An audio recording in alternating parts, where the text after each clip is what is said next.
Chapter 1358. Song Kelly, who was supposed to be proud of his success, had a sad look on his face. He looked at Mr. Yuan, who was drinking, and said sadly, "Even if that person is a great guru who is better than General Gu, Tian City was able to deal with the man with a sword who brought his family along. Why can't they deal with another martial artist?" Yuan Bengzi smiled and glanced at Song Kelly without saying a word. Song Kelly's hand on the table was clenched tightly. His face was pale and his lips trembled as he said, I know. After the late emperor died, Mr. Yuan's identity is just an old man in the Hanlin Academy who has no one to rely on. The current emperor can't wait to get rid of his shackles. The appearance of that old man gave him a once-in-a-lifetime opportunity to kill with a borrowed knife without staining his hands with blood. Therefore, the imperial guards in the capital city can't be mobilized. The qi cultivators in the imperial astronomer can't be mobilized. The Jianghu masters who rely on the imperial court can't be mobilized either. Mr. Yuan, is Tian City going to burn the bridge after crossing the river again? Does the Zhao family not want any face at all? Song Kelly lowered his head. Mr. Yuan once taught me that serving the emperor as a subject is akin to burning a stick of incense for a Buddha. A new emperor brings in a new subject, and it's because the incense is broken. Yuan Bengzi, whose tongue was cut in half, looked calm. He put down the wine cup and said vaguely, yes and no. What I said earlier was only the way of being an official. But there's a more original way of being a person that can't be forgotten. Offering incense to the emperor is actually a skill, not a Tao. Song Kelly, your real Tao is to add oil to the world besides burning incense. This is the foundation that Grand Secretary Zhong Julu left for Liang. As a counselor, I don't think I'm inferior to anyone. But as a subject, Zhong Julu is the first person to start a new era. You should learn from his Tao, not my skill. Otherwise, Song Kelly would only be a Yin Maro Chun or Zhao Yuling at best. What was the point of Yuan Bengzi nurturing Song Kelly? How will you stand out among your peers like Sun Yin in the future? Yuan Bengzi looked at the twilight outside the pavilion and said with a smile, the famous ministers and ministers of the spring of Yonghui are destined to leave their names in the annals of history. But for those of you who started during the auspicious talisman era, perhaps your legacy in the annals of history will be better than that of those old people. That's because Yonghui has Zhong Julu, who makes all the scholars in the world pale in comparison. Your generation is different. Chen Wang has the smooth and slick Fu Long, Sun Yin has the shrewd Tu Long, and you, Song Kelly, have the fierce lone minister. Each of you has your own dazzling style. Song Kelly didn't dare to raise his head to look at Mr. Yuan, who had accompanied him all over the country last year. Yuan Bengzi said in a low voice, various parties tried to rope you in, but I kept telling you to wait for the best offer. So last night, the ceremony directorate chief Song Tonglu's disciple found you and gave you a verbal order. You don't have to feel guilty. If you can't wait to tell me about Yuan Bengzi, then I will be disappointed. Song Kelly suddenly looked up. Yuan Bengzi smiled indifferently and said softly, "He's here." A person walked over from afar. There was a strange snow-white long blade hanging from his waist. Song Kelly stood up and blocked the steps of the pavilion. The old man didn't seem to move, but Song Kelly, who was skilled in martial arts, was thrown out of the pavilion. After the old man sat down, Yuan Bengzi put 3 wine cups on the table and gently pushed a clean cup in front of the old man. Yuan Bengzi smiled calmly and said, "Back then, I was curious as to why Mr. Qi would force his way through the gate of Tian City. Later, I saw Xiefeiyu give me many authentic copies of Mr. Qi's calligraphy. In the early years, there were many Chun characters, and in the later years, there were many Sunnian characters. Zhao Go had tried to assassinate His Royal Highness 16 times in Beiliang, and 3 of them were most regrettable because of Mr. Qi's interference." The old man didn't raise his cup to drink. Instead, he put the snow-white blade on the table and said, "This old man will still let people drink a few mouthfuls of death wine. Drink slowly." Yuan Bengzi raised his head and drank all the wine in his cup. "Since Mr. Qi has the intention to kill but doesn't have the intention to do so, why are you still pretending?" Qi Lianhua sneered and said, "It turns out that Yuan Bengzi is nothing more than this." Yuan Bengzi shook his head and said, "In life, Some people are greedy for wine, and some people are greedy for life. It's human nature. Qi Lianhua said. Li Yishan and Nailan Yusi, one helped Xu Xiao to conquer the spring and autumn period, the other helped Zhao Bing to seize the world. This is the real world. As for Huang Longsha, you can't even compare with him. You, Yuan Bengxi, have been guarding the world all your life. What's funny is that you haven't been able to guard it. The reason why I didn't kill you is that not killing you is better than killing you. Yuan Bengxi mocked himself and said, Mr. Qi, are you deliberately keeping me alive so that you can fight each other? Qi Lianhua stretched out a finger and tapped the snow-white blade made according to the earliest shoe blade. It's a good shoe blade, but it's too boring to use it to behead a dog. Yuan Bengxi was unmoved and said with a smile, Mr. Qi, since you didn't kill me, then I also have a word of advice. Killing me is just a small matter, but it's not easy to go to the city to find Emperor Zhao Zhuan. Compared to the former emperor, the current emperor is much more afraid of death. I believe that Hsu Fengnian would rather his grandfather return to Beiliang safely than to see you die heroically in Taiyan City, even if the way you die can be called magnificent. Hsu Fengnian has finally made a clean end to his past life and future life. If you leave, it won't even be the icing on the cake, let alone providing timely help. Qi Lianhua was surprised and said, You, Yuan Bengxi, only have half of your tongue left. Not only can you speak, but you can also speak a few words. Yuan Bengxi still looked happy and pointed to the wine pot. For so many years, the wine pot of Huajiao wine has always been filled with Beiliang green. And Mr. Qi, are you sure you don't want to drink a cup? Qi Lianhua raised his cup and drank it. The old man got up and left the pavilion, but he left the blade and said, You three emperors of Liang have all wronged Xu Xiao. Yuan Bengxi watched the old man leave. After a long time, he nodded quietly. Song Kelly staggered into the pavilion with his hand on his chest. He was relieved to see Mr. Yuan safe and sound. After Song Kelly sat down, Yuan Bengxi stood up and looked at the sky. He said sadly, The sky is going to rain, and the mother is going to get married. But I don't want some things to happen just like that. A smile appeared on Yuan Bengxi's face. Mr. Qi, I'm just saying good words when I'm about to die. When Mr. Yuan turned to the stone table and held the cold blade, Song Kelly suddenly had a bad feeling and his face turned pale. Yuan Bengxi looked into the distance. It should be Song Tonglu waiting. Zhao Zhuan doesn't have the courage to do that. Yuan Bengxi withdrew his gaze and tossed a brocade pouch to Song Kelly. Tell that head seal eunuch that if he wants to live longer and better than Han Shengxian, let him see something like this. Song Kelly fidgeted as if he had received a hot potato. His eyes were bloodshot. Yuan Bengxi said sternly, Song Kelly, put away the brocade bag. Get up and take the blade. Song Kelly stood up subconsciously, but he panicked and took a few steps back. He didn't look like a young phoenix of the Song family anymore. Yuan Bengxi took a step forward and handed him the cold blade. Song Kelly shook his head frantically. The master of Liang rebuked him with a ferocious face. If you don't kill Yuan Bengxi, how can you stand by the emperor's side? Song Kelly's face was full of tears. He kept repeating, Mr. Qi, I won't kill you, Mr. Qi, I won't kill you. Yuan Bengxi sighed and put the blade on the table. Then he turned his back to Song Kelly and said calmly, Heroes don't have freedom. If you don't kill me, I'll be a useless person. Even if I live a few more years, there will be no trace of me in the world. Yuan Bengxi closed his eyes and said softly, Song Kelly, don't let me down.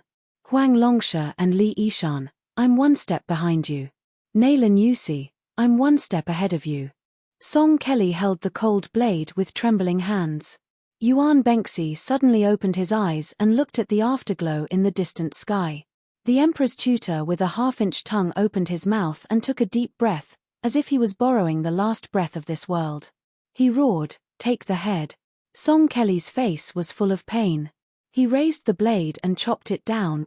The head eunuch of the ceremony directorate, who wore a bright red python robe with a cold expression, leisurely walked to the bottom of the steps of the pavilion. He saw the young man, whose life had been full of misfortune, sitting on the ground in a daze. Blood and tears flowed from his eyes, and he held the head in his arms tightly. Outside Taiyan City, The old man narrowed his eyes and looked at the towering city wall. He smiled. I, Qi Lianhua, have always been ambitious but not capable. I've always wanted a lot of things. I wanted to surpass the ancients in calligraphy, I wanted the prosperity of my family, I wanted the longevity of Da Chu, and I wanted the well-being of the common people. But in the end, I achieved nothing. The old man held his hands and sighed. My last request is very small. I just want to be a senior who can let me have a clear conscience. It was on this day that an unknown old man entered Tian City and went straight to the imperial astronomer. He killed all the Qi trainers and 800 guards of the imperial astronomer. This crazy old man didn't say anything from the beginning to the end. He only said one sentence to himself before he died. Xiaonian, don't forget what Grandpa said to you. Remember to believe in yourself and Beiliang with you. The old man's words were exactly the opposite of Yuan Benx's unintentional words. When the time comes, heaven and earth will work together.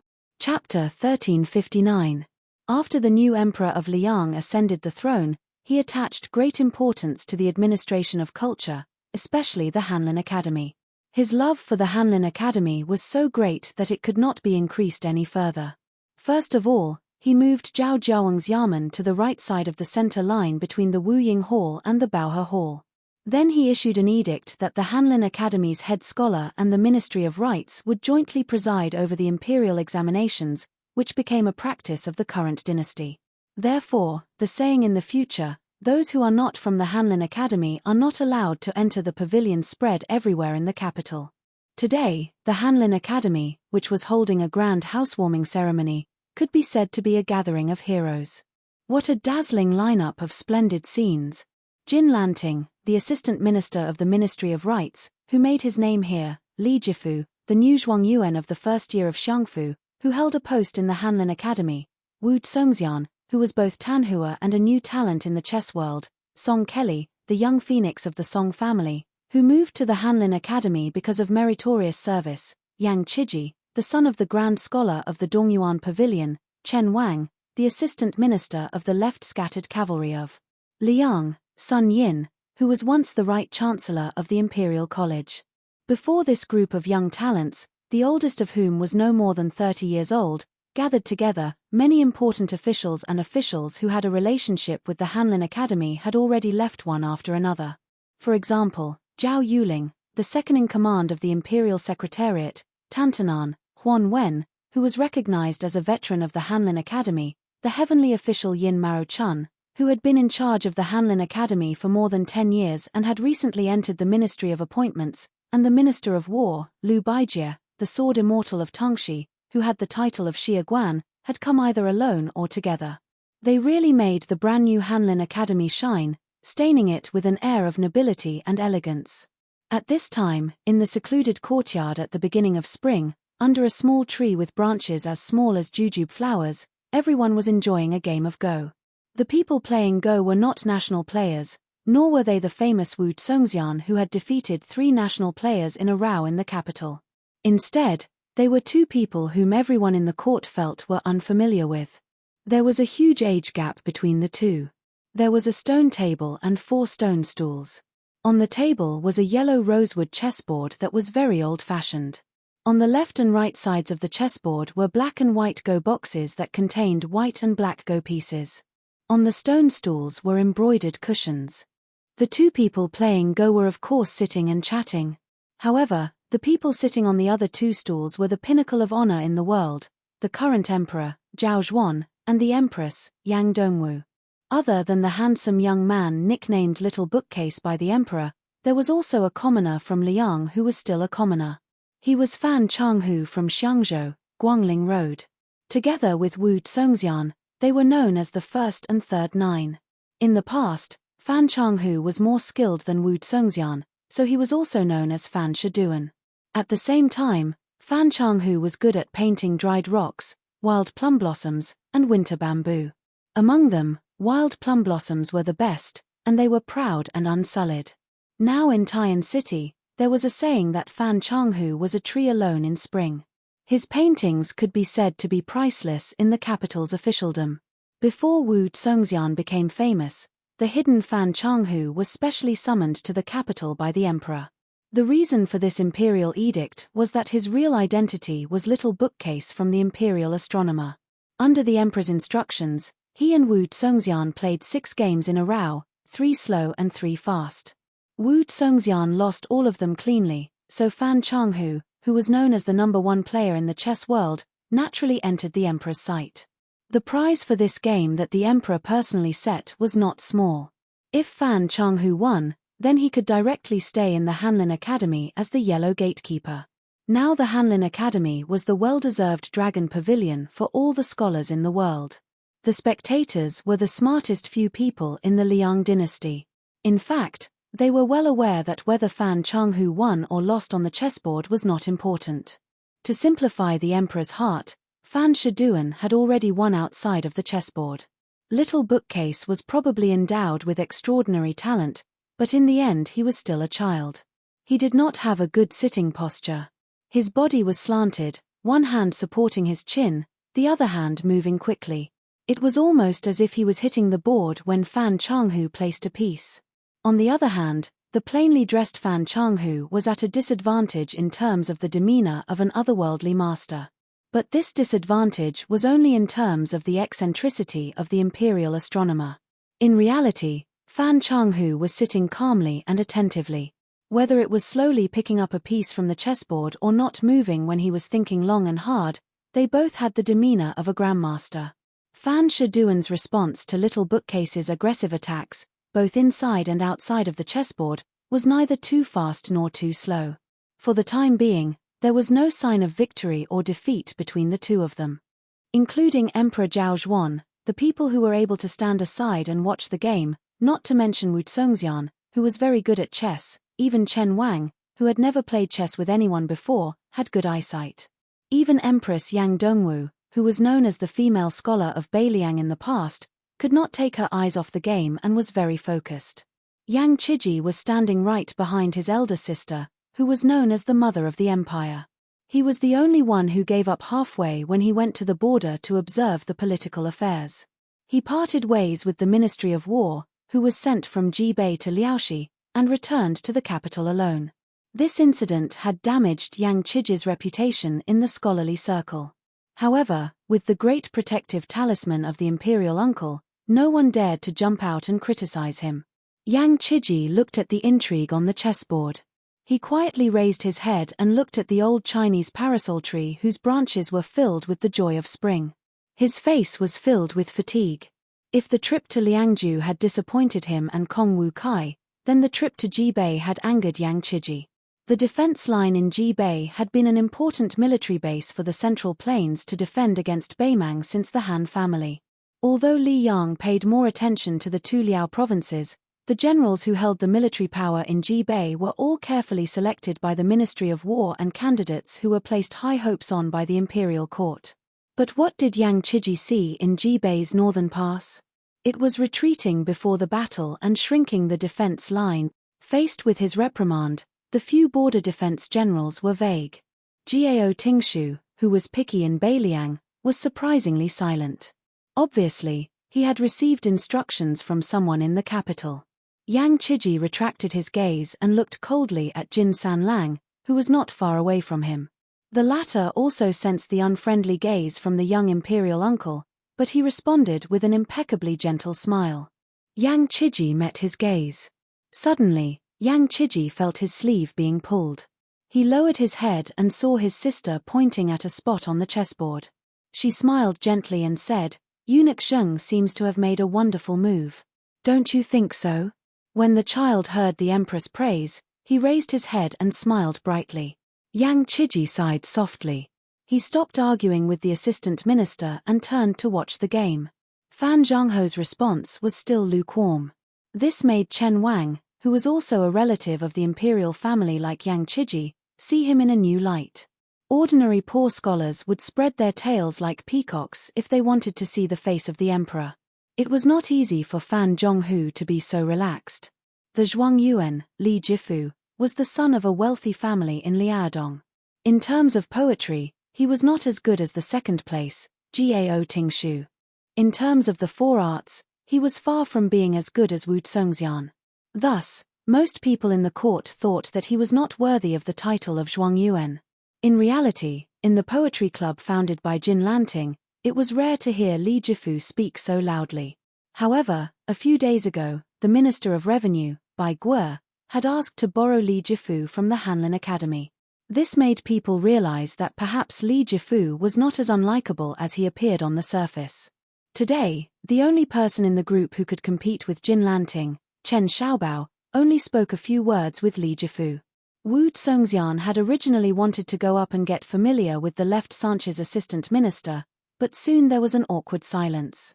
Compared to everyone present, Song Kelly's appearance today was the most unexpected.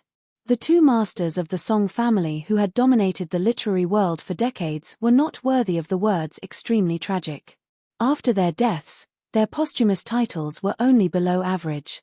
At the time, Song Kelly had been demoted from the noble Hanlin Academy to a county magistrate. Jin Lanting, who was more familiar with the rules of the officialdom, was very curious. How could the young phoenix of the Song family, who had fallen from a high branch into the mud, return to the capital? Who had he latched on to? For the time being, the nobles of the imperial clan did not have this ability. Tantanan had always had a bad impression of the Song family, so all the old people of Zhonglu did not have a good impression of Song Kelly. He had also not heard of the head of the secretariat, Qi Yanglong, having any interaction with the Song family. Jin Lanting pondered for a moment, but could not understand the main point, so he was too lazy to bother. Song Kelly's ups and downs were destined to not affect the overall situation. In the past, Jin Lanting did want to take the initiative to show goodwill to the eldest grandson of the Song family, who was also a member of the Hanlin Academy. He even wanted to personally send him a few hundred knives to make his own signboard, but now? Even the assistant minister could turn a blind eye to this person. In a small court meeting filled with officials, he, Jin Lanting, could only respectfully accompany the last seat, but at this time and place, he was worthy of being called the head of the Phoenix. As the Hanlin Academy rose in status in the Liang Imperial Court, the position of the Ministry of Rites would also rise. It was certain that he would be in charge of the Ministry of Rites in the future. When the time came, the Ministry of Rites would be in charge and the Hanlin Academy would be in charge. Then, he, Jin Lanting, would be the common teacher of all the scholars during the auspicious era. Jin Lanting smiled and bowed his head, looking down at the chessboard. He placed one hand on the suet jade belt on his waist that the emperor had personally bestowed upon him, and the other hand quietly clenched. The literary vein of the world was in his hands. Why should he worry about the connections in the imperial court? Chapter 1360. Wu Zhongxian was probably the one who cared the most about the outcome of the game. With a complicated expression, he looked at Fan Zhonghu, who had played against him many times, and felt bitter. Fan Zhonghu, a remnant of the spring and autumn period, also known as the son of Buddha, was a thorn in Wu Zhongxian's heart that he could not remove. No matter how much they talked in public or in private, Wu Zhongxian knew that he both despised and envied this person. He despised Fan Zhonghu for ignoring the imperial examinations, and envied Fan Zhonghu for having heavenly beings by his side to scheme for him. Before and after he had defeated 3 national chess players in a row, Wu Zhongxian had not once mentioned Fan Zhonghu. However, the well-informed capital quickly learned that there was a Fan Shidwan in Xiangzhou. Before the emperor summoned Fan Zhonghu to the capital, he had a relaxed monarch and minister question and answer session with him. Wu Zhongxian could only bite the bullet and say something insincere. Fan Yutian and I are evenly matched. Unfortunately, he still could not stop the emperor's curiosity, especially after he had suffered consecutive crushing defeats to the child who was practically the reincarnation of a chess immortal. According to Jin Sabin, the emperor had urged the Ministry of Rites almost every day to ask when Fan Shidwan would enter the capital. To be able to receive such special treatment, the previous one was the prime minister who had said, "If I don't come out, what will the common people do?" When Fan Zhonghu returned to the capital alone, Wu Zhongxian went to the courier station that night and earnestly told Fan Zhonghu about that child prodigy's style of chess. The first move looked sloppy, unintentional and powerless, but in the middle of the game, it suddenly changed. It was as if a towering building had suddenly risen from the rubble and ruins, with the momentum of a lion hunting down a rabbit from above. Of course, Wu Zongxian knew that this kind of illusory saying was equivalent to not saying anything. After Fan Zhonghu heard it, it was useless. As for why he only said the middle game and not the end game, it was not that Wu Zongxian wanted to hide it, but that Wu Zongxian had never played more than 200 games with the child. Wu Zongxian, who valued face and reputation the most, was too embarrassed to say anything. Wu Zongxian had, with great difficulty, made a name for himself in the capital, so how could he be willing to let Fan Zhonghu steal his limelight in Grand Peace City? He wanted nothing more than for Fan Zhonghu to suffer a crushing defeat.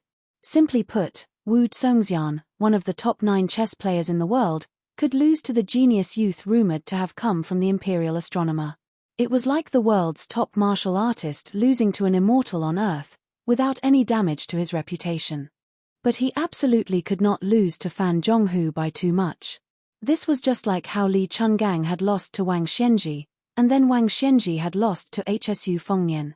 Fan Zhonghu's slow play was only compared to the lightning-fast speed of the imperial astronomer's little bookcase. 2 hours later, after Fan Zhonghu had made more than a dozen consecutive moves, he had made his first decisive move. The child with a carefree expression seemed to have seen his opponent for the first time. He no longer rested his chin on his hand or looked left and right. He sat up straight, but he did not look at the game. Instead, he stared straight at Fan Zhonghu, who was rolling up his sleeves with his head lowered.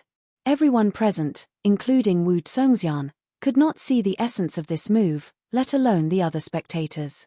Among them, Jin Lanting could not help but turn his head to ask Wu Zongxian in a low voice. The latter did not dare to speak carelessly. Sun Yin stretched out 2 fingers to rub his earlobes and yawned. Song Kelly narrowed his eyes and pursed his lips tightly. Chen Wang was carefully observing the changes in the expression of the imperial astronomer.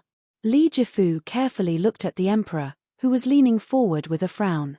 Yang Qiji, whose mind was on the chessboard, bent down and whispered to his sister, Yang Dongwu. If the calm and composed Fan Changhu was included, not counting the Emperor Zhao Zhuan, the Empress Yang Dongwu, and that imperial astronomer Jian Zheng, then today under the green Paulownia tree of the Hanlin Academy, there were as many as 4 people from the northern Liang Dao, Chen Wang, Sun Yin, Yang Qiji, and Jin Lanting. Gangnam-do had Wu Zongxian, Guangling had Fan Zhonghu, Liangliao had Li Jifu, and the capital had Song Kelly. From this, it seemed that the current emperor was more magnanimous than the previous emperor towards Beiliang. The emperor looked at the little bookcase with interest. For the first time, he showed a fierce expression towards a certain person. He tried to smooth things over. Let's close the game for now. You two can play later. Little bookcase, Fan Zhonghu, try your best to make this game a famous one. If the ending is even better, I will ask the masters in the palace to paint for you. I have to go attend a small court meeting. If I am late, I will be nagged by Tantanan for half a day. Jin Lanting, dressed in purple robes, quickly bowed slightly and made a path for the emperor and the empress. The emperor held the empress's hand and left with a smile. Yang Qiji saw them off alone. As the assistant minister of the Ministry of Rights, Jin Lanting also had to attend the small court meeting. However, the emperor did not say anything, so he could not stick to the emperor's side. After all, he could be suspected of using the emperor's power to intimidate others. After the 3 families left, he purposely pulled Wu Zongxian out of the Hanlin Academy. The latter had been observing politics at the Ministry of Rights. Compared to the quiet Li Jifu, who had a higher ranking in the court examination, Jin Lanting favored Wu Zongxian, who was also a pillar of the poetry club. He also had a higher opinion of Gao Tingshu, who had already made a name for himself in the Ministry of War. Yang Dongwu asked softly, "Why do you think so highly of Fan Zhonghu?" The emperor turned his head and winked at the empress. He said softly, "Winning in chess is just a small matter. What benefit does it bring to the country? However, King of Jing'an, Zhao Zun, has a blind chess player, Lu Shu. As the emperor of a country, how can I not have a Fan Zhonghu by my side?" Yang Dongwu could not help but laugh. "You can be angry over this. Your Majesty, are you still a child?" The emperor said with a face full of resentment, "Am I old in your heart?" Yang Dongwu suddenly remembered that his younger brother, Yang Chiji, was still following behind him. He coughed lightly. The emperor laughed out loud and did not take it to heart. He purposely slowed down his pace, allowing his brother-in-law, who had been snubbed in Jibei, to catch up with him. Then, he comforted him softly, "I won't advise you to do anything regarding Jibei, I just want you to not be anxious. I heard your sister say that she does not want to stay in the Ministry of War anymore. Where do you want to go? The Ministry of Rights or the Ministry of Appointments?" Yang Dongwu was about to speak when the emperor tightened his grip on her hand. She could only swallow her words. Yang Chiji was obviously afraid of his sister, who was becoming more and more imposing. He hesitated for a moment before saying softly, "Your Majesty, I want to come to the Hanlin Academy. There are many books here." Chapter 1361. The emperor glared at him and said, "When there are no outsiders, call me brother-in-law. However, it's not a problem for you to come to Hanlin Academy, but you have to start as a servant first. Otherwise, I don't mind letting you be a big servant.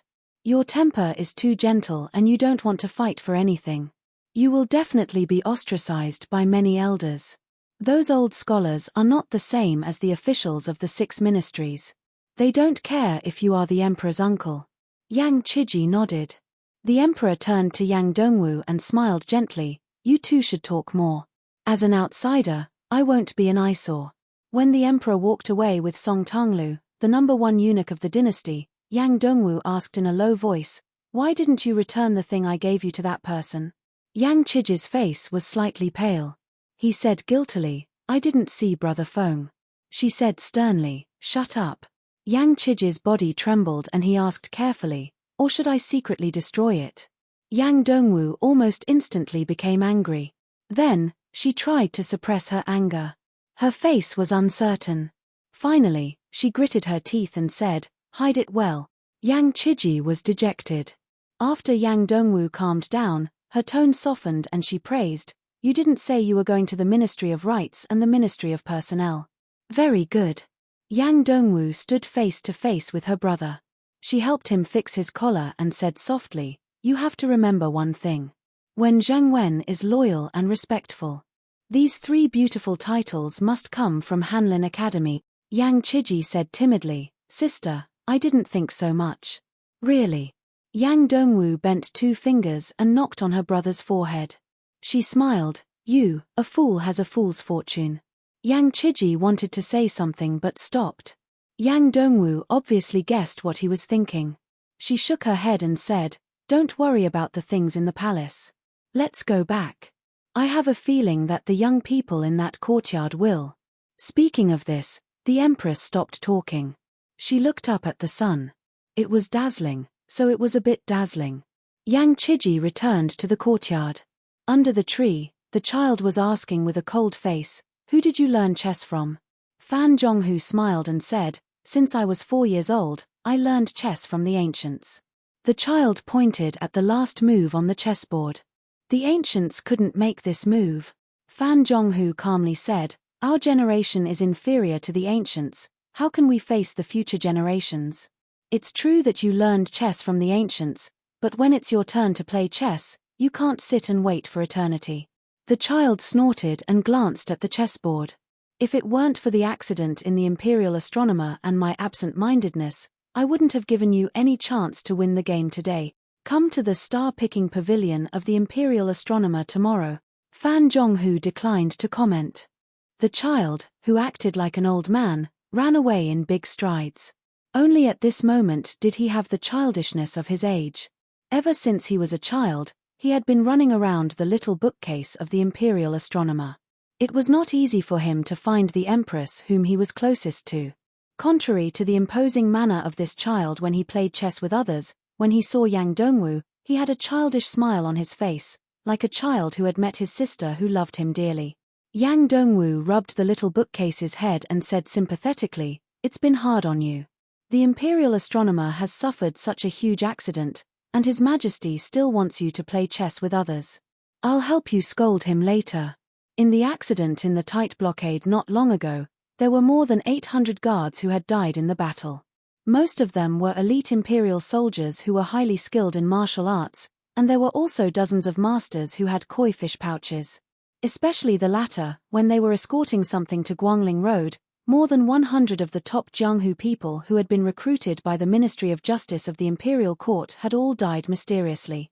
Zhao Go had already been seriously injured, and this loss was no different from adding fuel to the fire.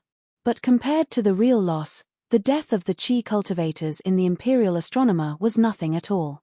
Among these so-called immortals, there was no lack of experts with the mysterious finger divine ability, and they were indispensable to the Imperial Court of Li Yang.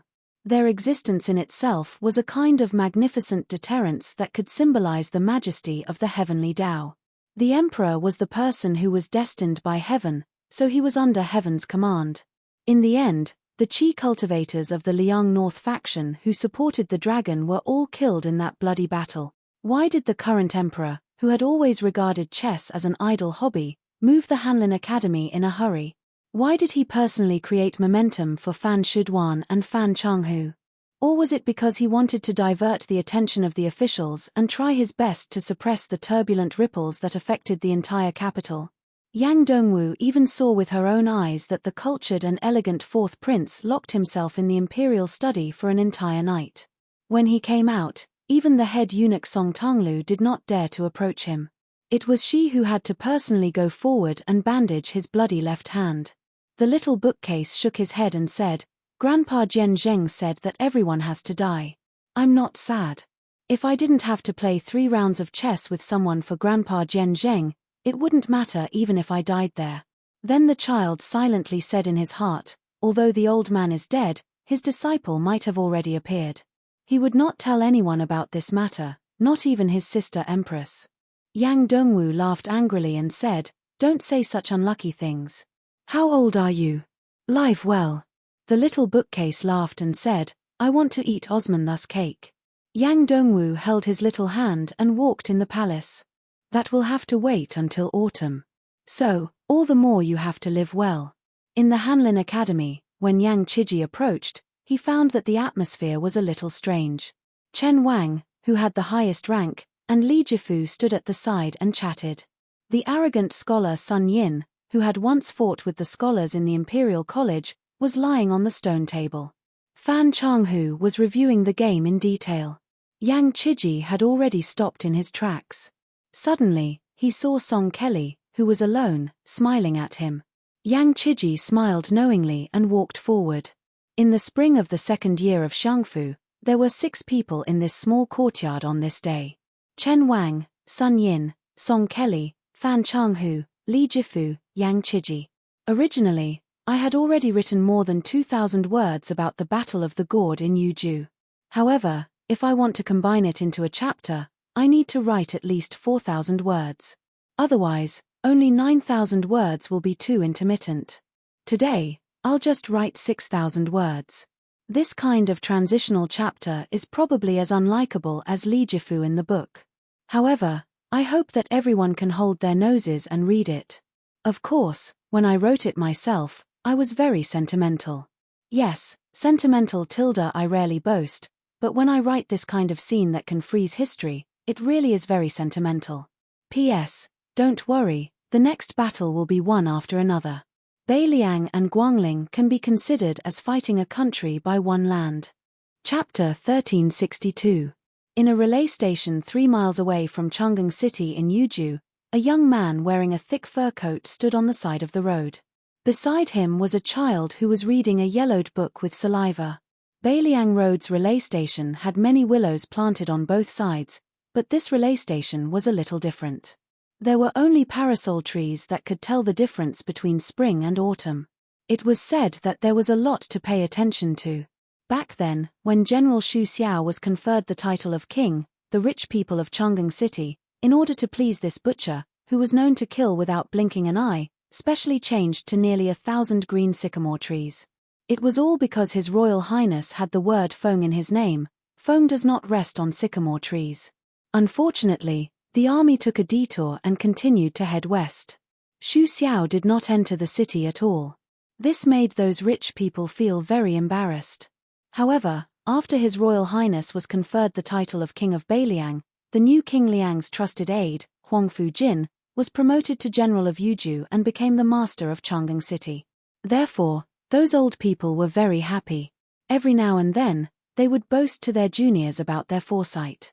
Last year, when Huaihua General Zhong Hongwu was in charge of Lingju, the officialdom was turned upside down, but Yuju was peaceful. These old men were very proud. Huang Fu-jin also took care of these old people's families. Currently, there was an interesting saying in Chang'an City, "It's never too late to flatter someone." Dust rose from the relay station in the distance. The sound of horse hooves was getting closer and closer. The young man put away his thoughts.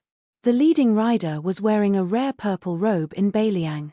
It should be known that the purple robe in the capital was inferior to the red robe in the capital. It meant that the power of the purple robe in the capital was not as good as the local officials in the red robe. When the governor dismounted and was about to kneel, the young man smiled and waved his hand. "We are in a hurry, so there's no need for that. Let's talk in the carriage." The person who came was General Huang Fu-jin of Yuju. Of course, only the king of Beiliang, Hsu Fengnian, could make him kneel. The two sat in the carriage. Hsu Fengnian's eldest disciple, Fang Long, carefully put away the book and became the coachman. The sword master Mi Fengjie, who carried a long box on his back, and the death warrior Fan Xiaochai, who wore a cold blade at her waist, guarded the left and right of the carriage. Xu Fengnian and Huang Fu-jin sat opposite each other. One was casually sitting cross-legged, while the other was kneeling. Huang Fu-jin apologized and said, "I've kept you waiting." Hsu Fengnian didn't say anything. Huang Fu-jin also knew that this kind of official entertainment would only make the man in front of him feel disgusted. He immediately said, according to the latest intelligence reports, the spider web pole catchers, butterfly catchers, and Beimang Jianghu experts who infiltrated Yuju have all been killed. Apart from the 6 missing, 2 of them were instigated. One of them was used to fish out the 6 fish that slipped through the net, while the other was used as a hidden chess piece to return to Beimang. Hsu Fengnian nodded. He wouldn't meddle in specific affairs and wouldn't criticize the whisk room that Chu Lushan had painstakingly built. Thus, he changed the topic and asked, "How's Xu Yanbing?" Huang Fu-jin replied, "He's still on the way." Apart from Tai Chi and Ku Ku who died on the spot, the other 8 fled northward. 6 days ago, Po Bing Peak's chief Wo Yilla was the first to be abandoned by the other experts. He killed Yu Fengqi for Xu Yanbing. 4 days ago, Beimang's devil Ahima died 30 miles north of Yozhou's border, but he successfully stalled Xu Yanbing. Fortunately, 3 days ago, the Qi cultivators of the Guanyin sect found some clues and discovered that the 6 had turned back to Shilu County in the northwest of Yuju. They almost escaped. 2 days ago, another 2 Beimang experts were killed by Xu Yanbing's spear. Hsu Fengnian chuckled softly and said, "Then there's only the small idea of the princess's grave left." The great Yu Fu, that old lover of spider webs Li Mibi, and Tiemu Dai who had the highest chance of becoming a sword immortal after his sword aura neared Huang Qing's level. 10 top experts were dispatched together. Moreover, they had used all their schemes, but in the end, they ended up in such a miserable state. I'm afraid that the old woman and Li Mibi didn't expect it. Oh right, rumor has it that Tiemu Dai is very young. Beimang's underworld has always said that he's the Ng Tai of the grasslands. Moreover, his realm skyrocketed during his escape. Not only did he rapidly advance to Finger Xian, but his last sword move also had some demeanor of a sword immortal. Is this true? Huang Fu-jin nodded and said, Tiemu Dai is different from the other Beimang experts who have stagnated in their realms. His martial arts cultivation improved by leaps and bounds. Almost every time he went through a life-and-death battle, he would gain something. According to the spy report, this person is at most 28 or 29 years old. He has a medium build, but moss grows under his armpits like dragon scales. It's rumored that he has the aura of a real dragon. At this point, Huang Fu-jin sneered and said, Tiemu Dai's ancestor was indeed a mighty lord of the grasslands. The last bit of vitality of the Great Feng dynasty was tormented by his ancestor. As for the dragon scales under his armpits, I think it's nonsense. Hsu Fengnian shook his head and said, it's not that simple. Since Huang Qing's fate didn't bestow a piece of the willow after his death, it must have landed on Tiemu Dai. Perhaps the Bronze Man Grandmaster's portion was also given to him. Although Huang Fu-jin was from the underworld, he hated the underworld the most. It could even be said that he hated it to the bone. Hsu Fengnian suddenly laughed and said, in the end, he still died. Who asked him to meet a half-step martial saint? I can see that Uncle Shu's realm is also rising steadily. His small half-step is more terrifying than others who break through several realms. Hsu Fengnian narrowed his eyes and leaned against the wall of the carriage. He said slowly, the old underworld will soon be extinct under the iron hooves of war horses. I wonder what the underworld will be like in the future. Before this, be it the Fish Dragon Gang in Beiliang or the Great Snow Plateau in Mount Hui, they'll all be short-lived. Daoda Sect, Chess and Sword Music School, Mount Bubing, Princess's Grave. Mount Wudong, Shu Yanbing, Suaxia Valley, Mi Fengjie, Wu family's 100 cavalry and 100 swords. In addition, there were the Guanyin sect in the South Sea and Mount Lantuor in the west who could no longer leave. How many more masters would die in Beiliang? Huang Fu-jin said resentfully, Northern Mang has just casually mobilized 20,000 cavalrymen, and all 80 strongholds outside the Great Wall of Northern Ji County have moved inwards. What a bunch of fearless good-for-nothings. If they are so capable, why don't they just give up Hengshui and Silver Harrier cities as well? Hsu Fengnian said calmly, the general of Silver Harrier City, Liu Yanglang, is a famous fence-sitter. When the wind blows in the capital, he can move faster than the officials in the capital. With Yuan Tingshan in North Ji County, it's certain that they'll deliberately let Beiliang win. Let's not have any hope. With a gloomy face, Huang Fu-jin said, if Liu Yanglang really gives up Silver Harrier, then Horizontal Water City will be left alone outside the border. Besides, the general who controls Horizontal Water City, Wei Jingtang, is one of the few favorite students of Grand Secretary Zhong Julu who rose up in the military. For many years, this man has always had a strong hostility toward Beiliang. Now that Zhong Julu is dead, Wei Jingtang can barely protect himself, let alone go against the Ministry of War. Perhaps, he will withdraw even more decisively than Liu Yanglang. With that, North Ji County's gate is wide open. Once Beimang continues to send in more soldiers, and with Jiyu Jiantang's Western Frontier Army remaining still, there's a possibility that North Ji County will be attacked from both front and rear. Yu Luandao's Yuju cavalry will be in a bad situation. Previously, when they roamed outside the Great Wall of North Ji County and cut off Beimang's army supply, they will become empty talk. Hsu Fengnian sneered and said, don't worry. If Liu Yanglang and Wei Jingtang don't want to guard the gate, we'll let Yu Luandao's 10,000 Yuju cavalry help them. High up in the sky, a handsome bird suddenly broke through the clouds and dived down. Yu Delong, who was acting as the coachman, raised his arm with a bright smile on his face. The bird landed on the child's arm with its claws like hooks and a powerful force. Fortunately, Yu Delong's chi was strong and vigorous. This gerfalcon, a 6 years phoenix, came from Liaodong.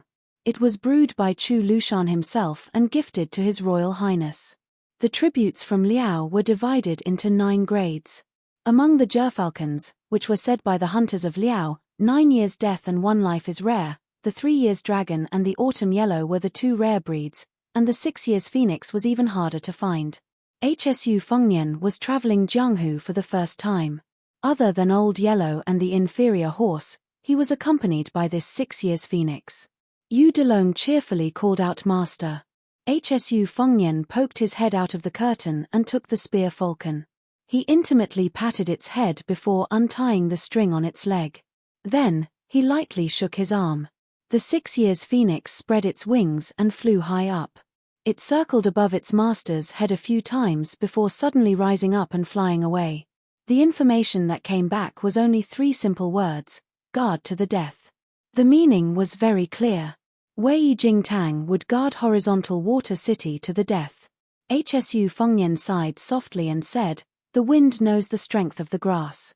In his joy, Huang Fu-shi asked doubtfully, why would Wei Jingtang risk his life to guard Horizontal Water City? Could it be Protector General Chu's secret plan? Hsu Fengnian shook his head and said, no matter how skilled Fu Shuifang is, he can't bribe a scholar like Wei Jingtang. Hsu Fengnian thought for a while and said, It's probably because his master Zhongjulu's death that made Wei Jingtang make up his mind. Huang Fu, she was still indignant. It's a pity that Ji province only produced one Wei Jingtang. Hsu Fengnian said expressionlessly, why don't you say that the Liang dynasty only produced one Zhongjulu? After a short silence, Hsu Fengnian smiled and said, it seems like you have to go to Yuju alone. I'll go to Ji Bei to find you Luandao and take a look at that Wei Jingtang.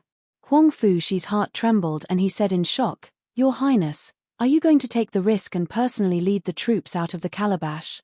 Without waiting for Hsu Fengnian to speak, Huang Fu-shi jumped off the carriage and rushed to the front of the post-house. He then knelt down with a thump and did not say a word. He just knelt there. Yu Delong hurriedly stopped the carriage. After Hsu Fengnian got off the carriage, he walked over to help this general of Yuju who had lost his composure. However, Huang Fu-shi, who was once mocked by the officials of Lingju as the #1 watchdog under Mount Qingliang, refused to get up. Hsu Fengnian said in a low voice, Get up. Chapter 1363. Huang Fu-jin lay prone on the post road and said in a dull voice, If I don't stop His Highness today, I will be scolded to death by Protector General Chu, Commander Yang, and Second Princess tomorrow. A king of Beiliang who killed tens of thousands of enemies and died in battle can't compare to a king of Beiliang who's living well in Beiliang. Hsu Fengnian frowned. I don't need you to remind me of this. I know better than anyone what's important. Don't worry, I'll bring me Fengjie and Fan Xiaochai. Besides, although my realm isn't as good as before, it's not hard for me to escape and protect myself. There aren't many top experts left in Beimang. Huang Fu-jin was determined to be stubborn to the end. He looked up at Hsu Fengnian and asked, What if Tuoba Bodhisattva comes to kill you?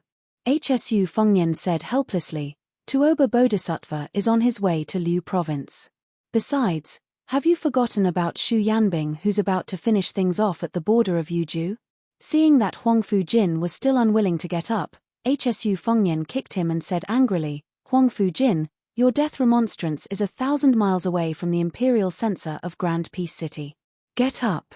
Huang Fu-jin got up slowly and hesitated for a moment before saying softly, Your Highness, I'll say something rebellious. You can't die. If you die, I'll never be able to become the Jiyu Gentang of Beiliang. Hsu Fengnian only glanced at Huang Fu-jin's heartfelt words and dismissed them with a smile. Then, he and Yu Delong each got on a horse and rode away with me Fengjie and Fan Xiaochai. Huang Fu-jin didn't wipe the sweat off his forehead. Both sides knew that what Huang Fu-jin really wanted to say wasn't the Jiyu Gentang of Beiliang, but the Shu Xiao of Liang dynasty. One day, he would be crowned king. Huang Fu-jin didn't mind that Hsu Fengnian knew about his ambitions. The four riders galloped eastward on the post road. Liu Long, whose horsemanship was already very exquisite, turned his head to look at the cavalry and asked, Master, what did this Yuju general say? What oil and what lantern? Hsu Fengnian laughed and said, You want to say that he's not easy to deal with? Who did you learn from? Junior sister Wang Sheng or junior brother Lu Yunzhong? The child chuckled. Hsu Fengnian teased, Missing Wang Sheng? Then why didn't you go to Beimang with her? The child quickly put on a straight face and said seriously, She went to Beimang with that white fox face to train her martial arts. How can I be a burden to her? She said that when we return to Mount Qingliang, she will definitely beat me and Lu Yunzhong alone. Hsu Fengnian said meaningfully, You've already lost half the battle. Yu Delong was stunned. Junior sister, are you really able to master the most powerful sword art in Beimang? Then, he couldn't help but laugh to himself. Hsu Fengnian shook his head. The taciturn Mi Fengjie said worriedly, In the end, Ji province is not Beiliang. There are many hidden spies. Your Highness should be careful. Hsu Fengnian nodded. Mi Fengjie secretly glanced at the female sacrificial warrior, Fan Xiaochai. This mysterious grandmaster didn't understand why Hsu Fengnian wanted to bring her along. Mi Fengjie was determined to keep a close eye on her, just in case. Fan Xiaochai looked ahead with an indifferent expression. Ji province was once part of northern Han. In fact, it wasn't just the Han family of Ji province. Northern Han's rule had lasted for more than 160 years. Too many aristocratic families had once been Northern Han's subjects. As for her Fan family, it had been loyal for generations. Hsu Fengnian suddenly said, "This time, you might not have the opportunity to visit the graves of the Fan family's ancestors. If you decide to stay in Ji province, I can agree to it right now. You don't need to be in a hurry to answer. We can talk about it when we get there." Fan Xiaochai suddenly bit her lip, causing blood to seep out. Her eyes were crazed. She laughed, "I don't have the face to visit the graves of my ancestors. Since I can't kill you, and don't even dare to attack you, I can watch you die on the battlefield with my own eyes." The famed sword in Mi Fengjie's case shook violently. He angrily shouted, "Fan Xiaochai, are you seeking death?" Fan Xiaochai's shoulders trembled slightly. Her laughter grew louder and louder. Sitting high on her horse, her face was full of disdain. "TSK, TSK. A mysterious finger expert. I am truly afraid of death." Hsu Fengnian calmly said, "Enough." Mi Fengjie took a deep breath. Fan Xiaochai immediately retracted her crazed aura. Their mounts paused for no reason. The neglected child, Yu Delong, looked at the old man who reached out to support the sword case, and then looked at the young woman whose fingers were a little green from holding the reins. This eldest disciple of Shu Fengnian secretly curled his lips. Hsu Fengnian closed his eyes. He knew that many people had already begun to die in Yuju. The Hanlin predecessors of the Liang dynasty were not stingy with their writing when they wrote the history of Northern Han. Unlike the deliberate belittling of Vietnam and Tang, they were especially appreciative of Northern Han, especially Ji province. They called it, "Ji province is full of heroes." They were all brave warriors who died with a clear conscience. However, in the confrontation with the butcher Xu Xiao, the Fan family, the mainstay of the Northern Han army, had one soldier after another bravely sacrificed themselves.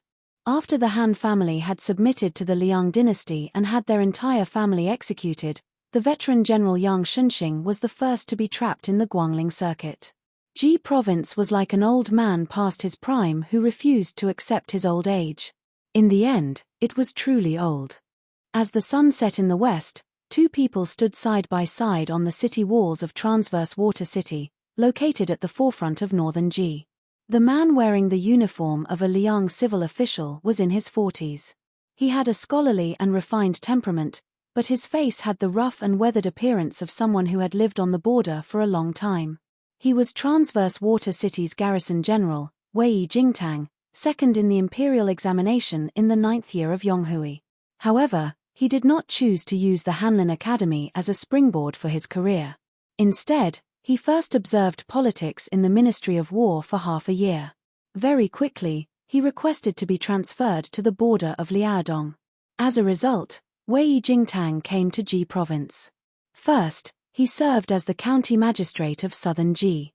As his official rank grew higher and higher, the area under his jurisdiction grew closer and closer to the border of Ji province. Finally, he became the commanding officer of the military administration of Transverse Water City. He was only at the 4th rank. In terms of profiting, as long as he did not touch the border trade, he could not even compare to the county magistrates of Jiangnan. In terms of official prestige, he was far inferior to the outstanding figures who had passed the imperial examinations. There was a man from the same hometown as him who was only a top 3 jinsha. When he was young, he had a grudge with him. In the capital, he was only the commanding officer of the Ministry of War. Over the years, he had been making things difficult for him. Previously, when the Ministry of War was observing politics at the border, there was a man from the same year who brought a letter to Wei Jingtang. In the letter, he asked Wei Jingtang how the sandstorm in the northwest tastes. He even threatened to make Wei Jingtang drink in this godforsaken place for the rest of his life. Wei Jingtang smiled at this. That fellow student who had clung onto the capital's third Prince Jin would probably never be able to understand how the barren desert frontier fortress in his eyes was, and how it could make a scholar give up his brush and join the army without regret. The young general standing beside Wei Jingtang was the young commanding officer of the Yuju cavalry, Yu Luandao. Previously, when the Beimang cavalry demonstrated their power outside the pass, Liu Yanglang gave up on Silver Sparrow City, leaving behind only a few old and weak soldiers and a dozen or so officials who didn't know how to show respect to their superiors. Yu Luandao's cavalry wasn't in a hurry to enter the city. Instead, they set up camp outside Silver Sparrow City. When they realized that there wasn't any movement in Transverse Water City, they entered the city alone 2 days ago to find Wei Jingtang. After that, Yu Luandao's subordinates took over the granary of Silver Sparrow City. Wei Jingtang had the right to control it, but he just turned a blind eye to it. Some of his subordinates were angry, but Wei Jingtang only said one sentence: Transverse Water City can't touch Silver Sparrow's grain. If we take even 1 grain, someone will lose his position. However, instead of being treated as an invasion by the Baimang barbarians, what's wrong with handing it over to someone who is willing to draw a blade against the Baimang? The extraordinarily handsome Yu Luandao didn't just have the peerless blade passed down from his ancestors, Great Luan, on his waist, he also had a brand new cold blade that was equally eye-piercing. He asked softly, "Lord Wei, I still don't understand. However, I still want to thank you on behalf of the Bailiang." Wei Jingtang was silent. His expression was resolute as he gazed at the endless desert of yellow sand. Not moving south was a crime. Allowing the Silver Sparrow's grain to be taken by the Yuju cavalry was an even greater crime. If that official from the Ministry of War returned to the capital and wrote a report, saying a few words of incompetence in governance, it would be another crime. Being punished for several crimes was already enough for Wei Jingtang to lose his head. Those old brothers of his who had exchanged their lives with him in Transverse Autumn City didn't understand either. Some of them almost wanted to tie him up and take him to Jinan, saying that Transverse Water City could be defended to the death by them. They didn't need Wei Jingtang alone. However, Wei Jingtang still stood here in the end. Yu Luandao laughed. "Although there are some people from Jeju who risked their lives to support the grain supply for my 10,000 cavalry, without the Silver Sparrow's granary, we would still be stretched thin today. That Yuan Tingshan can't wait to give me a taste of his own medicine." Wei Jingtang said impartially, "Although his character is like a clown and is loathsome, I have to admit that this man's management and command of troops is not bad." Yu Luandao looked at the wisps of smoke rising from several tens of miles away, then smiled and said, "Lord Wei, just take it that I'm just trying to spite you. Today, I'm going to teach you one thing. Although the cavalry of Tranquil Province is not as strong as the cavalry of Liang Province, they are much stronger than your northern Ji cavalry." Wei Jingtang smiled faintly and said helplessly, "I'll wait and see." Yu Luandao turned around and was about to leave when he suddenly turned back. He took down the cold blade from his waist and placed it on the city wall. With a solemn expression, he said, "Lord Wei, whether you accept it or not, I'll give you this cold blade. I, Bailiang, respect all those who dare to fight to the death." Wei Jingtang didn't pick up the cold blade. He smiled and asked, "Even if I'm the Grand Secretary's disciple? Even if I've been scolding General Xu Xiao as a traitor to the country?" Yu Luandao laughed and cupped his fists. He left the cold blade behind and left in a carefree manner. Wei Jingtang watched as the eldest grandson of the Yu family, who was supposed to have a bright future in Li Yang's officialdom, walked down the city wall.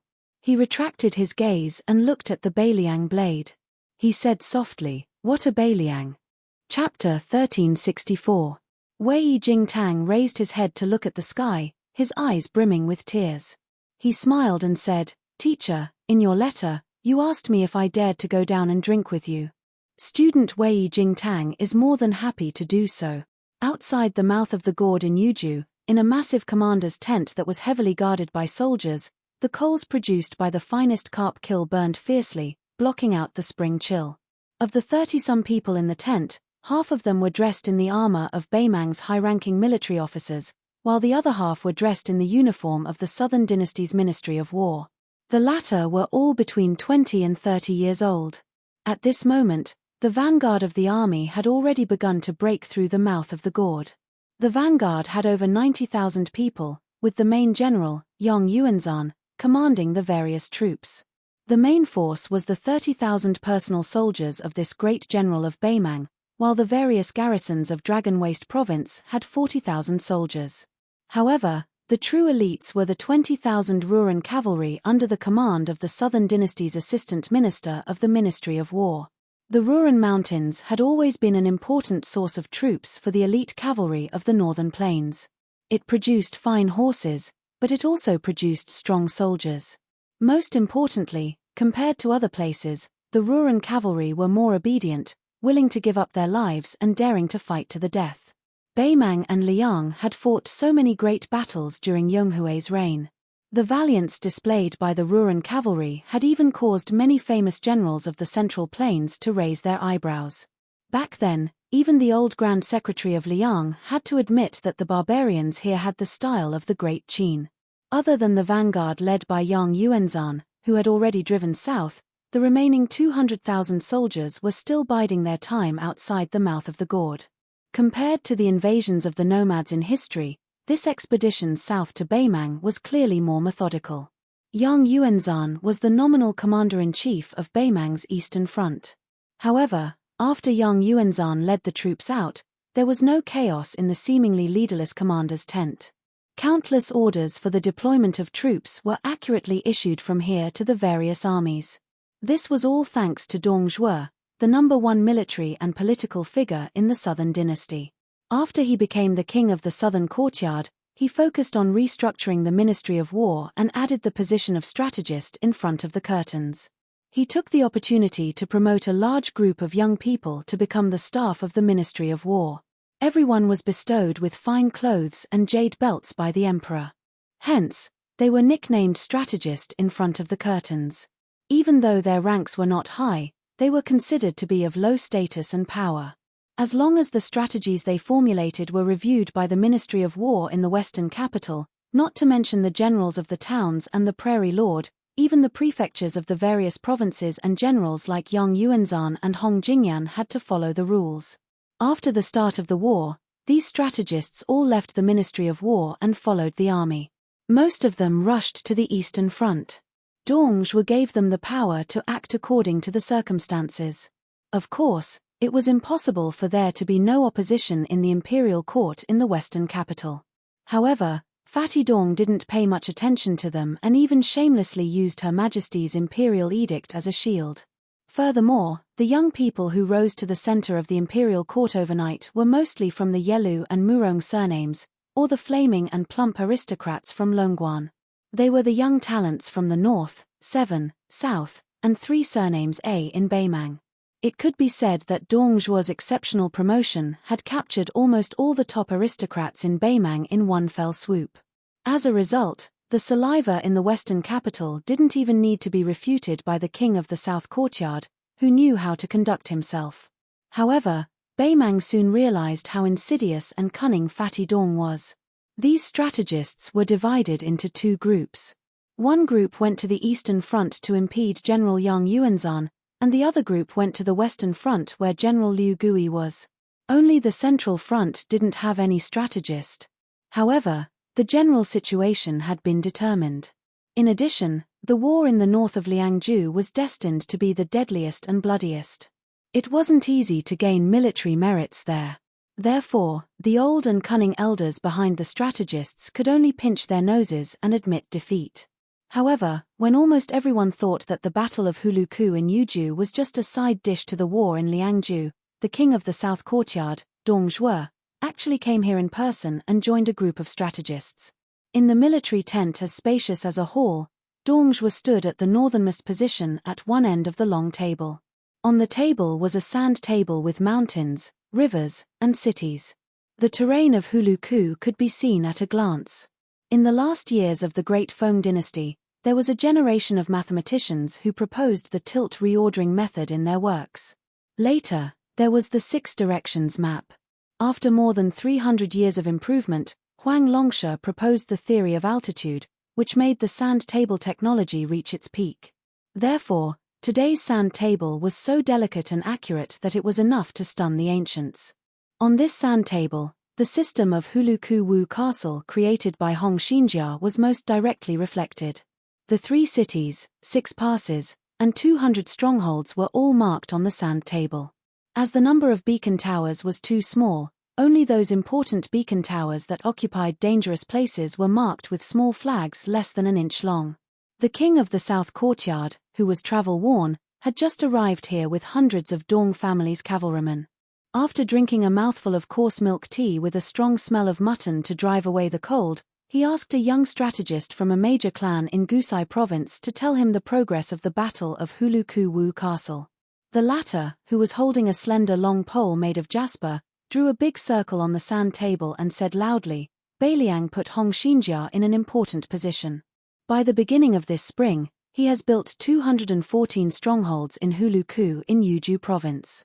The Battle of Mount Daxing in Liang province started in the first year of Yonghui province.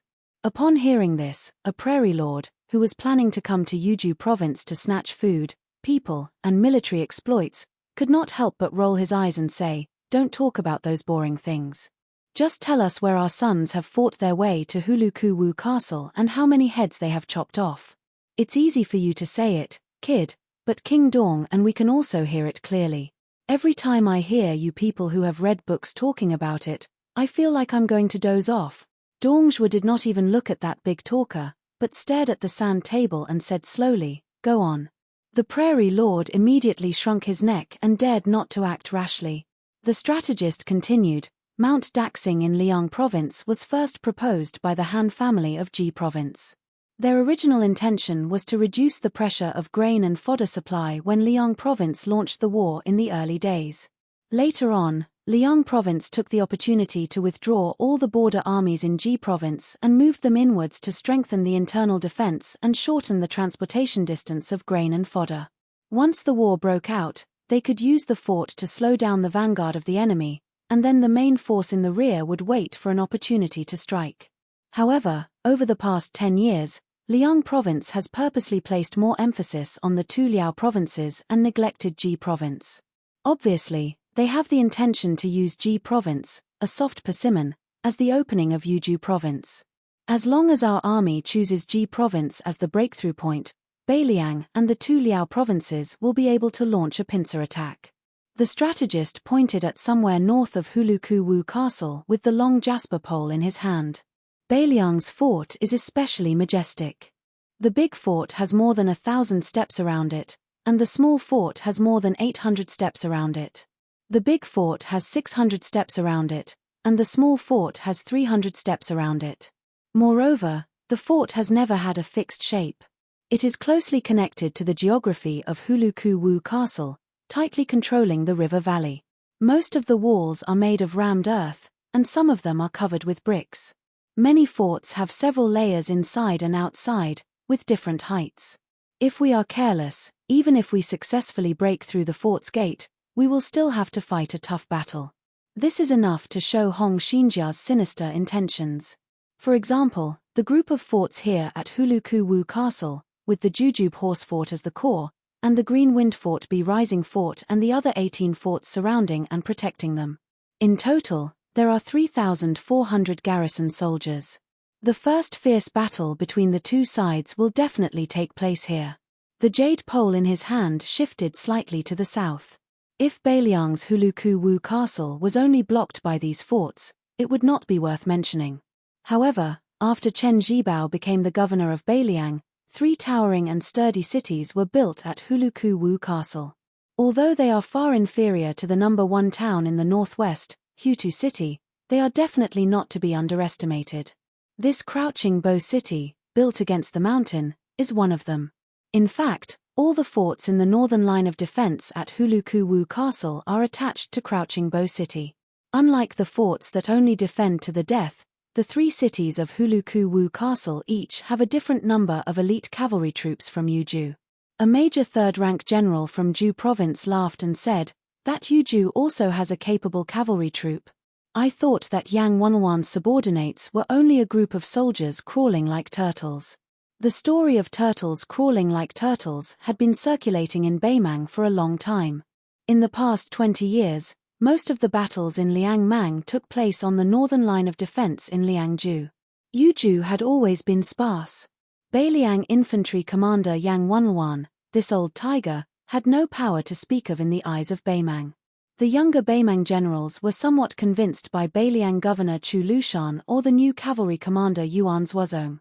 After all, Yuan Zhuozong's military achievements in the several large-scale battles in the hinterland of Beimang many years ago were obvious to all. That Lu Chua even chased the current king of South Courtyard for almost 1,000 li. Moreover, Beimang's cavalry was like the wind. How could they pay attention to slow infantry? Therefore, Yang Wanwan had the nickname of Turtle General in Beimang. Dong Zhuo finally spoke with a solemn expression. All of you are clearly aware that my Dong clan army consists mostly of infantrymen. But perhaps all of you aren't aware that I, Dong Zhuo, learned from Yang Wanwan when I first trained my infantrymen. Although now it's enough to look down on most of the Yuju infantry, Yang Wanwan, who you laughed at as Turtle General, has 1,000 heavy armored soldiers under his command. His fighting strength is still worthy of being called the world's #1 infantry troop. How's the fighting strength of Dong infantry? Do I need to boast? Dong Zhuo raised his head and looked at the people present with cold eyes. The Yuju cavalry is not good enough. Don't forget that the Longxiong army that turned our Gusai province into a sieve was based on the Yuju cavalry. Dong Zhuo smiled gloomily, revealing his white teeth. Right, I forgot to tell you a secret. After General Yang Yuanzhan learned that he was going to fight Yang Wanwan, he had already made arrangements for his funeral. If you think that I, Dong Zhuo, am boosting the morale of others and diminishing my own prestige, it's fine. I'll say the ugly words first. When the time comes, whoever is hurt by the Yuju garrison, remember not to complain to me or His Majesty. Chapter 1365. The armored generals present were all a bit resentful, but the strategists who had been treated with disdain recently only felt pleased. A while ago, the latter patiently explained the terrain, structure, and distribution of troops to the vanguard generals in detail, down to the details of each fort and each beacon. This seemingly trivial information was precious military intelligence obtained by Beimang's spies with their blood. Only, at that time, most of the military officers in the army were just yawning. In their eyes, wherever Beimang's iron cavalry went, those who surrendered would be killed, and those who didn't would be killed even more. War was just that simple. Why would they need to embroider like a woman? This kind of deep-rooted understanding could not be changed by the strategists who were only minor 6th rank and major 7th rank. However, the arrival of South Courtyard's King Dong Zhuo, who was currently in the limelight, made all of the generals more or less alert. This was especially true when he mentioned Great General Yang Yuanzhan's funeral arrangements. It made several of Yang Yuanzhan's trusted generals break out in cold sweat. Under the hint of Dong Zhuo's gaze, the strategists who felt refreshed began to speak tirelessly. Using continuous forts to block our army's attack was just the naive view of the civil officials in Li Yang's imperial court more than 10 years ago. In fact, back then, the embryonic form of North Ji Castle had already clearly told both sides that without a majestic city as the core of the defense, Li Yang's idea of making Mang cavalry unable to penetrate deep into the enemy was too naive. There were many forts in North Ji Castle at that time, with some 50 li away and some 30 li close. They could be said to be closely distributed to the crucial points of defense. However, back then, our great Mang used countless successful surprise attacks to prove one thing, that forts were indeed the key points of defense. Wanting to stop a nimble cavalry army from advancing south was just a pipe dream. Ji Province's forts were like trees in a forest, and the troops were divided into different areas. How could they dare to fight? Therefore, later on, Li Yang's imperial censors impeached those North Ji Castle's officers, scolding them that Ku Dazhi hid like a turtle. Ku Xiaoji still did not dare to fight, only daring to fight when the Ku Dazhi retreated several hundred li. When he spoke up to hear, the strategist revealed a faint smile. He reached out his hand and pointed at his own nose. The coup the Li Yang imperial censors esteemed lords are talking about is precisely our northern Mang cavalry. Everyone in the tent burst into laughter. Even Dong Zhuo had a faint smile on his face. A grassland chief, who had tens of thousands of herdsmen under his command, laughed out loud and said, "Huyen Junji, if you had said that earlier, we wouldn't have been so impatient. You always talk about how formidable those forts in Yu province are, but if you don't properly praise us great Mang boys, wouldn't we, the rough men who feel that learning to read is even more terrifying than being beheaded, not be able to listen?"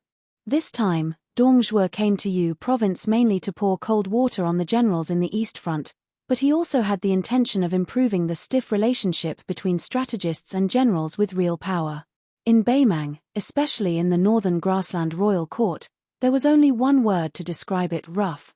As the number one official in the southern court, what Dongzhuo wanted to do was to combine the brains of the southern court with the military force of the northern court. Not only should the two sides not hinder each other, they should also try their best to cooperate. This was definitely not a daydream of Dongzhuo, because those strategists who knew the essence of the war in the Central Plains and were proficient in military strategies on paper were in the same boat as the generals on the front line. After all, they were bound together for good or ill. As long as Dongzhuo broke through the window paper, the two sides would be able to work together as one. They would earn military merits on horseback and divide military merits on horseback. If they could take down Yu Province and Bailiang in one go, it would be tantamount to taking off the clothes of this pretentious noble lady in the Central Plains. By then, the iron cavalry of Baemang would be unstoppable, and the ruler of the Central Plains would be surnamed Murong, just like His Majesty. Dongzhuo subconsciously clenched his teeth, his eyes blazing. As long as he could take down Bailiang, the general trend would be in the hands of Baemang. In the future, it would be impossible to rely on the famous generals of Liang to stop the iron cavalry from going south. The only real enemy of Baemang was the tall cities that were in the way. Thinking of this, Dongzhuo walked to a side table in the tent. On the table, there was a wooden model of the three cities inside the gourd mouth. It was made by skilled craftsmen. The typing order had ordered the craftsmen in the western capital to make it carefully. There were about 40 of them, including all the important cities in Bailiang. They were specially made for the generals on the front line to know the structure of the cities in Bailiang. There were 8 of them in Yuju on the eastern front. 3 of them were placed in the tent for the time being. At that time, the carriage was bumpy, and the wooden model made from Chang'an City was broken into pieces. Many strategists went to the imperial clan official in charge of the delivery to ask for an explanation. That guy, who had the surname Yelu, picked his nose and said whatever he wanted. At that time, there were dozens of strong retainers behind him. They had already taken out their swords and were about to chop those strategists. Then, a few days later, an imperial edict arrived. That imperial clan official was beheaded on the spot, and all his retainers were sentenced to death. The brand new wooden model from Chang'an City was also sent. The eunuch who delivered the edict only said to the official's backer, "This model was personally supervised by the typing order." Therefore, the trembling Yelu general immediately gave up the idea of crying injustice for his nephew. The strategists once again described the structure of the wooden model to the generals in the tent. They explained what the battlements were, what the parapets were, what the horse-faced platform was, and what the various crossbow configurations were, interspersed with the battles of the Central Plains in a certain dynasty. When the strategist whose mouth was dry finally finished speaking, Dongzhuo said in a deep voice, "Everyone, the cities in the Central Plains are filled with traps, and the layout is exquisite. You must remember one thing. As siege generals, the more we know how to defend a city, the more lives we, the northern Mang men, can have." Dongzhuo raised his arm and pointed in the direction of the gourd. Crouching Bow City is the first city in Yuju. In order to uproot it, we will definitely have thousands or even tens of thousands of people die there. It is destined that we will never be able to return to our hometown on the grassland. Of course, I hope that everyone in our army can enter the hinterland of Yuju alive. We can even fight all the way to Xiangfan in Liang and the southern border guarded by the King of Yang. We can see what the sea looks like. But this is not realistic. People will die in war. Otherwise, General Yang Yuanzhan would not fight this battle with the determination to die. Dongzhuo's face suddenly turned ferocious. He said sternly, "I, Dongzhuo, came here today just to say a few words from my heart. Even if my Baemang men have to die, they will die in a place further south." Chapter 1366. If I have to die, I don't want to die in Bailiang, where the land is barren and the territory is narrow. I want to die in the rich Central Plains, under Grand Peace City, on the shores of the South Sea. Baemang's 90,000 vanguard troops poured into the mouth of the gourd like a flood bursting through a dam. Those forts were like unremarkable pebbles on a shoal, instantly submerged. The northernmost beehive fort at the mouth of the gorge, together with the 6 beacons and 197 Yuju officers, all died in battle, without a single arrow remaining. Clear Phoenix Fort was broken through. 362 men, all unsheathed cold blades, died in battle. White Horse Fort was broken through. 213 men, without a single place within the fort, all died in battle. At the heart of the northern group of forts at the mouth of the gorge was Jujube Horse Village. Corpses were strewn everywhere. Apart from the Baemang cavalry, who had been seriously injured and flustered, who added a blade to the back of the corpses, not a single person died while fleeing. Their wounds were all in front of their bodies. Apart from the last Chicken Crow village in the south, all of the 18 forts around Jujube Horse Village were broken through by the Baemang army. Not a single person surrendered. Chicken Crow Village was different from the other forts, which were mostly built in river valleys. It was located on a precipitous cliff of a short mountain. Countless Baemang cavalry quickly passed by the 2 sides of the mountain, whistling through the air like the wind. Most likely in pursuit of speed, they wanted to push out of Crouching Bow City as quickly as possible. They didn't pay any attention to this isolated and unimportant little village. Within the village, there wasn't even a commander-in-chief, but a mere deputy commander-in-chief. When all of the soldiers were gathered together, there were more than 230 of them. Everyone could clearly hear the loud trampling of Baemang horses at the foot of the mountain, as well as the strange cries of those northern barbarians as they galloped forward. Chicken Crow Village's deputy commander-in-chief, Tang Yangchao, was a tall, middle-aged man. He was a classic veteran ruffian from the border. Alcohol was prohibited in the army, and there were several times where he had messed up matters because of alcohol. This man, who could have become a commander-in-chief long ago, was wasting his time in Chicken Crow Village. Every time he drank, Tang Yangchao would brag to his mostly young subordinates about how he had once been the personal guard of the previous cavalry deputy commander, Wei Taishan, and how he had followed the commander-in-chief in his early years and slaughtered his way through Baemang territory. The youngsters in the village at first, but after years and years of listening to those things, calluses. As a result, every time Tang Yangchao bragged after drinking, many people would shake their heads and make faces. If Tang Yangchao wasn't drunk to death and saw these little bastards imitating him behind his back, he wouldn't get angry to see these little bastards to not know how to respect a hero respect. In the past, even when Yuju generals came to patrol the village, Tang Yangchao, who didn't wear his armor neatly, was dressed meticulously for the first time. Even his sloppy beard had been shaved off, making him almost unrecognizable as the great deputy commander-in-chief. If it were any other time, there would definitely be a few bold young soldiers who would approach him with a mischievous smile and say, "Oh, the deputy commander-in-chief looks like a dog. Why haven't you found your sister-in-law yet?" However, at this moment, most people only had heavy hearts and couldn't squeeze out a smile. The elders from the stronghold stood beside Tang Yangchao and were also silently inspecting the armor and crossbow sabers. Tang Yangchao looked around and said indifferently, "Those who aren't over 20 years old, and those who are the only children in your families, stand obediently where you are. Those who aren't, take a step forward." Not counting Tang Yangchao and the 7 people on his left and right, more than half of the 221 people in front had walked out. Tang Yangchao looked over and suddenly pointed at a baby-faced soldier and scolded with a smile, "By Yofu, if I remember correctly, you're only 18 years old. You don't even look like you're 15. Scram back." Look, the great deputy commander-in-chief had finally put on some airs of this official, but he was immediately exposed after a few words. He deserved to be called this old man for the rest of his life. The soldier named Bai Yofu blushed and said loudly, "Father said that it's a matter of course for soldiers to fight and be paid. Then, it's also a matter of course to go to the battlefield and kill the enemy." Tang Yangchao put one hand on the Beiliang saber at his waist and said with a smile, "Then, didn't your mother secretly tell you not to fight with your life?" Bai Yofu's face was full of embarrassment. He said softly, "She really did." Laughter immediately broke out. After Tang Yangchao raised his hand, the village returned to its previous silence.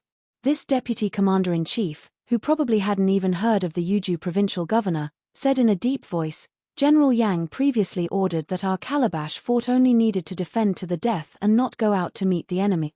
Tang Yangchao paused for a moment. Therefore, I, Tang Yangchao, am going out to kill the barbarians this time because I, Tang Yangchao, have disobeyed military orders. Those who stand in place and stay in the fort, and those who step out don't need to go down the mountain. Yes, once we go down the mountain, we'll be stuck at the foot of the mountain for the rest of our lives. There's nothing to hide.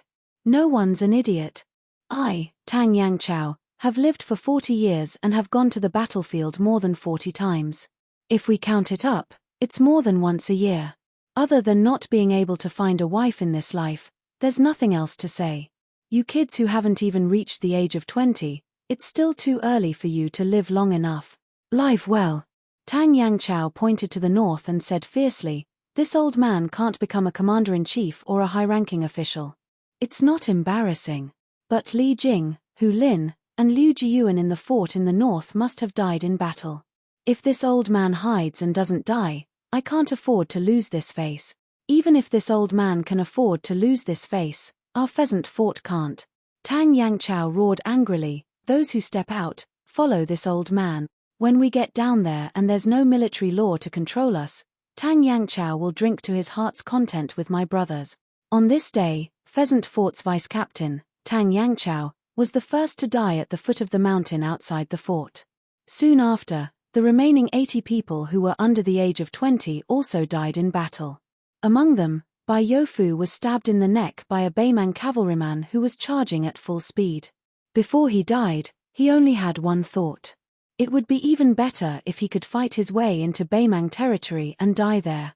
Not long after, a white-haired, dignified old general stopped his horse at the foot of the mountain.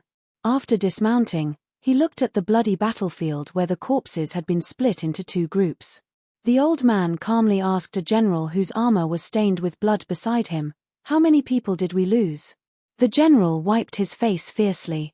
"The bows and crossbows of the fort in Yuju are extremely sharp, and everyone fought to the death. I only know that over 4,000 of us died in battle, and even more were injured." It was precisely the commander of the Eastern Front, Yang Yuanzhan. His expression was grave as he sighed heavily. They still hadn't seen Crouching Bow City of the three cities at the Gourd Gate, nor had they seen Yang Wenwan's elite infantry. Yang Yuanzhan looked at the pheasant fort on the mountain that was destined to be empty and muttered to himself, "There's no way to fight this battle." Chapter 1367. After Hsu Fengnian entered Jizhou, he donned a mask made of roots. This mask was the handiwork of the witch of the southern border, Shu Xiu. When Hsu Fengnian had snuck into Beimang, it was thanks to these ingenious items. The four of them crossed the border. The spies of the Fu Shui chamber had long since prepared 4 impeccable travel documents. At present, the tyrants of Beiliang were like a swarm of ants that had been disturbed by a child. They all fled for their lives. Hsu Fengnian's meager group of 4 was completely inconspicuous. Fan Xiaochai knew that he was going to Hengshui City in Ji North to meet with Yu Luandao and Wei Jingtang. However, although the 4 of them traveled day and night without rest, they did not take the shortest route. Instead, they traveled directly into the heart of Jeju. Ultimately, they arrived at Dajian City, which had been built during the last years of the Great Feng dynasty. Hsu Fengnian was in no hurry to enter the city. Instead, he reined in his horse and stopped on the official road outside the city. With a complicated expression, he gazed at the silent city. As the former capital of northern Han, it could be said that the city was filled with the relatives of officials, and nobles. Back then, Xu Xiao, who was one of the top generals, had led an army to attack northern Han. All of Jeju had been trampled to pieces by the armored cavalry of the Shu family. Only Dajian City had managed to escape the calamity. When the army slowly approached the city, disaster was imminent. That night, countless scholars drank and sang. It was said that one could smell the strong scent of alcohol from 3 li outside the city. As a result, there was the story of 300 Han retainers, drunk to death in one night. Fan Xiaochai had wandered from place to place due to the destruction of her country and her family. However, as a descendant of the loyal and fierce Fan clan, even though she had been fleeing for her life, her life was generally stable. She had once lived in Darjan City for more than half a year. She did not have to worry about food or clothing, enjoying the lanterns during the Lantern Festival and going on field trips. At that time, she still had many naive thoughts. If Northern Han were still around, perhaps she would have lived a more extravagant life. She would have married a handsome young man from an aristocratic family of equal social status. They would have helped each other in difficult times, assisted her husband and taught her children, and grown old together. Her grandfather, father, and so many uncles wouldn't have died on the battlefield. In the end, she was the only one left. If she hadn't been chosen by Zhao Go, then the Fan family wouldn't even have a single person to worship their ancestors. Mi Fengjie, who was obsessed with martial arts, did not have such sentimental feelings. The sword case on his back was already wrapped in a cotton cloth. Just by looking at his posture, this hidden sword cave master, who had left the orthodox Jianghu for too many years, did not have the demeanor of a grandmaster. He looked more like a rigid old servant who did not know the ways of the world. Hsu Fengnian softly said, "Enter the city." The 4 riders immediately galloped toward the city gate. Aside from Fan Xiaochai, whose appearance was enough to arouse pity, who was fiercely glared at by the city guards, nothing else happened. After entering the city from the south, Hsu Fengnian familiarly led them to the north of the city. Along the way, they passed through streets and alleys. Fan Xiaochai was inevitably surprised. Logically speaking, Hsu Fengnian should not be so familiar with the layout of Darjan City. In the end, the 4 of them stopped at a place called the Green Bamboo Restaurant in the north of the city. The restaurant's business was booming, and it was difficult to find an empty chair on the first floor. The waiter who welcomed the guests was not very good either. He was so greedy that he couldn't get out. He casually led the 4 people's mounts to the stable. After that, he didn't care whether the guests lived or died. If they wanted to eat and drink, just wait. He didn't believe that the 4 foreign guests would change places. The 4 of them had no choice but to wait for an empty table in front of the counter that was piled with green bamboo boards. Hsu Fengnian was bored to death. He picked up a green bamboo stick. The name of the dish was engraved on it, along with the price. It was not cheap at all. It was almost as expensive as the price in the capital. Of course, now there were 4 more fat lambs waiting to be slaughtered. Hsu Fengnian was admiring the beautiful calligraphy on the bamboo board. Out of the corner of his eye, he saw the clever young waiter going up to the 2nd floor. Hsu Fengnian smiled knowingly. He most likely figured out the origin of the 4 horses. Before leaving Yu Province, the 4 war horses of Yu Province were replaced by Huzhou courier horses. Before entering the territory of Ji Province, the spies of Whisk Chamber secretly contacted them had also replaced them with 4 high-quality Ji Province war horses. Hsu Fengnian noticed the suspicious behavior of the waiter. Apart from Yu Delong, Mi Fengjie and Fan Xiaochai also noticed the peculiarity of this green bamboo restaurant.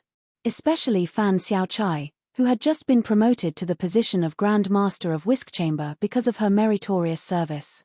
Under her timid appearance, she was emitting a very well-hidden bloodthirsty aura.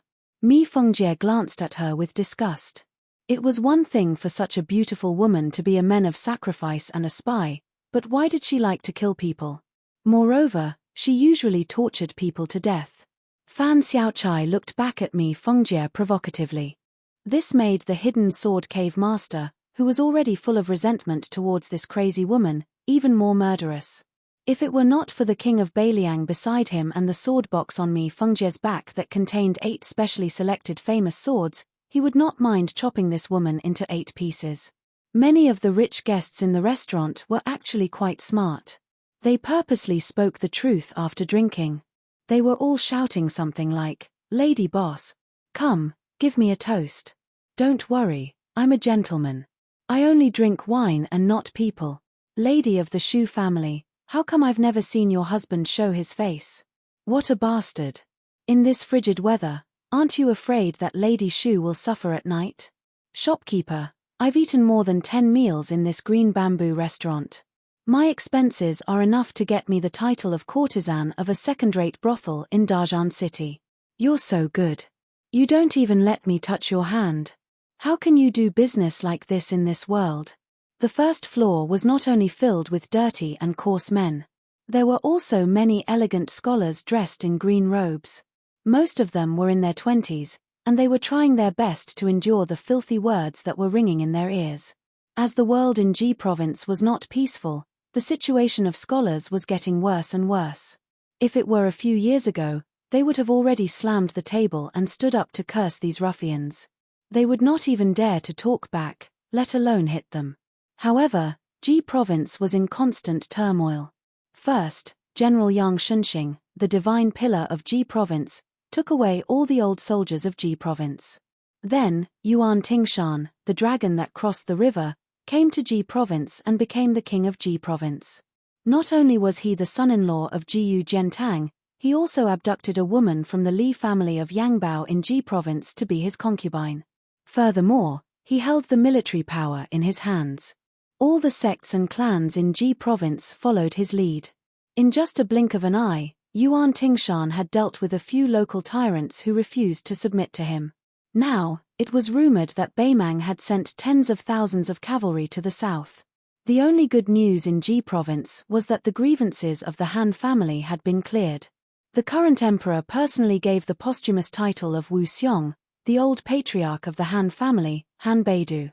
Not only was the posthumous title of Wu Xiong not the second rank of Zhong, or at most, the posthumous title of Wu Xiong, which was ranked 5th among the 8 posthumous titles of Wu Xiong.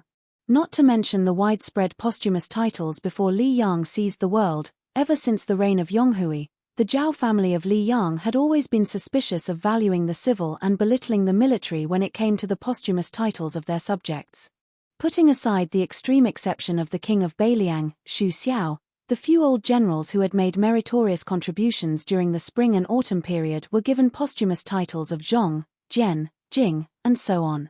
Perhaps only General Jiyu Gentang had the chance to ascend to the throne after his death, thus he was given the posthumous title of Wu Ning. From this, it could be seen that the new emperor of Li Yang had made an exception for the Han family, which had said, if the monarch wanted a subject to die, the subject would die generously. Even more exciting was the fact that before the Han family had been cleared of wrongdoing by the imperial court, an astonishing piece of news had already spread from Jeju. An orphan of the Han family who had escaped calamity had appeared. Following his appearance, a touching story began to circulate in the streets of Jeju.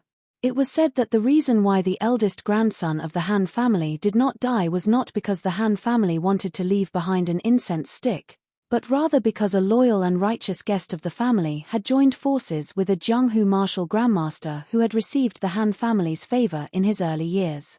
They had carried away the young child behind the Han family's back. Unfortunately, the guest who had died during their escape had said, "The Han family has treated me like a national hero, so I will repay them with a national hero." Although this person's name was obscure, the martial grandmaster was a renowned Jianghu hero from 20 years ago in Jeju. His strength was extremely close to the first level, and he was known to be invincible among second-level martial grandmasters. His name was Hu Wanhu, nicknamed the Marquis of 10,000 Households. Before the fall of Northern Han, he had served as a military officer and was known to be the enemy of 10,000 people in Jeju. After the fall of Northern Han, he had raised over 2,000 roaming mounted bandits at the northern border of Jeju. This person had threatened that there would be a day when he would chop off Xu Xiao's head and use it as a wine jug. Unexpectedly, he had quickly disappeared. As it turned out, he had saved the eldest grandson of the Han family. It was rumored that he was currently imprisoned in the underground prison of Yangbao. It could be seen just how many years the Han family had endured humiliation and how many years this Jeju hero had not seen the light of day. During this period of time, countless people had come to visit the Yangbao Li family under all kinds of pretenses. If it weren't for Yuan Tingshan personally dispatching a cavalry with bright crossbows to deliberately station on the main road of Yangbao, perhaps Yangbao wouldn't even have a moment of peace. A graceful figure appeared at the top of the stairs, but for some reason, it immediately turned around and disappeared in a flash. The sharp-eyed men downstairs immediately hissed. They slapped the table with their hands and knocked the bowl with their chopsticks. As it turned out, the shopkeeper's wife, Lady Shu, had given the drinkers downstairs a performance of hugging the peeper half covering the face. How could these men, who never lacked money, let it go? They screamed again and booed to death. This caused those young scholars who couldn't bear it any longer to glare angrily at the neighboring tables. Those with better tempers rolled their eyes, while those with worse tempers directly spat on the ground. There were also some who used hand gestures to greet the scholars' many generations of ancestors. Speaking of which, it was strange. It was true that the proprietress's appearance was outstanding, but she couldn't be considered a devastatingly beautiful woman. However, regardless of whether it was the coarse men or the refined scholars, even if they didn't fall in love at first sight, the more they looked, the more they liked her. The former had shallow eyes, drooling over the woman's heavy breasts, round and perky buttocks, as well as her soul-stirring foxy eyes, as well as her unique style that allowed her to exchange vulgarities with them. The latter had all sorts of reasons. Some said that the Lady Shu's occasional dazed expression while lying behind the counter was very charming. Some said that they saw the proprietress's staunch and chaste nature. There were even more who said that she was naturally close to scholars. It was possible that she was the daughter of one of the old Northern Han's aristocratic families who had wandered among the common people. Chapter 1368. However, there was only one reason why customers only dared to take liberties with their mouths and did not dare to lay their hands on them. There was only one reason why Green Bamboo Restaurant's business was booming. It was because the eldest grandson of the Han family, who had been promoted to the position of commandant of South Luguan by the imperial court, was Shu's sworn brother. The waiter had a bright smile on his face, but he was full of suspicions as he ran downstairs. He respectfully invited Hsu Fengnian and the others to take a seat upstairs. Hsu Fengnian took out a piece of silver and tossed it to the waiter. The waiter's smile became even brighter as he shouted, "Thank you, young master, for your reward." The waiter was not surprised that the four of them went upstairs, but it was strange that they went directly to a private room on the third floor. There were so many rich guests in Dijon who came here with ulterior motives, but none of them had such an honor. The waiter led the four of them to the door of the room on the third floor and stopped. Hsu Fengnian pushed the door open and entered. Mi Fengjie stood at the door while Fan Xiaochai followed Hsu Fengnian over the threshold. Fan Xiaochai glanced at the woman who stood motionless with a face full of surprise. She was indeed somewhat enchanting, especially the view on her chest, which could make ordinary men want to run over and hold it with both hands to reduce the burden. However, that was all there was to it. Fan Xiaochai's beauty was above the woman's, and her style was the complete opposite. Generally speaking, each of them had their own merits, so they minded their own business. After Hsu Fengnian calmly sat down, he smiled and said, "Qing Juniang, why are you standing there like a fool? Pour the wine. Even if you want to go back to your old business of selling human meat buns, you still have to get the customers drunk first, right?" The woman who was called Qing Juniang by Hsu Fengnian, who was wearing Zhong Shungan's mask, covered her mouth. It was unknown whether she was crying or laughing. She was none other than Qing Juniang, whom Hsu Fengnian had met in Beimang's Juzi Ju. She was the owner of an unscrupulous inn that sold black wine. Had it not been for that night at the foot of the mountain, when she had unintentionally revealed her true feelings in a drunken stupor, Hsu Fengnian would not have gotten involved with the Zhongyi stronghold's head Han Fang, nor would he have killed his way to the Shun's thatched hut on Mount Liui's Changle Peak. Then, under the oppression of the Shun clan's thatched hut, the eldest grandson of the Han clan might not even be able to be the king of a mountain, and could only switch mountains with Zhongjulu and start anew. Then, in Ji province, there wouldn't be the eldest grandson of the Han clan who walked right into the trap and waited to be executed.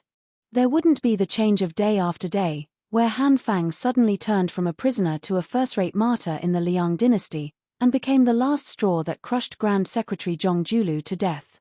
It could be said that in these 2 years, the whisk room's men of sacrifice and spies that had been hiding in Ji province were all revolving around a single person, carrying out a secretive and cautious complex operation. This lucky person was precisely Han Fang, who had led 21 riders back to Ji province. Even though the whisk room had spent a great deal of effort, manpower, and resources, Han Fang was able to successfully distinguish herself from the others time and time again, probably because of the protection of more than 10 generations of the Han clan's heroic ancestors. Even Xu Weixiong and Chu Lushan, who were far away in Beiliang, who were in charge of Ji Province's spy affairs, clicked their tongues in amazement. This chess piece was personally planted by Hsu Fengnian. It was still far from blossoming and bearing fruit. However, for Beiliang, who was now in an even worse situation, with and without Han Fang in Ji Province, there was definitely a world of difference. Hsu Fengnian's trip to Dajian City in Ji Province this time was not to meet Han Fang, but to meet Zhong Xiuqing, who claimed to be an outer disciple of the Dao Ti sect. At that time, Zhongyi Stockade had fallen and scattered. Only this person had firmly placed his bet on Han Fang and regarded her as a Dao-enlightened immortal who could help him rise to the top. Reality proved that this Beimang Daoist, who was born as a scholar in the Southern Dynasty, had not only made the right bet, but also made a lot of money. Now, he had the official position of Liang official and was assisting Lieutenant Han Fang in Nanlu Pass. Of course, Hsu Fengnian would not recklessly meet Han Fang directly, even though the Liang Jiao Go, who had been severely injured, was no longer as strong as before in Ji Province. The old military chief Yang Shunxing had left, and the new noble Yuan Tingshan had arrived, causing the Jiao Go in Ji Province to be severely reduced. Han Fang's luck was good, but Hsu Fengnian did not have much confidence in his own luck. After Qing Zhuniang sat down, she poured a cup of aged Huajiu wine for Hsu Fengnian. The wine's aroma quickly filled the air. After the excitement, she was obviously a little uneasy. She asked softly, "Xu Lang, why did you come to Dajian City?" Qing Zhuniang did not know about Han Fang's identity as the orphan of the Han family until he was imprisoned. As for Hsu Fengnian's identity, even Han Fang was only told by an old spy from the Fu Shui house after he had settled down in Ji Province. Of course, Han Fang would not say a word about this kind of secret to Qing Zhuniang, who had no relatives or friends. This time, Hsu Fengnian came to Dajian City to meet Zhong Xiuqing, who also did not dare to reveal anything. Han Fang's situation was turned upside down, and Qing Zhuniang naturally rose along with it. She opened this restaurant in Dajian City, where every inch of land was worth its weight in gold. She, who lived at the foot of Jiui Mountain, was so miserable that she did not even use her name. Perhaps even the lowest-level Beimang spies in Ju Province had not heard of her, not to mention Jiao Go in Ji Province. To this day, Qing Zhuniang only regarded him as the son of a rich family from Longyao Province or Gusai Province. As for Xu Lang's skills, she was not clear from the beginning to the end.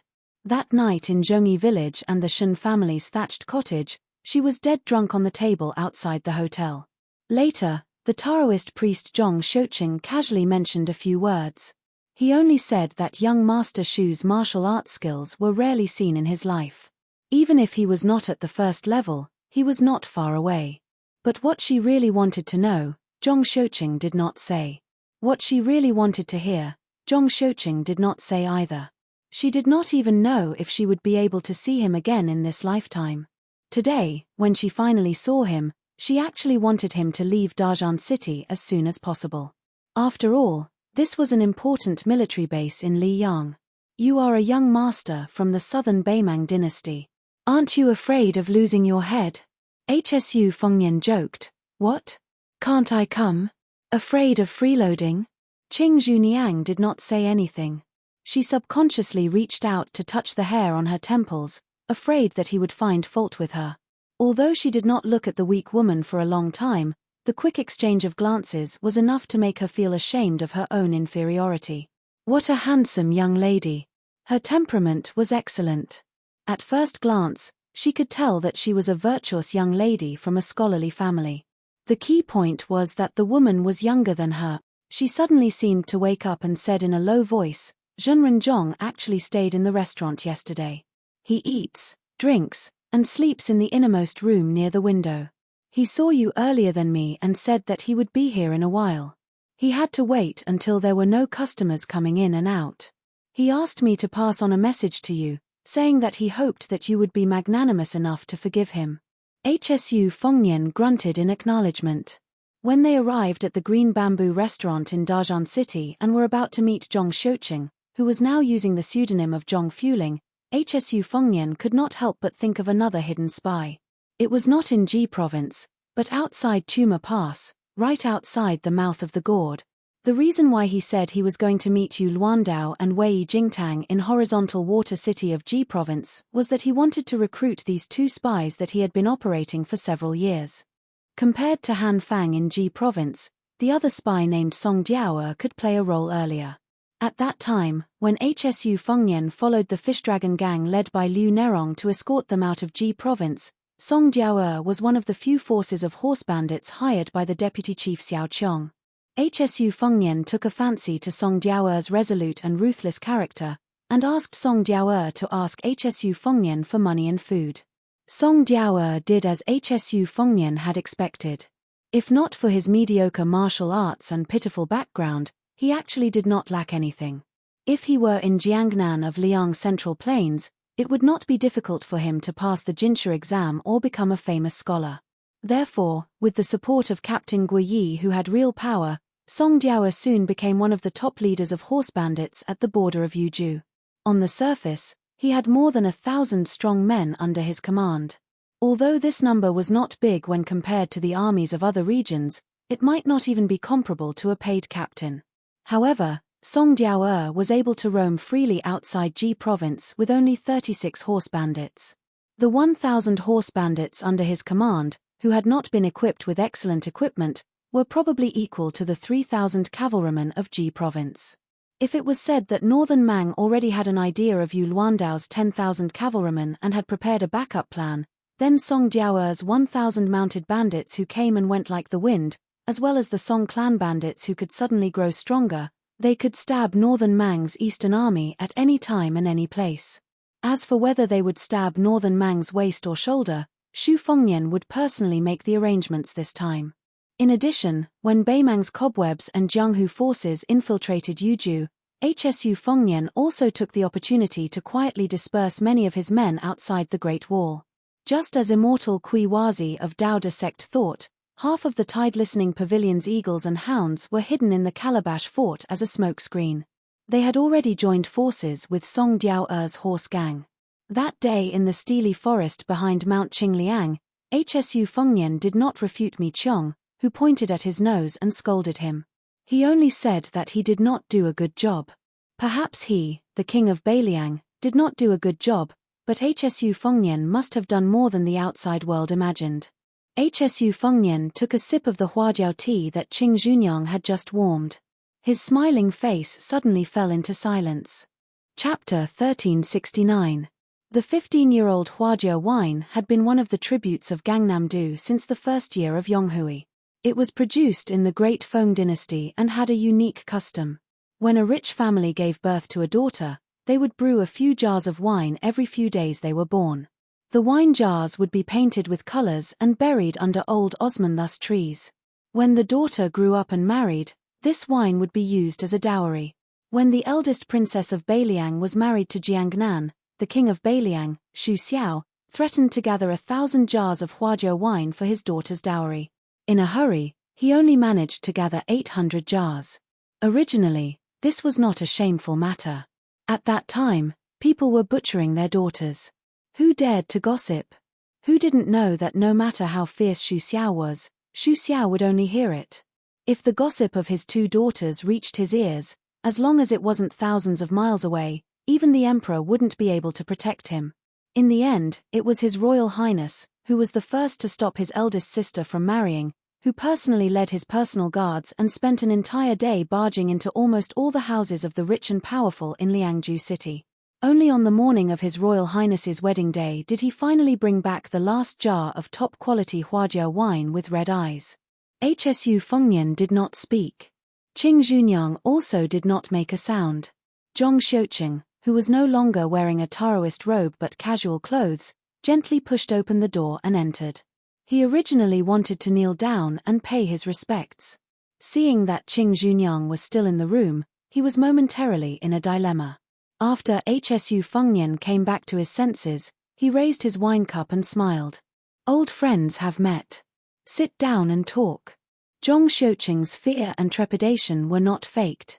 His mother, The person in front of him was the northwest vassal king of Liang.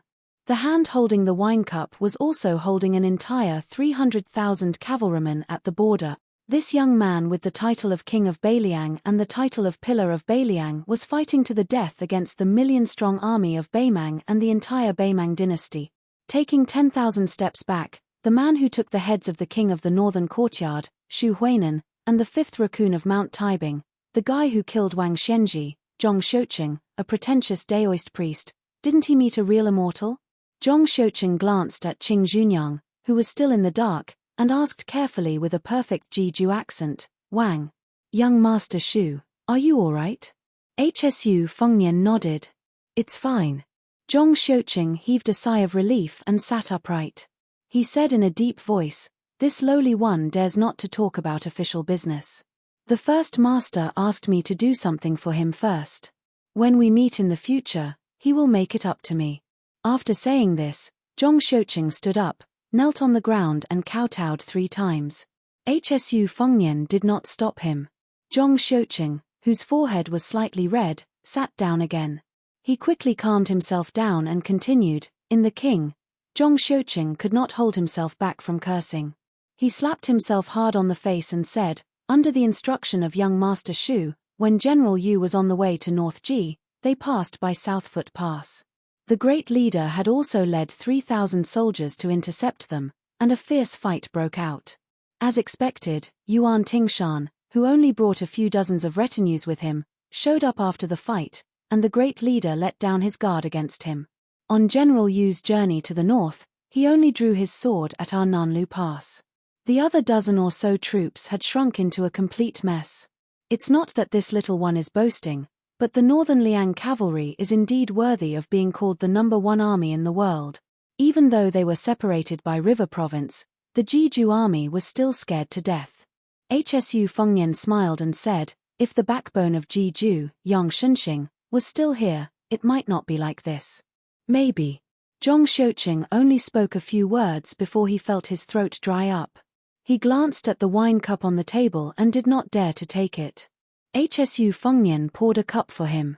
Only then did he lower his head and bend over to take it. He tilted his head slightly and drank it in one gulp. Qing Junyang was dumbfounded. What kind of show was this? What General Yu? What Beiliang cavalry? She had heard of Yang Shunxing before. He was the old man who acted like a tyrant in Jeju but immediately became unaccustomed to other places. It was said that he suffered a great defeat at a place called Guangling Road in Liyang. He was a classic example of a man who could not keep his integrity in his old age. She was more familiar with Yuan Tingshan. It could not be helped. Everyone in Jeju knew about Master Yuan. He was a legendary figure who had both praise and blame. Those who approved of him worshipped him to the point of prostrating themselves before him, praising him to the skies. Those who did not approve of him gritted their teeth and scolded him for being a mad dog who had once been beaten by the king of Beiliang. He did not rely on riding a horse to kill enemies, but relied on riding a woman to achieve his current status. Zhong Shouqing was about to speak when someone knocked on the door. Zhong Shouqing stood up like a bird startled by the twang of a bow, startling Qing Junyang. HSU Fengnian put down his hand and signaled for Zhong Shouqing to calm down. He said calmly, come in. After Mi Fengjie entered the room, the old man glanced at Fan Xiaochai with extreme annoyance and said softly, that one guy came to find us. HSU Fengnian smiled and said, should I say that this guy is haunting us or is he infatuated? It turned out that after the 4 of them had entered the border of Ji province, they had inadvertently encountered a group of 40 men who were escorting a descendant of an aristocratic family. The arrangement of the group was not inferior to that of Ji province's elite cavalry. That fellow had only glanced at Fan Xiaochai, who was riding past him, and his soul had followed Fan Xiaochai's horse. He didn't care about anything else and immediately turned his horse around, desperately trying to catch up with Xu Fengnian's group. As it turned out, when the young man named Wan Gang was young, he met Fan Xiaochai in Daejeon City. At that time, he was shocked.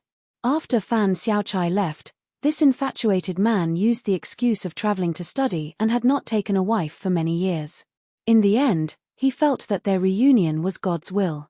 Fan Xiaochai said that she did not know this Ruan Gang and had never stopped in Daejeon City.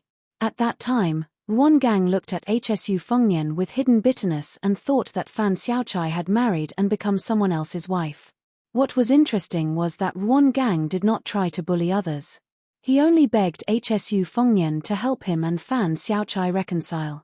In the end, this son of the Deputy General of Jeju even got off his horse and knelt on the road with tears and snot all over his face. Fortunately, he did not see Fan Xiaochai's ferocious expression on the horse's back. At that time, the third great master of the Fu Shui chamber really wanted to cut him into pieces. Fan Xiaochai looked at Hsu Fengnian and said expressionlessly, "I will find a chance to kill him. Don't worry, it will be done without anyone knowing." Hsu Fengnian shook his head and smiled. "You women can have a man who cares about you so much. Even if you are not together, you can't hurt him too much. After all, there are not many good men like him in this world." Fan Xiaochai still kept a straight face and asked, "Why don't I put him in the side room of the Fu Shui chamber? He is the son of the Deputy General of Jeju after all. He can be useful." Hsu Fengnian asked, "You don't like him? Besides, you are one of the top 10 figures in the Fu Shui chamber. Why do you care about this little bit of merit?" Hsu Fengnian smiled and shook his head.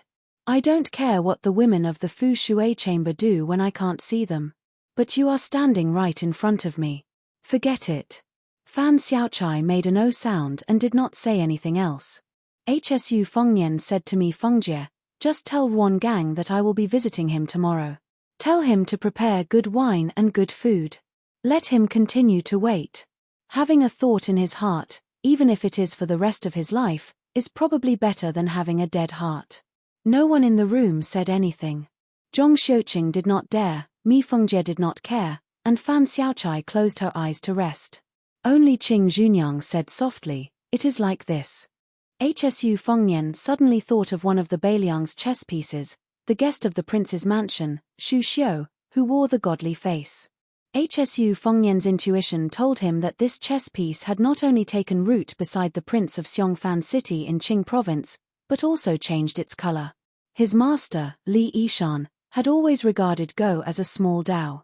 Most importantly, he believed that Go was divided into black and white, and it would always be black and white. But the human heart was the most changeable. How could it be divided into black and white?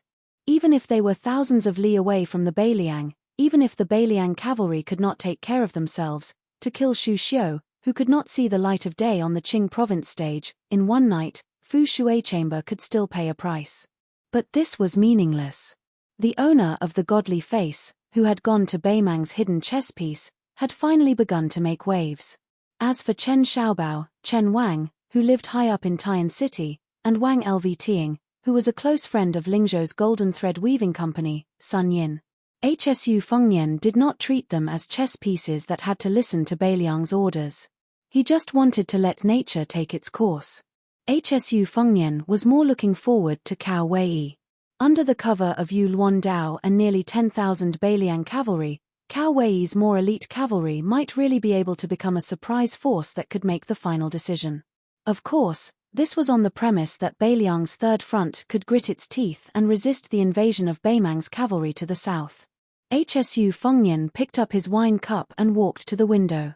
He looked at the endless stream of people on the busy street and drank a mouthful of Huajia wine. "Your peace order is in Beimang's imperial palace. Using hundreds of large satin pieces to piece together the picturesque mountains and rivers of two dynasties, you want to buy peace for that old woman with black and white. This technical work should be rewarded. But this reward is my Beiliang's 300,000 cavalry. It depends on whether or not your Beimang can eat it. Be careful not to burn your intestines." Chapter 1370. There's one more chapter before 12 o'clock. The four horsemen who did not stir up any trouble were like a drop of water thrown into a ravine. They could not stir up anything. After Hsu Fengnian and Zhong Xiuqing finished their discussion, they quickly left the restaurant. Qing Junyang only said one sentence when she saw them off. She said that the last time they parted, he gave her a sentence, and this time she returned it to him. Hsu Fengnian smiled and accepted it. Zhong Xiuqing returned to the window of the private room and watched the 4 horsemen leave on the street. He did not turn around. The woman was slowly tidying up the wine jug and wine cups on the table, as well as the exquisite plates with side dishes. Zhong Xiuqing asked curiously, "Qing Junyang, what was that sentence? Can you say it?" Qing Junyang smiled gracefully, "Why can't I say it? Last time he told me to live well. There's no greater reason than this in the world." Zhong Xiuqing sighed, "The world is going to be chaotic." Qing Junyang asked softly, "Who is he? If you can't say it, don't say it." Zhong Xiuqing turned around and was a little confused, "I really can't say it. But I talked to him for so long." "Qing Junyang, can't you guess?"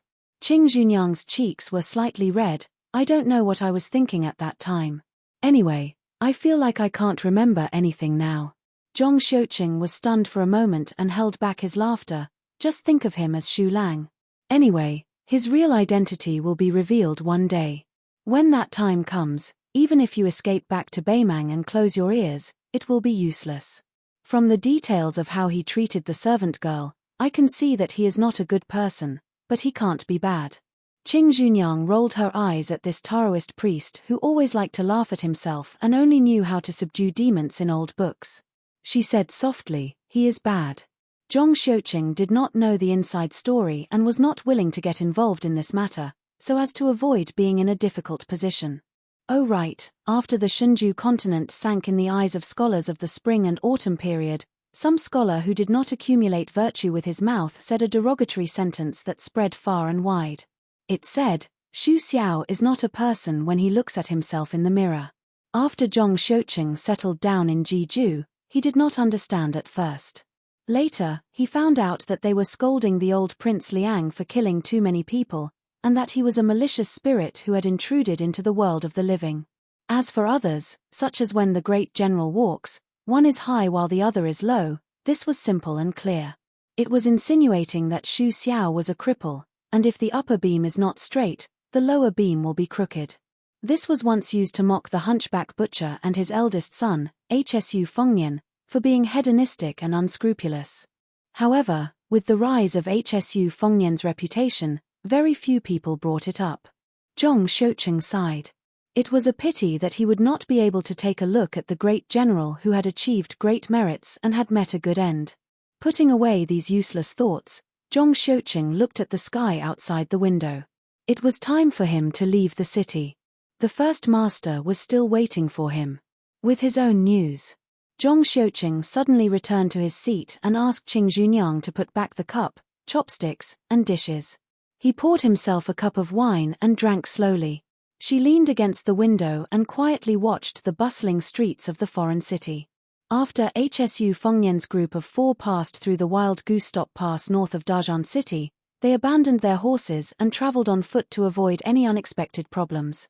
They quickly traveled north on the mountain roads where woodcutters and hunters rarely went.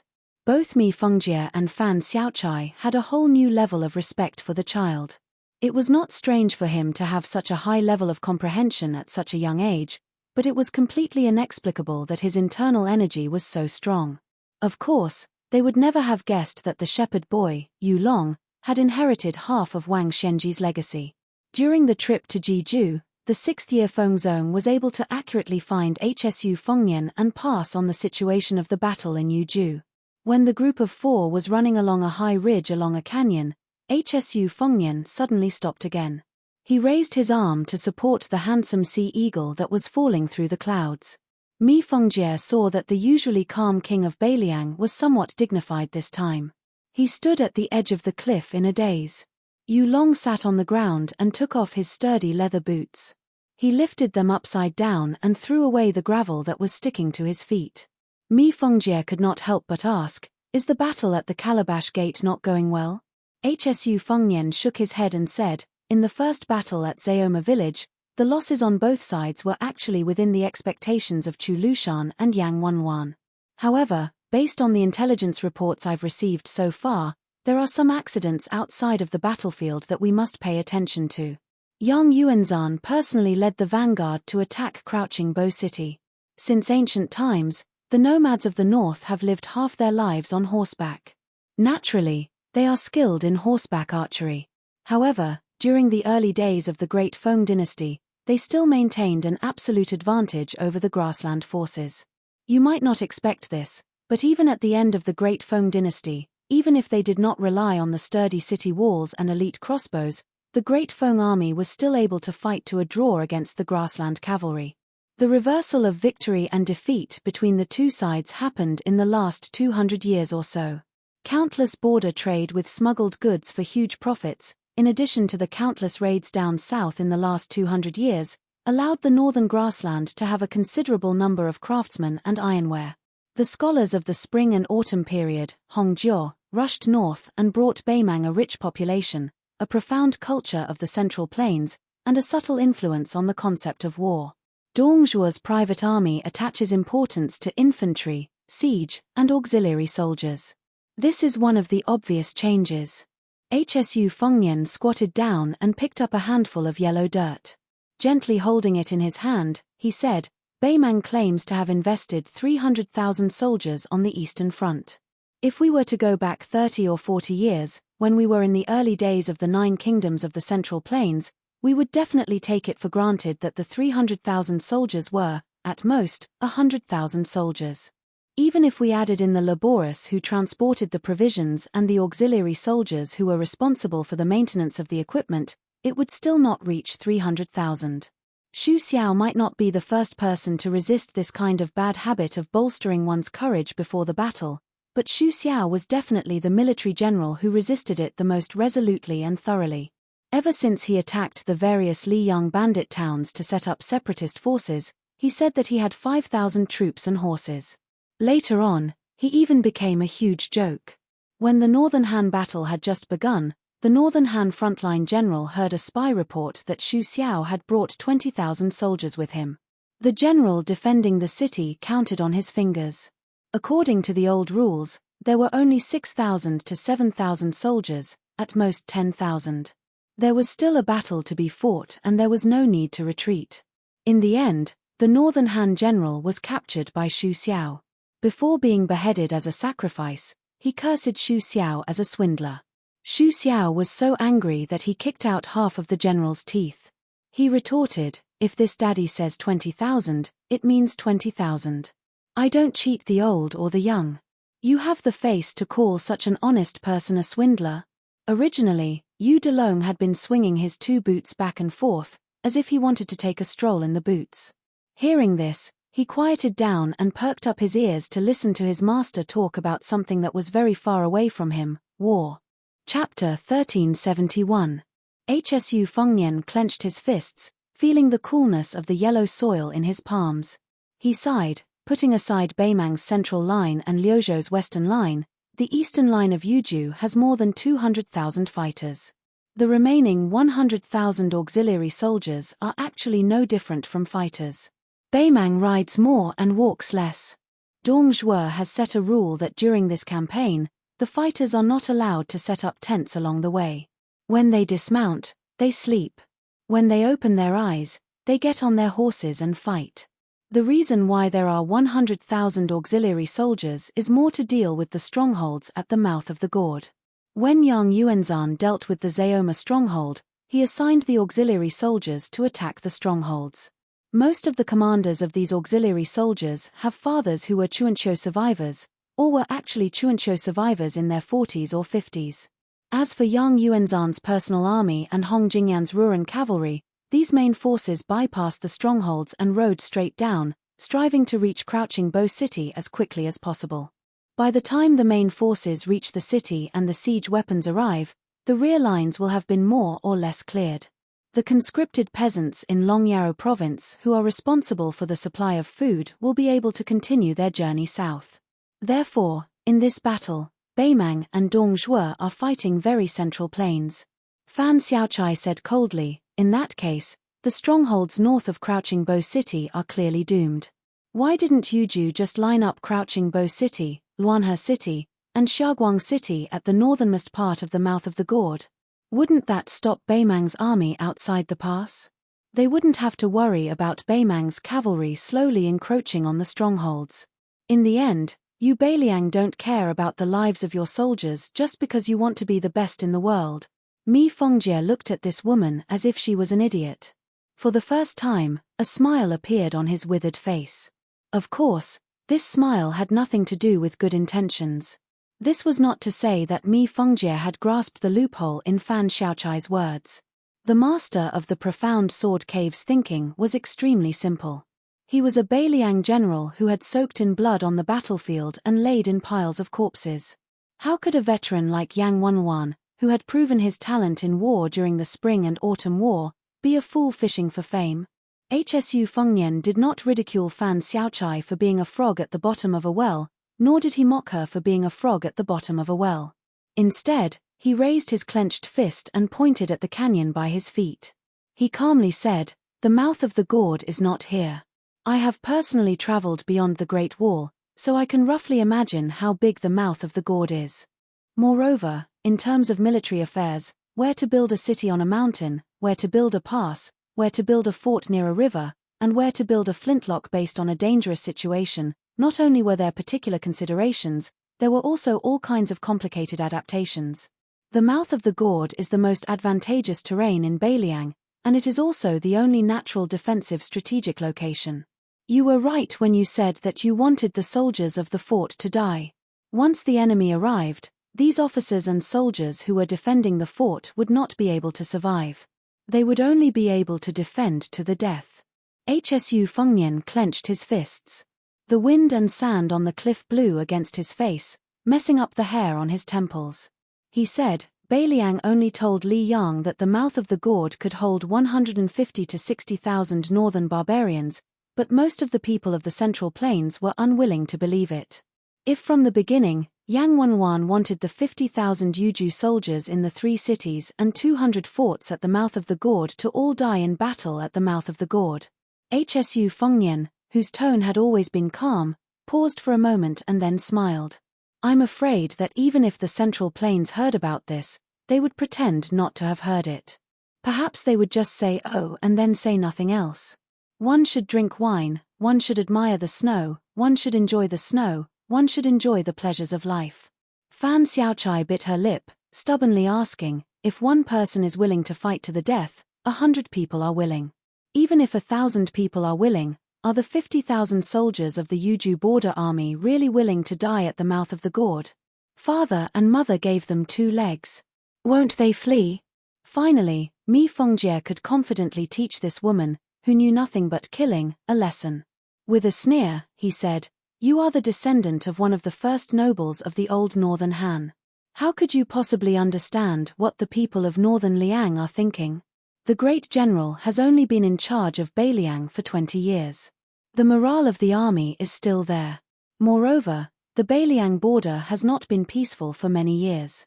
When soldiers go to war, go into battle, and kill the enemy, Beiliang is the best in the world. It is not just because of the Beiliang's horses, bows, crossbows, and cold sabers. In the end, it is because of their pride. Do you, Fan Xiaochai, understand?" Hsu Fengnian declined to comment. With a slight bitterness, he softly said, "Beiliang has always claimed to have 300,000 cavalry. The busybodies of Li Yang have always been curious as to how much resources Xu Xiao has saved up for me. How many cavalry and infantry are there? How many border armies and local garrisons are there?" Yu Delong quietly asked, "Master, how many do you have?" Hsu Fengnian appeared absent-minded. After turning his head, he gently smiled and said, "Guess." Yu Delong shook his head. Hsu Fengnian once again gazed at the northwestern sky. Once upon a time, there was an old man who liked to say, "Guess." In response, Hsu Fengnian would always roll his eyes and say, "Step on your grandpa." The old man would smile and say, "That's right, I'm your father." Hsu Fengnian put away these thoughts and said in a low voice, "The Yuju garrisons at Calabash Pass are willing to defend to the death because of the reason Mi Fengjie mentioned. However, you did not mention the more important reason. Beiliang has less than 2 million households and is limited by its small territory. No matter how much they recuperate, their population will always be less than 10 million. Then let me ask you a simple question. There are only 2 million households, but Beiliang has hundreds of thousands of soldiers. Which household doesn't have someone in the army? If the Beiliang border army is destroyed, which household doesn't need to wear mourning clothes? Xu Fengnian gnashed his teeth. Almost all the young adults of Yuzhou province are in the local army of Yuzhou province. Their hometowns are right behind the garrisons of the 3 cities and 200 fortresses at the mouth of Calabash. If one of them dies, their families may live for another day. It's that simple. Hsu Fengnian slowly stood up and said, Yang Wenwan, who is in charge of Yozhou's military affairs, set up an unwritten rule. When Xu Xiao was still alive, countless Yuzhou officials wantonly criticized this rule. After I inherited it, all the scholars, including Huang Shong, strongly requested that this rule be abolished. Mi Fengjie did not know about this, but Fan Xiaochai, who had become the spy of the Fu Shui chamber, knew very well. The Yuzhou border army has an iron law. No matter who it is, if someone retreats before the battle, their entire family will be executed. Yang Wenwan once told me that he could give up being the commander of Beiliang's infantry and could even hand over the military power at Yozhou's border to someone else. However, before he dies in battle, no one can change this rule. Even I, Hsu Fengnian, cannot change it. Hsu Fengnian exhaled a mouthful of turbid air. He squinted his eyes and murmured softly, "This is war, this is Beiliang." The mountain wind was swift and fierce. Hsu Fengnian stood at the edge of the cliff. He was a little far from the 3 people, and seemed a little lonely. Fan Xiaochai hesitated for a moment before asking, "What are we going to do next?" Hsu Fengnian smiled and said, "Whatever I can do, I'll do. I've been doing the same thing since I came to Jiju." Mi Fengjie, who had noticed some clues before, asked carefully, "Are you trying to return to the peak of martial arts?" Hsu Fengnian replied, "The mountain is at the end of the river and the mountain is at the end of the river. Even if there is no road under my feet, I have to find one."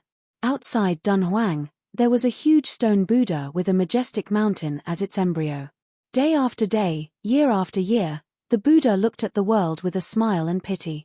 In the main hall of Mount Wudang, there was the Zhenwu Great Emperor, who had stood with his sword for hundreds of years.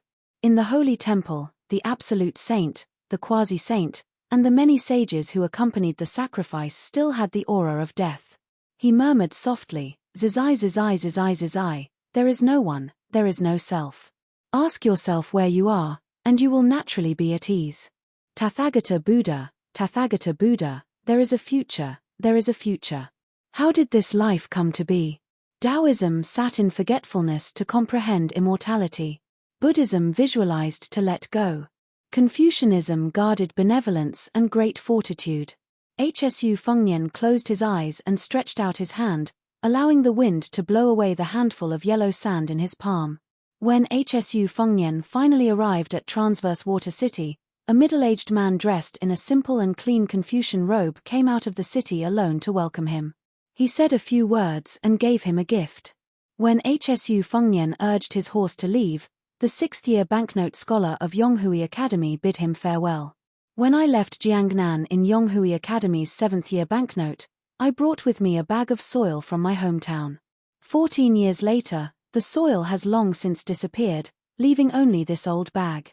I sincerely ask that after I die, when the hooves of Beiliang can one day step on the hinterland of Beimang, please take a handful of soil from Beimang and offer it as a sacrifice to Wei Jingtang." Chapter 1372. In the north of Jetliu Commandery in Yuzhou, after hundreds or thousands of years of erosion by flowing water, the ground was fragmented and crisscrossed with gullies of different sizes. A dark-skinned young swordsman with a short stature was standing on a flat-roofed gully with a broad view. He was using his arm to wipe the long sword that had never been sheathed since it came out of the furnace. The name of the sword was Sheathless. Beimang had a good saber and a nameless sword, and Beimang had no swordsman in Jianghu. These were all recognized by Beimang Liang. Although Jianghu Liang was one of the few grandmasters of swordsmanship in the world and the calm disturbance was a famous weapon on the list of swordsmanship, Liang Jianghu still thought that Beimang had no swordsmanship and even said that Beimang would still have no swordsmanship in another 100 years. He was much more indifferent to this kind of thing than Jianghu Liang, whose name was specially changed to imply that Beimang's swordsmanship was the combination of green and yellow. For him, practicing his own sword was more important than anything else. Besides, practicing swordsmanship was just practicing swordsmanship. As for the title of Earth Immortal or the number one in the world, he didn't need to think too much about it. Therefore, he never wasted his energy to think about things other than swordsmanship. The sheathless sword in his hand was a new sword. It had no history or inheritance. The materials used to forge it and the craftsmanship of the swordsmith were not too bad. However, compared to those famous swords with interesting names on the list, it was definitely a far cry. There was a difference of at least 8,000 miles between them. However, the man who led him on the path of swordsmanship, who was unwilling to admit that he was his master, helped him pay for the casting of the sword before he left and said a lot of long-winded last words to him. He was like a dying man who just couldn't swallow his last breath and stayed up for a few days and nights. No matter how filial the younger generation was, he wouldn't be able to stand it. A sword is fine as long as it fits the hand. Once it fits the hand, it will be satisfactory. A swordsman who changes his sword back and forth will not be able to practice good swordsmanship. Of course, you might ask if a broken sword can't be replaced. Wrong, you don't believe me? You see, Liang Li Chungang only has a wooden horse ox. He can even open the gate of heaven with a sword. Is it wrong to learn from him? That can't be right. Although I don't practice swordsmanship, I feel that when a swordsman chooses a sword, it's like a man looking for a wife. Love at first sight is the most important thing. Hurry up and take a few more glances at the sword in your hand. I spent a few dozen taels of silver on it. You poor brat, do you dare to not fall in love at first sight? If you have the ability, try shaking your head and see if I don't break your arms and legs. If you don't even have this bit of eyesight, how can you still practice the sword? I've wasted a few dozen taels of silver. From your expression, it seems that you don't want me to leave. Heh. Are you nodding or shaking your head? Damn it, if you don't want me to leave, can't you at least bring some money with you? A few copper coins will do. Oh, so you want to ask me for a few sword manuals, but you're too embarrassed to ask? To tell you the truth, no. Brat, I'll leave you with one last sentence. Remember, don't think that just because I didn't take your money, you can ignore it. Practicing martial arts, whether it's practicing the sword or practicing the sword, these two words can break all logic. Ridiculous. You don't understand, do you? These two words are enough for you to ponder over for 10 years. Who told you to have such poor comprehension? It's worse than when I was young. Otherwise, I would have taken you in as my disciple long ago. Since your comprehension is poor, don't blame me for being stingy. If you want to blame someone, blame your parents. That's all I have to say. Since I can't find a wife in Beimang, then I'll find one in Liyang. Let's not meet again in the future. I'm afraid that when the time comes, my heart will ache for the sword money and I'll regret helping you pay the bill today. At that time, the swordsmith beside him was so angry that his face turned ashen. Let's not talk about the little pauper, but this big pauper is really your mother. It's fine if you say that 11 taels of silver is a few dozen taels, but you want to round it up and only pay 10 taels? This kind of person, you're bragging so much in my sword shop, and you're even misleading people and teaching them ridiculous. You're the most ridiculous person in the world. Then, the bad-tempered swordsmith finally couldn't take it anymore and scolded him on the spot. It'd be strange if you could find a wife in Beimang. Hurry up and go to Liyang to harm other girls. Then you'll be thanking the heavens and earth. The young swordsman stopped wiping his sword and looked into the distance with a slight smile on his face. If that unknown swordsmith back then knew of that guy's identity, he probably wouldn't have dared to scold him like that even if he was beaten to death. Now, after Tuoba Bodhisattva became the number one in Beimang, he was still thought to be no match for Wang Xianji. No matter how much Tuoba Bodhisattva's cultivation improved over the years, he couldn't change this fact. However, the previous number one in Beimang before Tuoba Bodhisattva mysteriously disappeared. Everyone in Beimang believed that he could definitely fight Wang Xianji to the death. This genius who was hailed as the one in 1,000 years in the grasslands was Huyen Daguan. He was a sect by himself. And this swordsman who couldn't become Huyen Daguan's disciple was Taimu Dai. His ancestors were once the highest flying eagles in the grasslands. They even soared freely in the skies of the Central Plains. Taimu Dai-er wasn't someone who would reminisce about the past. He had a feeling that he most likely wouldn't be able to return to the grasslands this time. He didn't feel much about the dynasty of Baimang. Most people in the grasslands were like that. A tent was a home, and a surname was a tribe. The reason why he got involved in this mess was because the Baimang royal court used his tribe to threaten him. At that time, the 10 of them joined forces to kill that Bailiang general with the surname Yang. Tai Chi and Ku died first. Tai Bing Shan was abandoned by that little idea and died at a certain pass. Later, the 7 of them fell into a deadlock again. Ahima, who always complained about not being able to drink, died laughing. Later, they almost succeeded in escaping danger under the lead of the Great Yu House. Unfortunately, they were discovered by a group of people who were said to be qi cultivators. 2 of the Baimang experts who had been famous for a long time died. Taimu Dai-er didn't even know their names. He only remembered that they both used sabers. One of them even helped him block a spear from the Bailiang expert. Now, only he, Taimu Dai-er, the Great Yu House teacher, the princess who always covered half of her face, and the gloomy old woman who had lost the flowers on her temples. This should have been a great situation of a group of people ganging up on one person. Why did they lose so badly? The Great Yu House teacher said many things while escaping, but Taimu Dai-er forgot all about it. He only knew that they tried countless methods. At first, they scattered in all directions. Later, they tried their best to surround and attack. Later, they tried all kinds of ambushes and interceptions. In the end, it was all useless. From beginning to end, the Bailiang man, who was so strong that even Taimu Dai-er felt fear, used one method to hunt them down. Whoever stood in the northernmost position, he would target and kill them. He didn't seem to be in a hurry at all. He only used one spear. Before that, his opponent could use all their strength. If someone stood in the northernmost position, he wouldn't hesitate to change his target. Generally speaking, martial arts masters who had reached the level of these 10 people had extremely strong stamina and legs. If they were determined to escape, it wouldn't be easy for them to kill an enemy of the same level, even if they were more skilled. They would need to fight for a long time. But the problem was that the guy who only used an ordinary spear only needed one spear to kill. This was more fatal than anything else.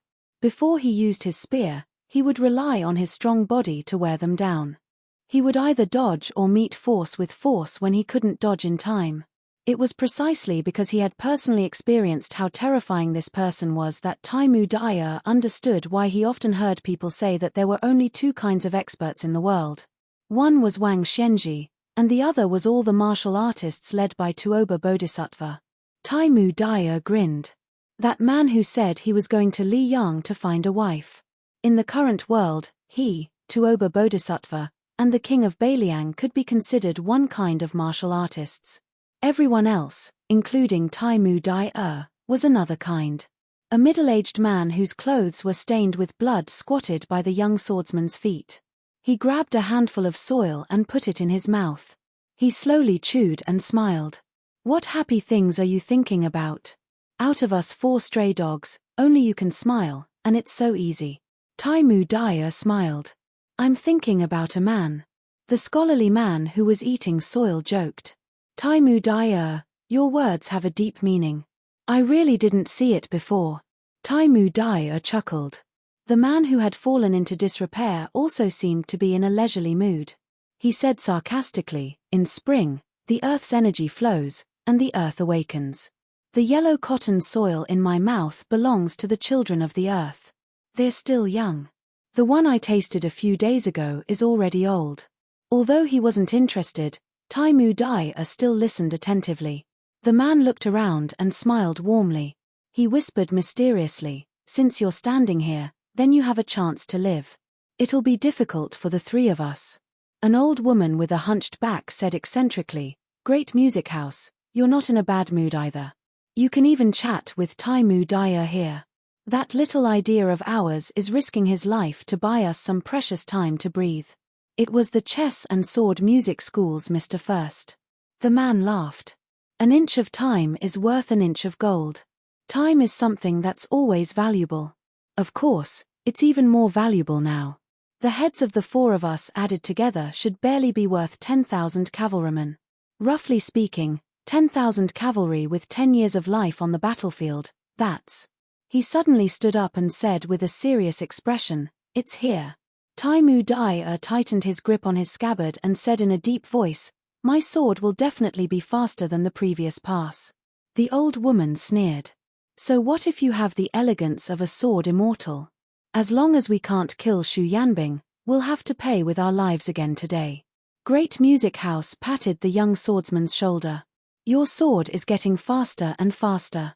Even if it's just a hair's breadth faster, it's still a good thing. Taimu Dai you must trust yourself and your sword." The young man nodded. His tanned face was dazzling under the sun. Chapter 1373.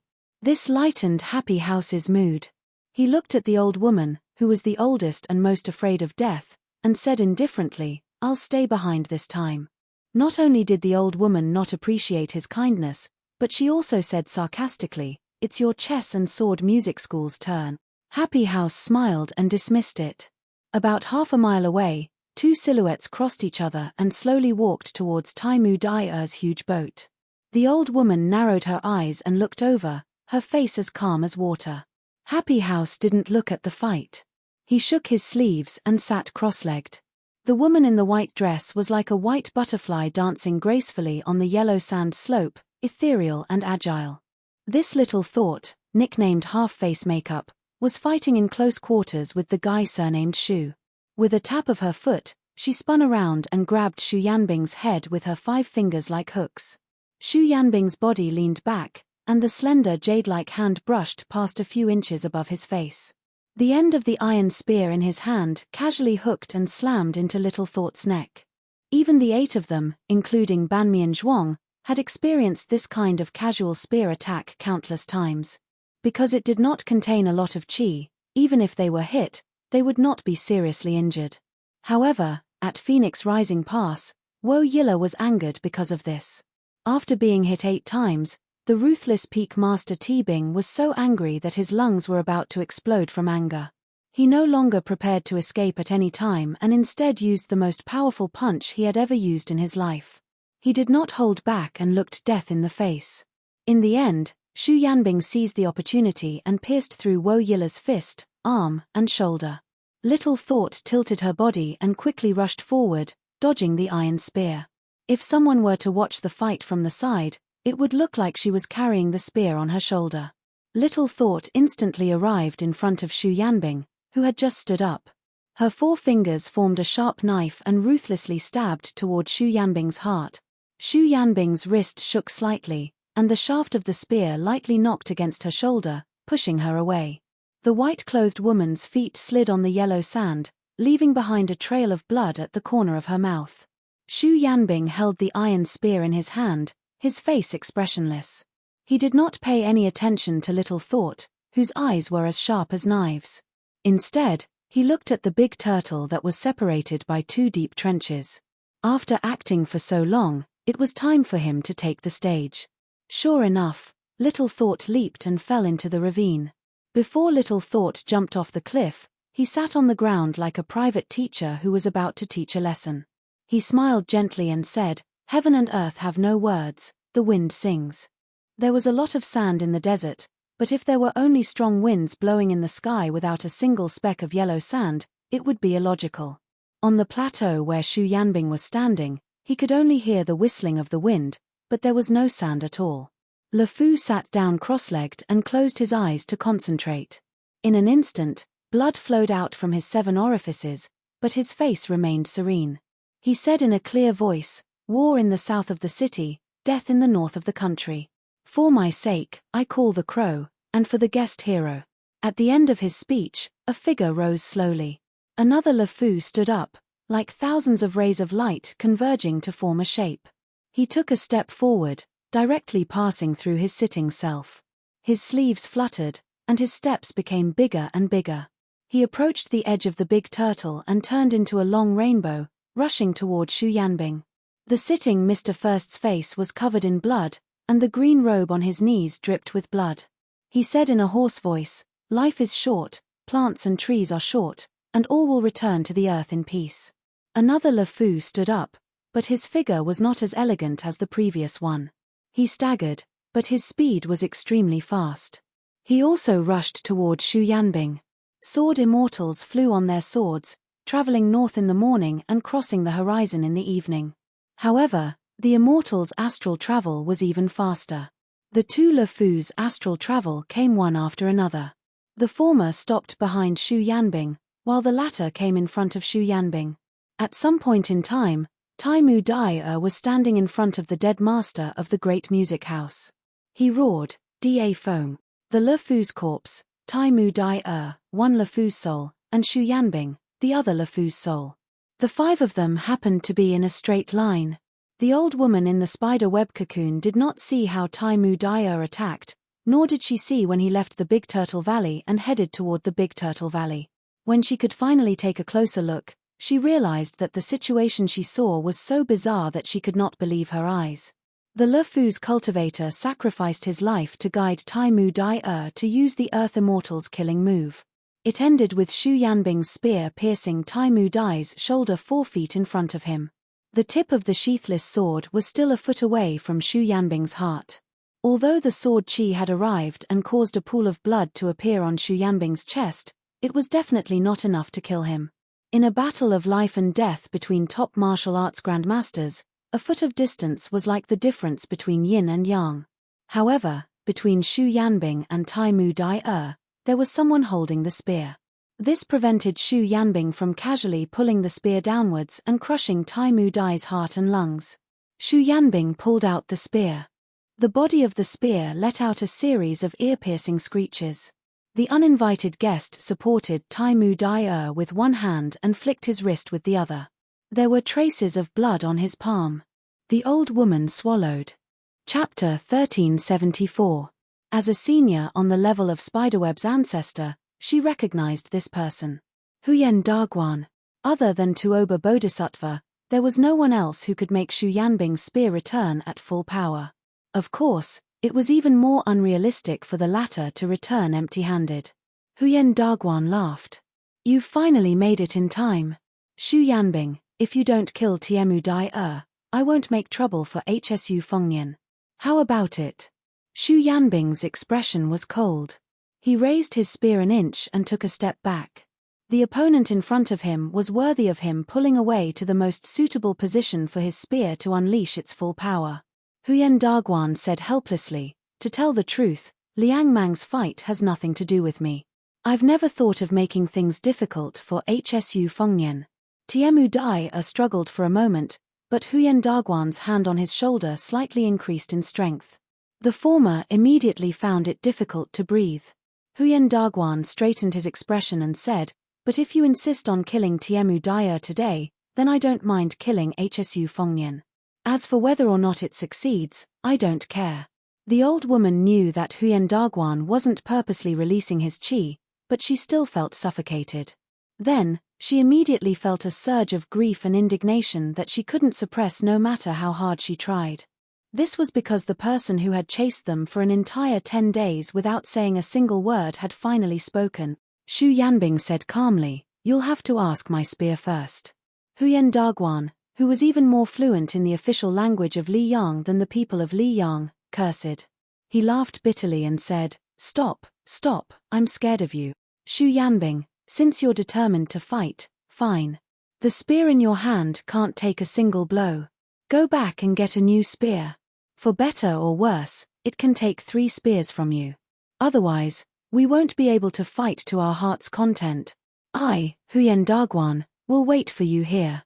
Taimu Dai that whatever, and that old woman who likes to stick a red flower in her mouth, I'll help you keep them here. When the time comes, whoever wins will speak. How about it? Xu Yanbing nodded, turned around, and left just like that. This scene caused the old woman's eyes to almost pop out of their sockets. When Xu Yanbing's figure disappeared from sight, Huyen Daguan released his grip. Taimu Dui whose face was covered in tears, turned to look at the large banner where Mr. Yu Saturday. The scabbard slipped out of his hand. Huyen Dagwan calmly said, "Pick it up." Taimu Dui seemed to be out of his wits and did not hear what Huyen Dagwan was saying. Huyen Dagwan was too lazy to waste any more words. He slapped Taimu several jong away from the great Joy House's corpse. Then, he kicked the abandoned sword over. Little thought, half of her face covered by a white veil, came to Huyen Dagwan with a complicated expression. Huyen Dagwan sighed. 800 years ago, was it important who we were? It was not strange that Luo Yang could not let go. She was Qin Empress's. She had even let go of this so-called Emperor Qin's shadow. So what were you? You were just a woman of the imperial family whose country was destroyed by the great Qin army. This kind of grudge has caused so many conflicts in the various dynasties of the Central Plains over the past 800 years, let alone some princess of a small country. It's meaningless. Huyen Dagwan looked up at the sky. Besides, that person is gone. Hsu Fengnian is just Hsu Fengnian. Who do you hate? Back then, you successfully instigated those two women to become enemies. To a large extent, it was you who caused the great Qin to be destroyed. Are you still not satisfied? Little thought tore off the veil. Half of her face was extraordinarily beautiful, but the other half of her face was constantly changing between the faces of unfamiliar women. Finally, it stopped. It was actually half a man's face. Huyen Dagwan turned his head and did not meet her gaze. He said softly, "You can go." She looked at the white veil floating in the distance and raised a hand to cover that half of her face. She murmured, "You really left? Then tell me, where can I go? You are always like this, not even willing to look at me. I never hated you. I just want you to look at me, just one look." Huyen Dagwan asked, "You really don't want to go?" Little thought of Princess Grave raised her other hand. Her 10 fingers were like hooks as she slowly cut her 2 faces into a bloody mess. She did not show any pain and closed her eyes. She used a tone that modern people could not understand and softly hummed a song. When the song ended, Huyen Dagwan pushed her forehead with his palm. She fell into the canyon. Huyen Dagwan stood alone with his hands behind his back. He sighed softly, "It's finally over in this life." That white dress was like a delicate white butterfly that was unwilling to break out of its cocoon. It hid in the cocoon timidly and looked at the outside world. There was no woman in the world who took off her veil when she was alone. Year after year, life after life, she looked at him in the mirror. In the corridor under the eaves of a private school in Beiliang, an old man was lying on a rattan chair, basking in the warm sunlight. Young children sat around him. Every time the old man sang a line, the children would sing a line with him. It was an ancient song that spread not long after the great Qin was destroyed. The song was melodious. A daughter of the Yang family has just grown up, and no one knows her. Born beautiful, she can't give up on herself. She chose the king's side. Looking back with a smile, the beauties of the 6 palaces pale in comparison. Chapter 1375. The furthest distance between 2 beacon towers was no more than 30 li, and the closest distance was less than 3 li. Hong Xinjia was extremely strict and meticulous in choosing the location of each beacon tower. Standing on the watchtower of any beacon tower, one would definitely see more than 2 neighboring beacons. Bien Feng exchanged glances with each other. Among the many beacons that stretched into the distance, the deer-tail beacons located in a desert corridor was only an unremarkable one. According to the rules, there was 1 beacon commander, 2 vice-commanders, and 4 sons of beacons. After the northern Mang came knocking, the deer-tail beacons were supplemented with 5 sons of beacons and a post horse. Deer-tail beacons was set up on the left side of the gourd. It belonged to the group of strongholds with the bell and drum stronghold as the core. Compared to the date horse stronghold, it was closer to the left and to the rear. As the Beimang vanguard drove straight down, although the bell and drum stronghold had not been attacked by a large number of Mang cavalry, the beacons of deer-tail beacons could already clearly feel that the battle was approaching. Those armored Beimang cavalry roamed nearby to scout the terrain. Yesterday, there were even more daring than 10 Beimang scouts who suddenly charged toward deer-tail beacons. The distance between the 2 sides was less than 80 paces. The dozen or so Baimang soldiers with excellent eyesight could even clearly see the faces of the northern barbarians. The beacon commander Sima Zhenming drew his bow and shot down the leading Baimang scout with a single arrow. The leader of the Baimang scouts was clearly shocked. After collecting the corpse, he resentfully left.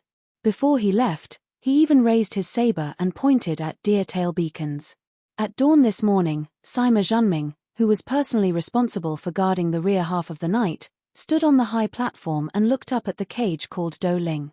As the head of deer-tail beacons, he was different from most of the illiterate beacons in the Bell and Drum stronghold. Sima Zhenming was a somewhat famous scholar near the Bell and Drum stronghold. His writing was very beautiful. At the same time, Sima Zhenming also had excellent archery skills. Therefore, he was promoted to beacon commander in less than half a year after joining the army. The Sima family was a prestigious family in Beiliang.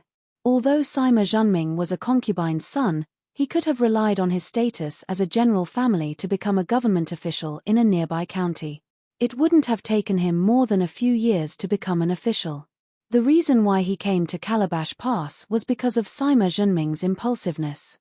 Everyone knew that His Royal Highness had 800 bodyguards called the White Horse Righteous Followers. They were all riding Liangbei horses from Xianli Ranch. They were armed with swords, crossbows, and white armor.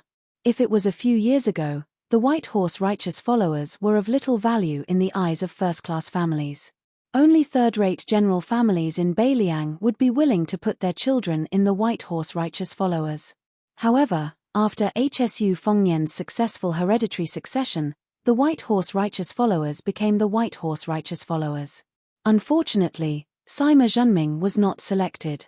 Instead, a close friend of his from a prestigious family in the same county was selected. Last autumn, that guy went to Liangju full of ambition. It was said that a few noble ladies in the county who had their eyes on the top of their heads almost recommended themselves to that guy. While Sima Zhenming was happy for his best friend, he inevitably felt that he had lost face.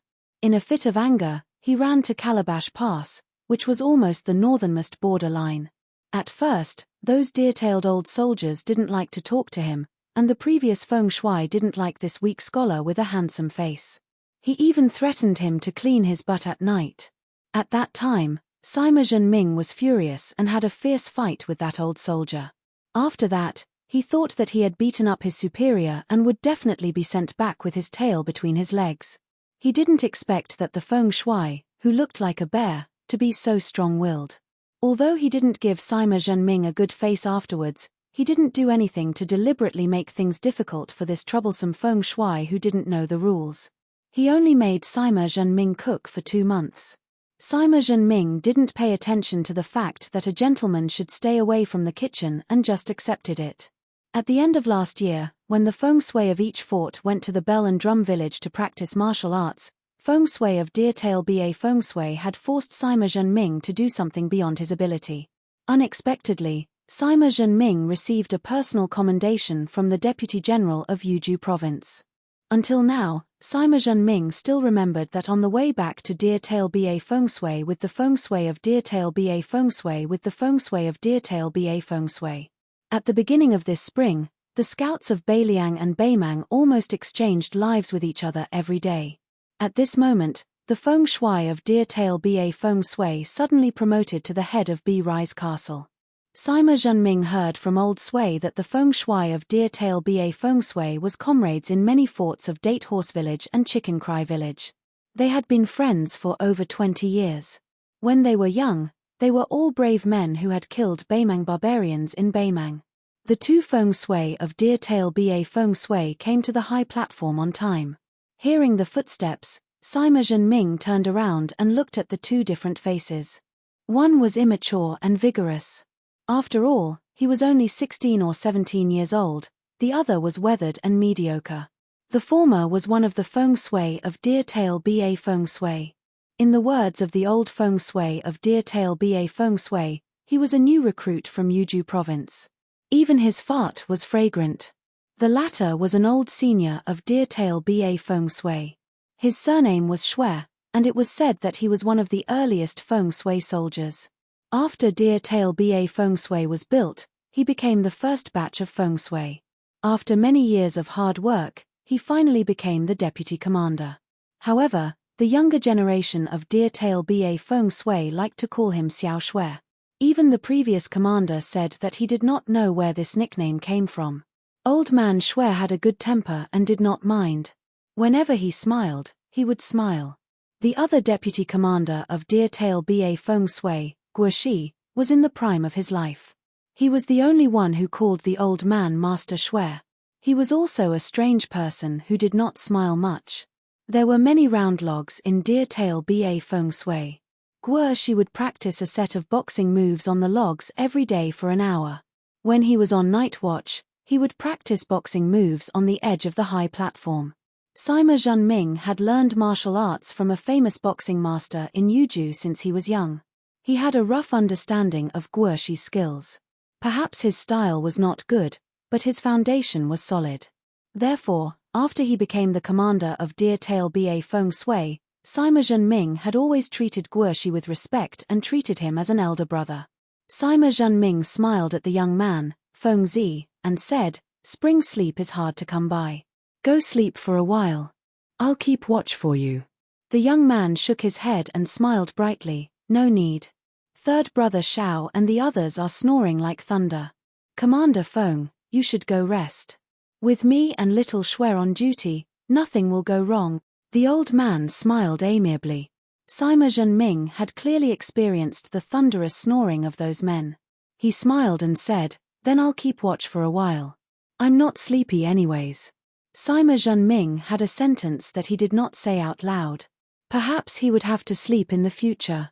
The young man, Feng Zi, stood at the edge of the high platform like a long spear, looking into the distance. The short deputy commander, Old Man Shui, walked to Sima Zhenming's side.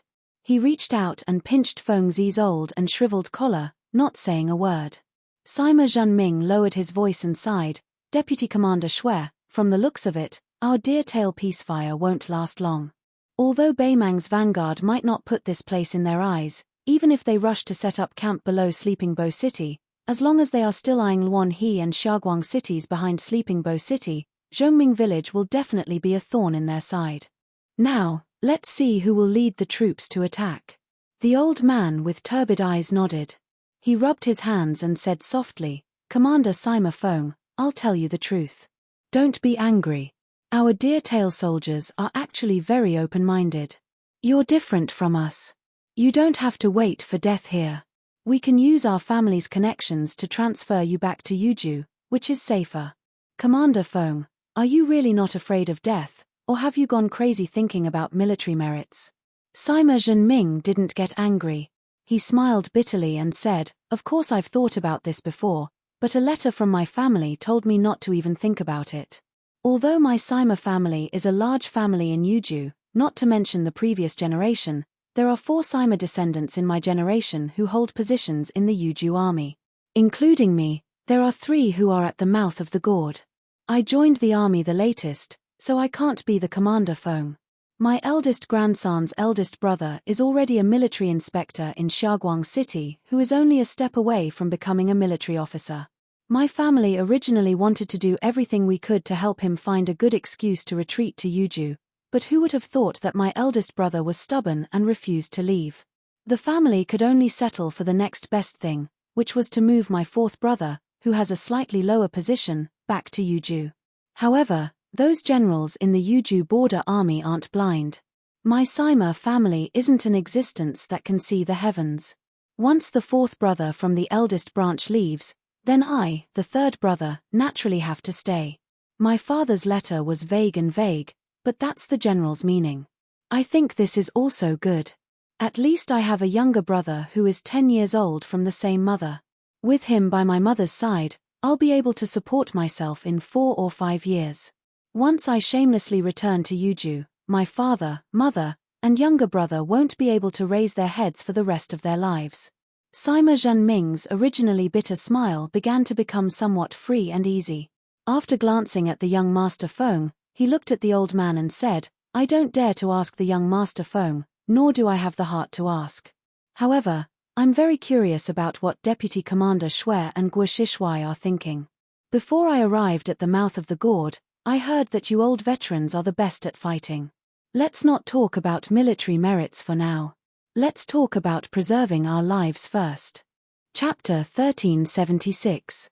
The old man reached out his hand to support himself on the cold orange stalk.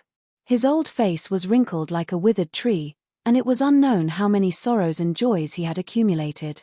The old deputy commander said calmly, "Marshal Sima Feng, to tell you the truth, this old man has never been on the battlefield in my entire life.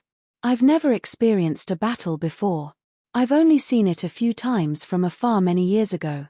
Ever since I arrived at Huluku 17 years ago, I never thought that I would see the Beimang army while I was still alive. People died in battle.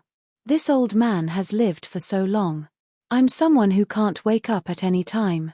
It's not that I'm afraid, but I don't dare to think about the tragedies that happened after the war. Many years ago, before I arrived in Beiliang, I saw two-legged sheep being sold by the side of the road. They were sold by the catty, with butchers and pots of boiling water on the side. Dog meat was 500 coins per catty, and this sheep meat was only 100 coins per catty. Sima Zhenming's face was full of confusion. He didn't know what to say about selling sheep meat and eating sheep meat. The old man's fingers trembled slightly. He said softly, "Those two-legged sheep are people with only 2 legs. Women are called lambs to be eaten, and weak children are called small bones to be eaten. Some rare scholars, as long as they aren't too thin and sallow, can be sold for a higher price. They are called scented sheep to be eaten." Sima Zhenming almost vomited, but at the same time, his scalp went numb. This beacon marshal narrowed his eyes, staring fixedly at this old deputy marshal from Shilu Commandery in Yuju, one hand on the cold blade's hilt. At this time, the deputy commander Guoshi, who had just finished practicing, came over. He glanced at Sima Zhenming and silently walked to the old man's side. Old man Shui said indifferently, "At this time, in front of the Beimang army, is it important whether you're a Beiliang native or a spring and autumn refugee from the Central Plains? Don't worry, this old man isn't a Beimang spy. I can't afford to lose the face of the Shui ancestors." Sima Zhenming sneered and asked, "Is it really not important?" The old man suddenly laughed happily and pointed at the silent deputy commander Guoshi. "Commander, your archery skills are on par with his, but in terms of fighting, you're far behind." Then, this old man, who used to be able to make fun of anyone in feng shui, no longer paid any attention to Sima Zhenming. His face revealed a deep expression of reminiscence as he said to himself, "Back then, I was in the Shishu Lung Yaman's secretariat.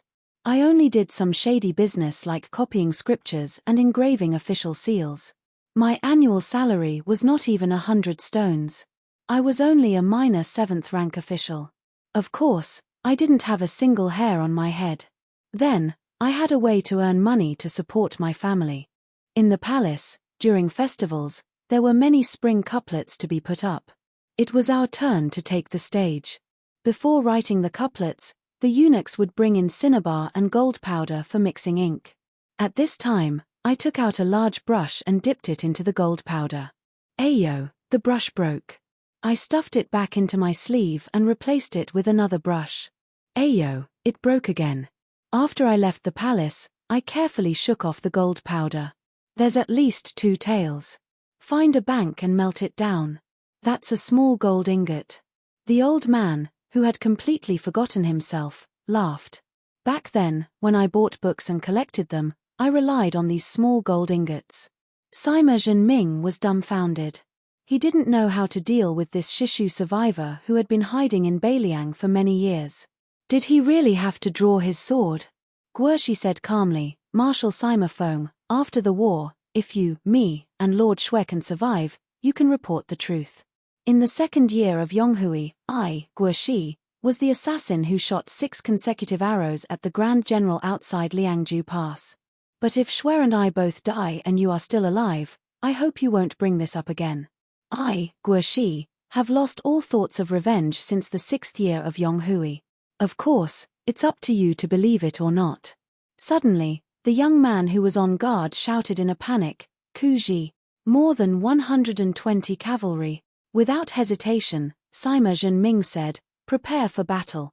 Although the vanguard army had flattened the Zeoma stronghold in one breath and killed more than 3,000 enemies, from the commander-in-chief Yang Yuanzhan to the several generals, all the officers did not relax in the slightest. 4,000 men had died in battle, so how many were wounded? Fortunately, it wasn't the hot summer season when diseases were most easily spread. Otherwise, with the ruthless style of the nomads in the north, they would have killed all the severely injured on the spot. However, within the vanguard, there was a group of people who were extremely relaxed and comfortable. These people mostly had elite cavalry and retainers protecting them, ranging from 20 to 30 to a few hundred. They were all young, between 15 to 25 years old. If it was said that Sima Zhenming regretted that he had missed out on the position of White Horse commander, then these sons of powerful officials of the Southern dynasty, or the people of the grasslands who knew their descendants well, were also quite angry that they had not been selected as the grand strategist. Of Northern Mang's 3 battle lines, the most important central line was the Southern Courtyard's great king Dong Zhuo, who held great authority and personally presided over military affairs. Apart from the Dong family's private army, the rest of the troops were mainly elites from the various border towns. Moreover, they were right under Fatty Dong's nose, so it was very difficult for outsiders to interfere. On the west courtyard, there was Liu Gui and the north courtyard King Tuoba Bodhisattva. In addition, the 8,000 Chong cavalry had been completely wiped out before the battle. Only a fool would go there and suffer. Therefore, the east courtyard Yuju had a large number of descendants of great nobles who didn't want to take the risk and wanted to earn military merits. General Yang Yuanzhan, who had always had a good relationship with various forces, was not unreasonable. He acquiesced to the actions of the various families and allowed them to leave the army and take the initiative to search for the Zeoma stronghold. If they had the courage and strength to fight to the death with the stronghold, Yang Yuanzhan wouldn't stop them. During this period of time, groups of cavalry of varying numbers were constantly rushing in and out of the camp. There were even many small groups of cavalry that had been left outside the mouth of the calabash who had rushed over after hearing the news and joined the hunting game. It was like a bloody feast that was slowly unfolding.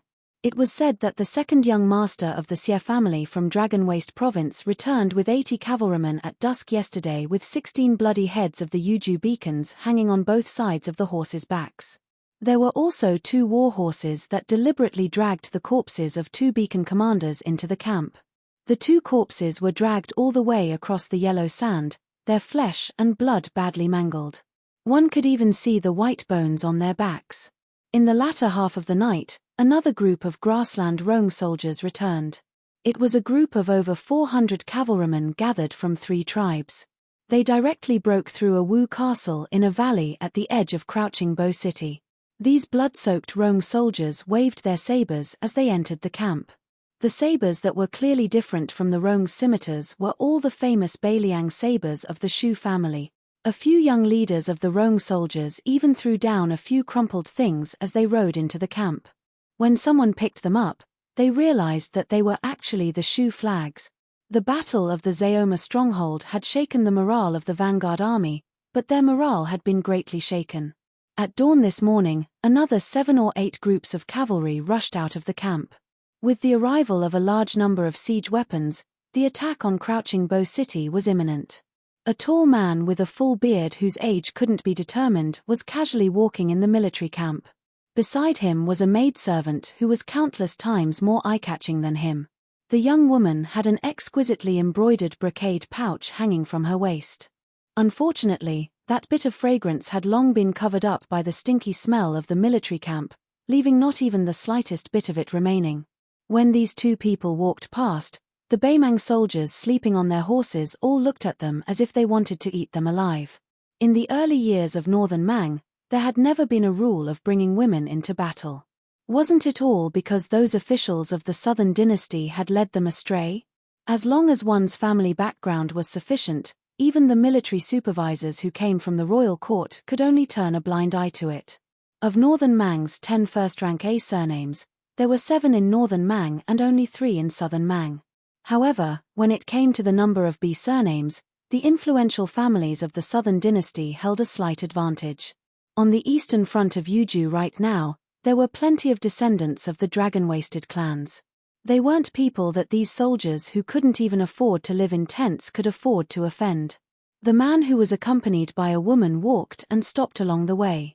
From time to time, he would look up at the towering crouching Bow City.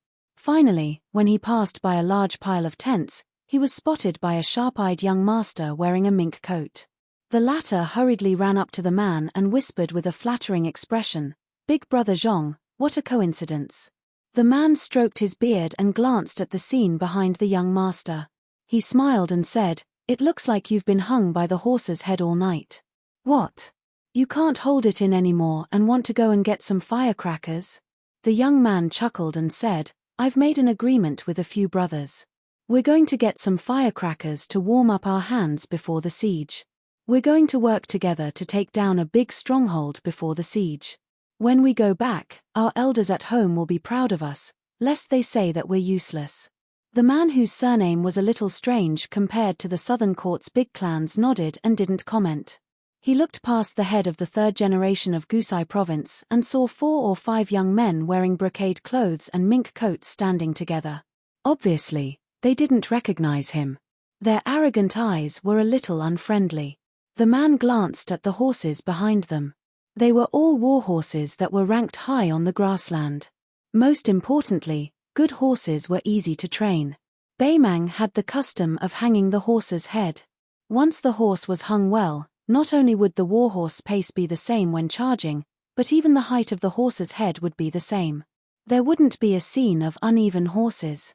When they were running, they would look like a row of eagles soaring on the ground. In Beimang, not only must a man be skilled in riding and archery, but the skill of hanging the horse was also very important. It was probably like the zither, chess, calligraphy, and painting of the scholars of the Central Plains. The man withdrew his gaze and smiled at the young man from the second generation of Gusai province. "Be careful. There will be a lot of big battles in the next few years." Chapter 1377. The young master, who was a descendant of a wealthy family in Gusai province, was flattered and nodded vigorously. Then, he said mysteriously, "There's a guy with the surname Pang. His father is the new general of Waju Army Town in Gusai province. This kid is very valued in his family. I'm his best friend, so I told him that his father secretly sent him a master as a personal guard. TSK. A second-level grandmaster. So, I'm going to play with him today. Although there are only a little more than 100 cavalrymen, with that master, we can take down any beacon. I estimate that he can kill half of a smaller fort in Yuju by himself. However, that kid said that his father doesn't want him to be in the limelight, so I can't force him to do anything. Moreover, that master is arrogant. He looks at me askance. Damn it. Haha, Big Brother Zhong, you go ahead. I'll go out with them." The man smiled and said, "Go ahead." The young master turned around and ran 2 steps. Then, he turned back and asked cautiously, "Big Brother Zhong, can I drink with you tonight? I've stolen some good wine this time." The man nodded and said, "Sure. As long as it's not my turn to attack the fort, it's not a problem." The young master smiled so widely that his mouth almost reached behind his ears. He trotted away. The 400 or so riders led by the 5 children of aristocratic families roared as they galloped away. When the children of aristocratic families smiled at the man on horseback, the man smiled faintly and waved his hand. After the 400 cavalrymen left the camp, they didn't immediately split up. They chose the fort group where the bell and drum fort was located. They were going in the same general direction. However, when they got closer, they split up and rushed forward, each looking for a target to attack. Along the way, they saw many beacons and forts that had been casually uprooted by the main force. The ground was in a mess. The corpses of the Yuju soldiers were all beheaded. After all, these heads were all heavy military exploits. After reaching their destination, the cavalrymen finally split up. The other 3 didn't find it strange that the 2 best friends didn't split up. Instead, they were full of sarcasm in their hearts. 2 descendants of a dignified second-class family only had 120 cavalrymen. 120 riders, that was really a pitiful sight. The cavalrymen began to go deeper and deeper. They didn't dare to get too close to the beacons attached to the forts. In fact, they had already asked someone about the details of this hunting expedition yesterday. After knowing the truth, they restrained themselves. It turned out that although those cavalry troops had obtained real military merits, they had suffered heavy casualties, especially the roan soldiers who had taken down Fort Wu and obtained the Shu flag. The reason why they looked like they had returned victorious was because they did not retrieve the corpses of their comrades and left them on the battlefield.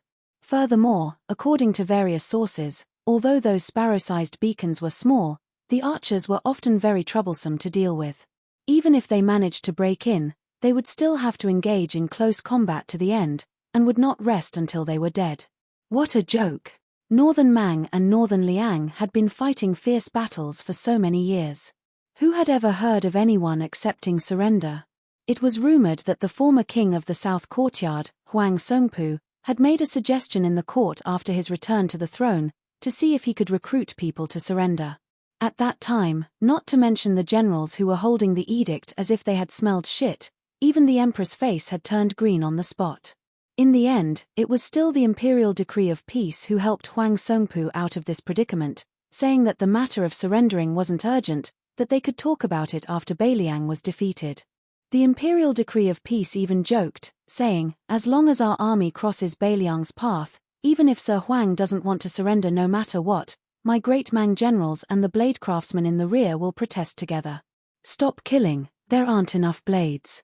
The 120 cavalrymen finally found excellent prey. Young Master Pang, whose father was tile-building army's town general, raised his arm, producing a sheepskin map from his bosom.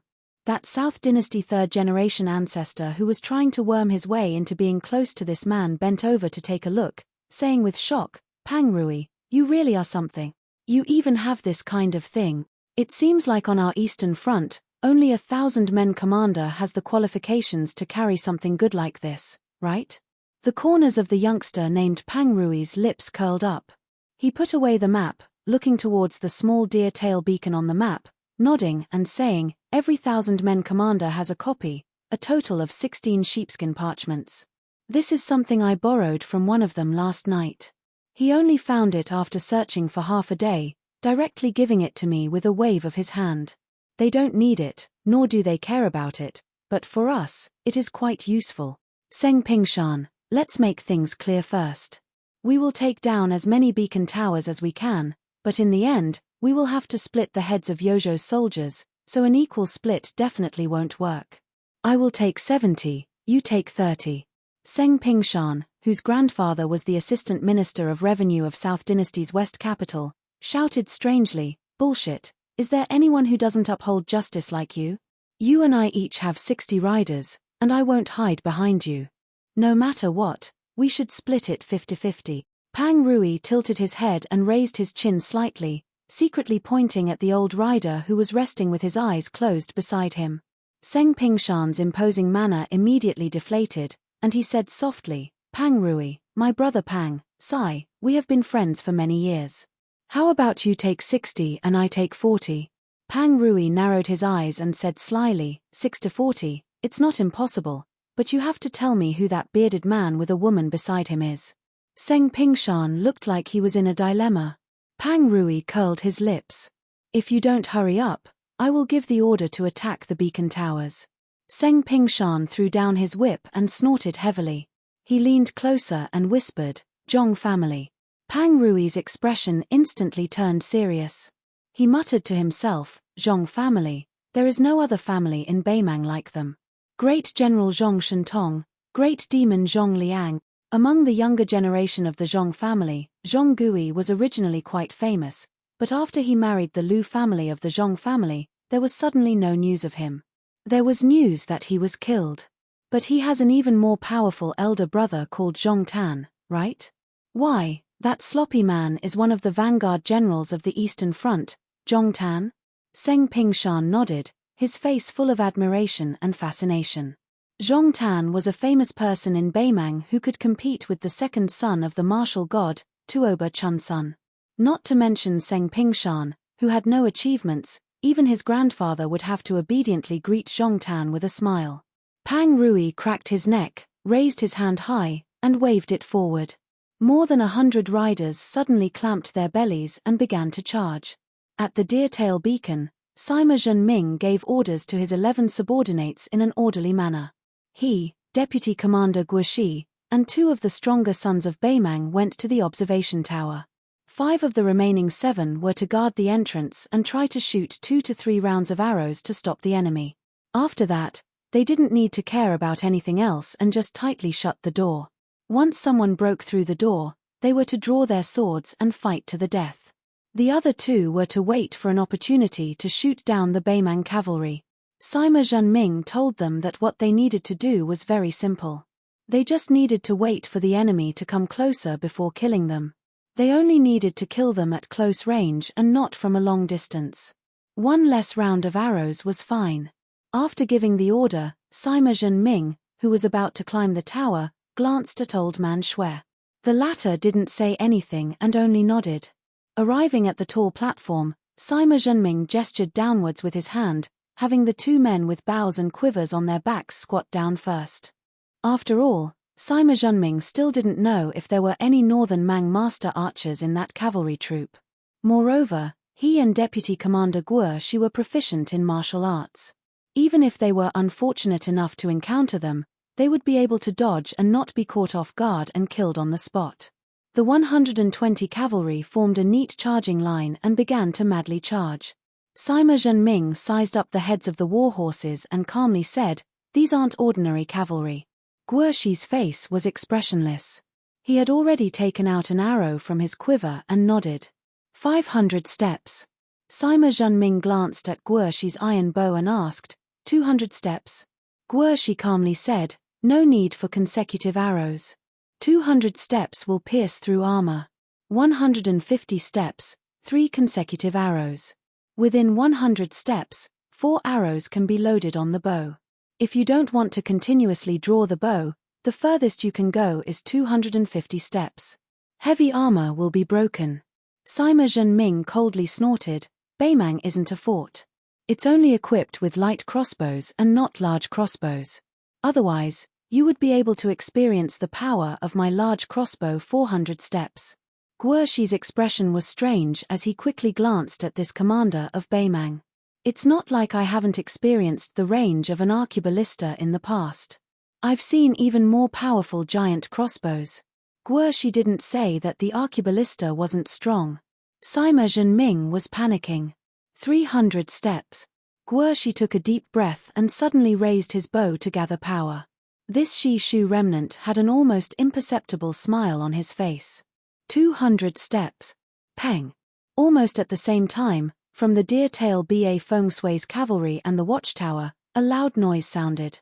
A tall soldier of the Beimang cavalry shot an arrow. Guoshi's arrow just happened to be the same target as that soldier. Guoshi's head suddenly tilted to the side. An arrow grazed his cheek, leaving behind a deep groove of blood. This deputy commander's ears were ringing. And that Beimang master archer had his head pierced by an arrow and fell off his horse. The distance between the 2 sides was reduced by another 50 steps from the rapid galloping of horse hooves. Guoshi shot 3 consecutive arrows. 2 of the 3 riders at the front had their chests pierced by an arrow. The war horses continued to charge forward, but their corpses flew off the backs of the horses and fell heavily on the yellow sand. One of the riders quickly leaned back, his entire body leaning against the back of the war horse. Only then was he able to dodge the arrow. Sima Zhenming also shot a quick arrow, but it was deflected by the soldier who hadn't drawn his bow from start to finish. However, although the arrow was deflected, the scimitar in the hands of the Beimang young master was knocked out of his hands. Guoshi opened his mouth and said, "Kill the easy ones first." Sima Zhenming, who had moved his feet to dodge the 3 arrows, lightly grunted. Chapter 1378. 150 steps. Almost all of the Beimang cavalry had fired a volley of arrows, and their accuracy wasn't bad either. Even though Sima Zhenming had changed his position, he still had to deflect several arrows. Apart from the arrow shot by that master archer, Guoshi didn't move at all. He used his bow to casually deflect the incoming arrows. Many of the arrows pierced into the orange cage behind Sima Zhenming, their tails trembling violently. There were even a few arrows that directly pierced through the cage with great momentum. After piercing through the cage, they continued to fly upwards. The two felt as if they were in a rain of arrows. 100 steps. Guerchi pulled out 4 arrows from his quiver.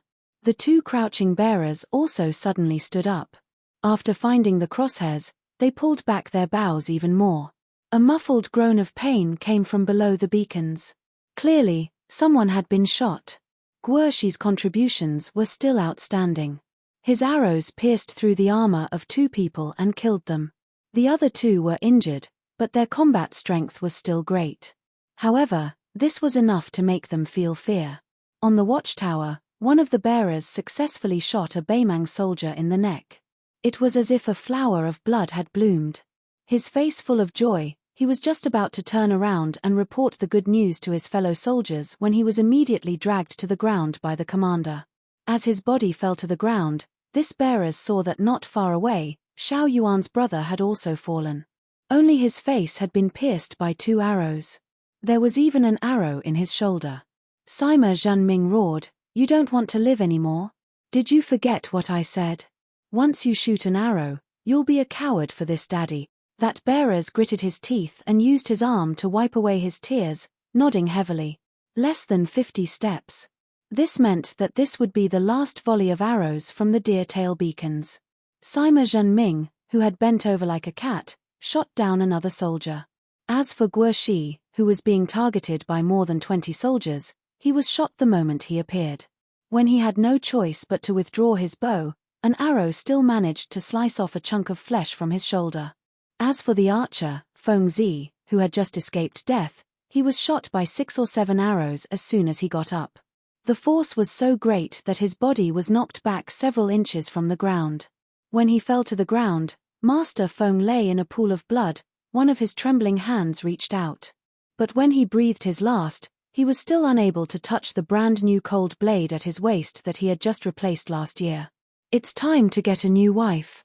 That was the cheers of Deertail Beacon's men when they received their new sabers. Sima Zhenming's eyes were moist. After putting down his bow, he squatted down and helped that Fengzi cover his eyes. He turned his head and asked, "Do you dare to have another match?" Guerchi, who had already pulled out his cold knife, nodded. 120 enemy cavalrymen, and they were elite cavalrymen at that. What followed next was the breaking of the door, the second battle within the beacon. Actually, Sima Zhenming knew better than anyone that the Deertail Beacon was doomed to fail. It all depended on how many Baimang barbarians they could kill. Sima Zhenming ordered Guerchi in a low voice, "I'll go downstairs and guard the door. Deputy Commander Guer, you stay here and find a chance to shoot." As Sima Zhenming turned to leave, he said to Guerchi with his back to him, "Even if everyone dies, including me, Deertail Beacon has already broken even. I thank you on behalf of the dead Bailiang brothers." Guerchi was silent, his 5 fingers tightly gripping the iron bow. As Sima Zhenming was about to walk down the stairs, Guerchi calmly said, "My real name is Guozhen, but now I'm Deertail Beacon, Deputy Commander Guerchi." Sima Zhenming didn't stop. He only raised his hand and clenched it into a fist. Guerchi used his hand to wipe his face, and then he produced an arrow from his quiver. With one standing up and one squatting down, he killed a Northern Mang soldier who was about to dismount from his horse outside the fire beacon without deliberately aiming at all. The arrow pierced through the horse's back. It nailed him to the horse's back. When he reached the ground floor, Sima Zhenming looked around. Of the 5 people downstairs, 2 had died, but the one on the stairs was already dead. On the other hand, the enemy cavalry had 11 dead and 6 injured. Without waiting for Sima Zhenming to speak, the door was knocked open and they swarmed in. Sima Zhenming walked out with large steps, bringing his blade down on the head of a tall and large Northern Mang barbarian, drawing out a bone-deep scarlet wound on that person's face and chest. Blood splattered all over Sima Zhenming's body. In the blink of an eye, he stabbed a second barbarian in the chest with both hands and roared, "Deputy Commander Shui, take all our brothers upstairs and help Guerchi guard the stairs." Sima Zhenming charged forward with the collision saber style, knocking 3 barbarians in a straight line out the door in one go. Taking advantage of this opportunity, Old Man Shui ran towards the stairs with the 3 barbarians. However, one of the barbarians who had barged into the beacon threw out his saber with all his might, the entire blade stabbing into the barbarian's thigh. The barbarian tumbled down the stairs. He had a young face. He was the youth who had been on guard duty earlier and had seen the enemy cavalry attack. His face was pale as snow as he leaned against the stairs, his eyes filled with fear. However, at that moment, the youth, who usually spoke in a soft voice when speaking to his seniors, used the loudest voice he had ever used in his life to shout at the 2 barbarians at the top of the stairs, "Don't worry about me." The youth raised his crossbow and shot an arrow at the barbarians charging at him. A sturdy barbarian lowered his head in disbelief and saw the crossbow arrow sticking out of his chest with only the end of the arrow sticking out. The youth was hacked to death by a flurry of sabers. Meanwhile, Sima Zhenming, who had charged out of the door, killed another 2 young Beimang barbarians. However, an old barbarian swept forward in a daze and grabbed him by the neck. Sima Zhenming's entire back was smashed into the wall of the beacon. Sima Zhenming, who was bleeding from his 7 orifices, slowly raised the Beiliang saber in his hand, which was still dripping with blood. The old man sneered and twisted his wrist, breaking the neck of the Yuju barbarian before throwing him to the left. The corpse was casually hung on a stone tablet by the Beimang's hidden second-rank grandmaster. Chapter 1379. According to Beiliang's example, a stone tablet in front of the beacon was engraved with the names of the 5 soldiers and their equipment. Sima Zhenming, the newly appointed commander of the Deer Tail Beacon. His corpse's blood covered the stone tablet. As for the previous commander, the one who wanted him to clean his ass the first time they met, he was called Hu Lin. He was the one who had died before Tang Yangchao, the deputy captain of Fengqi Castle. Before Hu Lin resigned from the commander and was promoted to captain, he had once secretly sought out Sima Zhenming. In the end, he stood in front of him for a long time, scratching his head. He probably couldn't bring himself to apologize. Indeed, having these old ruffians say such things was worse than being stabbed. In the end, the 2 of them laughed it off. In the end, they were both dead. On the watchtower, the old Beimang Grandmaster killed 2 more beacons who had drawn their swords. In the meantime, he used his hand to catch an arrow from the number 1 divine archer. The old man twirled the arrow in his hand. Looking at the 2 remaining ants, his smile was full of disdain. The short old man surnamed Shui said calmly, "You're the only heir of the Guo family. You can still leave. I'll help you block them." Guoshi threw away the large iron bow and slowly drew the cold, shiny blade at his waist. "Uncle Shui, the Guo family is gone." Old Shui, who hadn't taken action in this battle, was silent. The Shui family had more than 40 people. After Chu Lushan's 1,000 cavalry entered Shu, apart from him, who was known for his cynicism in Western Shu's imperial court, all of them had died. Those who died in battle, those who committed suicide, those who were killed. There were also the women and children who had been poisoned to death by the men of the family. How could he not hate the Shu family and Beiliang? But so many years had passed. Old Shui didn't know when, but he realized that many of his memories were slowly blurring. There was Western Shu's path to heaven, a boundless sea of bamboo, and the world's number 1 famous mountain. The old man liked being called Little Shui by those young Beiliang people. He liked the snow that Western Shu had never encountered before. He liked standing on high ground, closing his eyes and smelling it. His nose was filled with the smell of wind and sand. The old man asked softly, "Have you really thought it through?" Guoshi nodded. Suddenly, he grinned and said, "Uncle Shui, I didn't dare to tell you before, but this Beiliang knife is so damn handy." The old man glared at him and pretended to be angry as he scolded, "Stinky brat." 500 to 600 paces away from the bucktail horse Feng Shui, there was a sudden feeling that 2 riders were motionless. The bearded man squinted at the 2 figures fighting on the watchtower. "My intuition is accurate. Both sides would have experts. It was just that no one knew where they were hiding and when they would surface. In this kind of hunting game, it depends on who is the mouse, who is the cat, and who is the tiger." Zhong Tan's personal maid, Liu Daoxiang, was an expert from the princess's tomb. She asked with a frown, "An expert from the tide-listening pavilion on Mount Qingliang?" But why would it appear in the little fire beacon? Zhong Tan rubbed his chin. Who knows?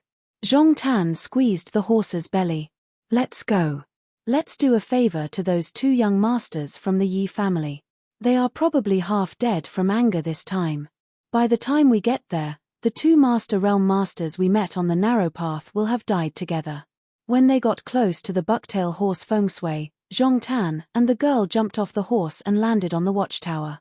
The situation was a little different from what Zhong Tan had expected, but it wasn't a big deal. That Beiliang expert hiding in the fire beacon not only killed the Master Realm retainer that the big young master's family worshipped like a bodhisattva, but he was also heavily injured. However, together with another relatively young fire beacon, they killed 20 Beimang people. Beiliang. The ground was filled with corpses. Zhong Tan could only lightly kick and send a Beiliang fire beacon's corpse flying. Seng Pingshan hugged his head and curled up in a corner, his body trembling. Pang Rui was crazily slashing at a corpse with his blade. A Grandmaster and a rank 3 expert. I will be beaten to death by my family when I get back. I will chop you all to pieces. She, who was pretending to be Zhong Tan's maid, frowned. Zhong Tan coughed and waited until Seng Pingshan, who had finally returned to life, raised his head. Zhong Tan nodded at him and then said to Pang Rui indifferently, "All right, it's just an expert. I'll give you one later. I guarantee that he'll be much stronger than the one lying on the ground. As for how to explain it to your father, who is now a general in the town, I will help you." Pang Rui's face was stunned. Then, it was as if he had narrowly escaped death. Zhong Tan walked over and helped Seng Pingshan, whose legs were weak, up. He said with a pleasant expression, "Call young Master Pang tonight. I will treat you all to wine and help you all calm down." Seng Pingshan's face was covered in tears and snot. He clutched the general's sleeve tightly and nodded like a chicken pecking at rice. Zhong Tan shook off Seng Pingshan's hand without leaving a trace. He came to the battlement and saw the corpse hanging on the beacon flintstone tablet.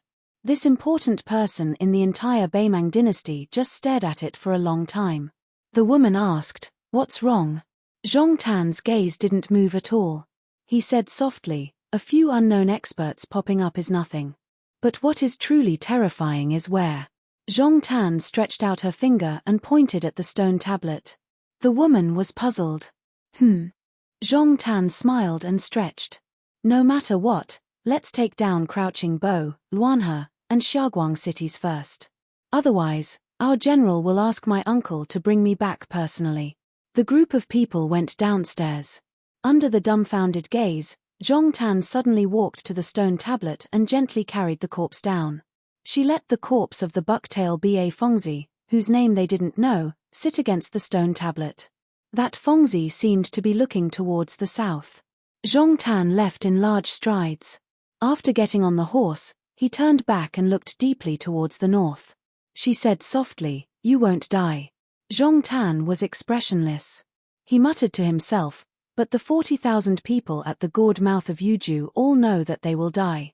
What they were afraid of was if one day Yuju, Liangju, Liuju, Lingju, everyone in Beiliang would think so. Chapter 1380. Because it's almost 8,000 words, it's a bit late. There's still one more chapter before dawn. Outside of Crouching Bo City, there were no more peace fires lit. Beimang's vanguard arrived at the city gates. Strong winds, yellow sand, and barren land blew the dry yellow sand into the air, hitting the flapping flags. Outside of the city, in front of Beimang's formation, there were constantly elite cavalry passing down orders. On top of Crouching Bo City, large ballistae were ready to fire. All the generals on top of the city walls subconsciously tightened their grip on their blades. A loud and shrill horn suddenly sounded. If it was in the past when Beimang attacked a city south of the river, they would usually order the civilians and surrendered soldiers to charge forward. Not only would they fill up the trenches, they would also use up a large amount of arrows from the defending side. At most, they would use the auxiliary troops to push the cart forward, and the cavalry would swarm out. Once they arrived at the city walls, they would fire tens of thousands of arrows at the same time. As long as the defending side's morale was shaken, the Beimang soldiers would be able to crush them in one battle. However, today, when the army arrived at Crouching Bow City, under the command of Northern Mang's great commander Yang Yuanzhan, they displayed a completely different siege style compared to the past 200 years of northern barbarians invading and raiding. At the same time the two flanks of 3,000 cavalry began to charge forward, there was a type of military heavy weapon that rarely appeared in the northwestern border fortress that appeared on a large scale. Catapult carts. Yang Yuanzhan had set up no less than 600 catapults in one night. The largest catapults required 200 people with outstanding strength, and each rock weighed 100 pounds. Not only did the 600 catapults bring a considerable amount of rocks with them when they went down south, they also swept up all the rocks north of Crouching Bow City. At this time, all of the Northern Mang soldiers who were biding their time couldn't help but raise their heads, quietly waiting for that spectacular scene. Countless giant boulders would be flung high into the sky, and then smashed into Hidden Bow City's walls, or landed on Ring City's military path. The 600 catapults seemed to be facing Crouching Bow City, but from the top of the city walls, one would know that they were arranged in an arc. The stronger ones would be placed in the center of the arc furthest away from the city, while the weaker ones would be placed on the left and right, and so on. No one knew who was the first to shout, but the Baimang soldiers near the catapults shouted the same words in unison. When the first 50 kilograms of flint, wrapped in oilcloth, was ignited, it flew high into the air and was thrown towards Crouching Bow City. It was as if a fire spirit of the heavenly court had descended to the mortal realm. Following this flint, hundreds of huge rocks smashed towards the first city at the mouth of the gorge in Yuju province. All the Baimang generals and soldiers were shocked by this strange siege method. Boulders fell on top of the city wall, inside the city, or were blocked by the city wall and rolled into the moat. Both inside and outside the city were filled with the sounds of wind and thunder. It was as if everyone could feel the earth trembling, as if Crouching Bow City was silently sobbing. Meanwhile, the 6,000 Mang cavalry that moved ahead before the rocks were tossed but slower than the rocks smashing into the city naturally weren't going to directly attack the city.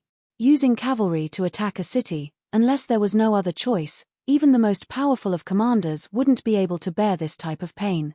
The purpose of these cavalry troops was only to escort the infantry 200 steps outside the city, to help their own side suppress the archers on the city walls. After the cavalry troops on the two wings that had opened up some distance with the infantry, after firing a rain of arrows at the top of the city walls, they no longer continued forward, instead quickly moving diagonally outwards to make room for the cavalry troops behind them. That was why the two cavalry troops were like a flood meeting a reef, but they didn't risk their lives to collide with it, instead scattering to the left and right on their own. When one of the robust cavalry commanders turned around, he gave the city wall a look. On top of the city wall, as one of Yang Yuanzhan's personal commanders, he knew about the existence of the 600 catapult carts. Moreover, he knew about the power of the catapult carts even earlier than normal commanders. Originally, in his opinion, there was no need for the two cavalry troops to protect Crouching Bow City. Under the concentrated bombardment of several hundred boulders, Crouching Bow City's defenders would be scared to the point where they couldn't even raise their heads, allowing the infantry outside the city to push all the way out of the moat. However, during the charge, casualties continuously appeared in front of and behind him. The ballistae on the city walls fired out waves after waves of arrows, among which, two cavalry troops were actually directly penetrated by a giant ballista bolt. The two cavalry corpses were nailed to the ground just like that by the ballista bolts. If one were to say that Beiliang had long heard of the sharpness of the ballista bolts, then the fact that Crouching Bow City's arrows were still raining down in an orderly manner while the boulders were exploding made this commander feel very conflicted. He had personally seen two Yuju soldiers being smashed by boulders, yet the nearby archers on the city walls still shot out arrows that were above standard. The commander curled his lips. Were these Yuju people really not afraid of death? There was a pile of rotten meat right next to their feet. Under the cover of the boulders and the two flanks of Baimang, the ballista bolts from Crouching Bow City were increasingly concentrated on the attacking infantry of the Baimang army. More and more infantry were pierced through by the ballista bolts, and there were even some unlucky ones who were shot in the chest by a single bolt. The inertia of the bolts caused them to slide back a dozen or so steps, causing the foot soldiers and shield soldiers behind them to fall to the ground.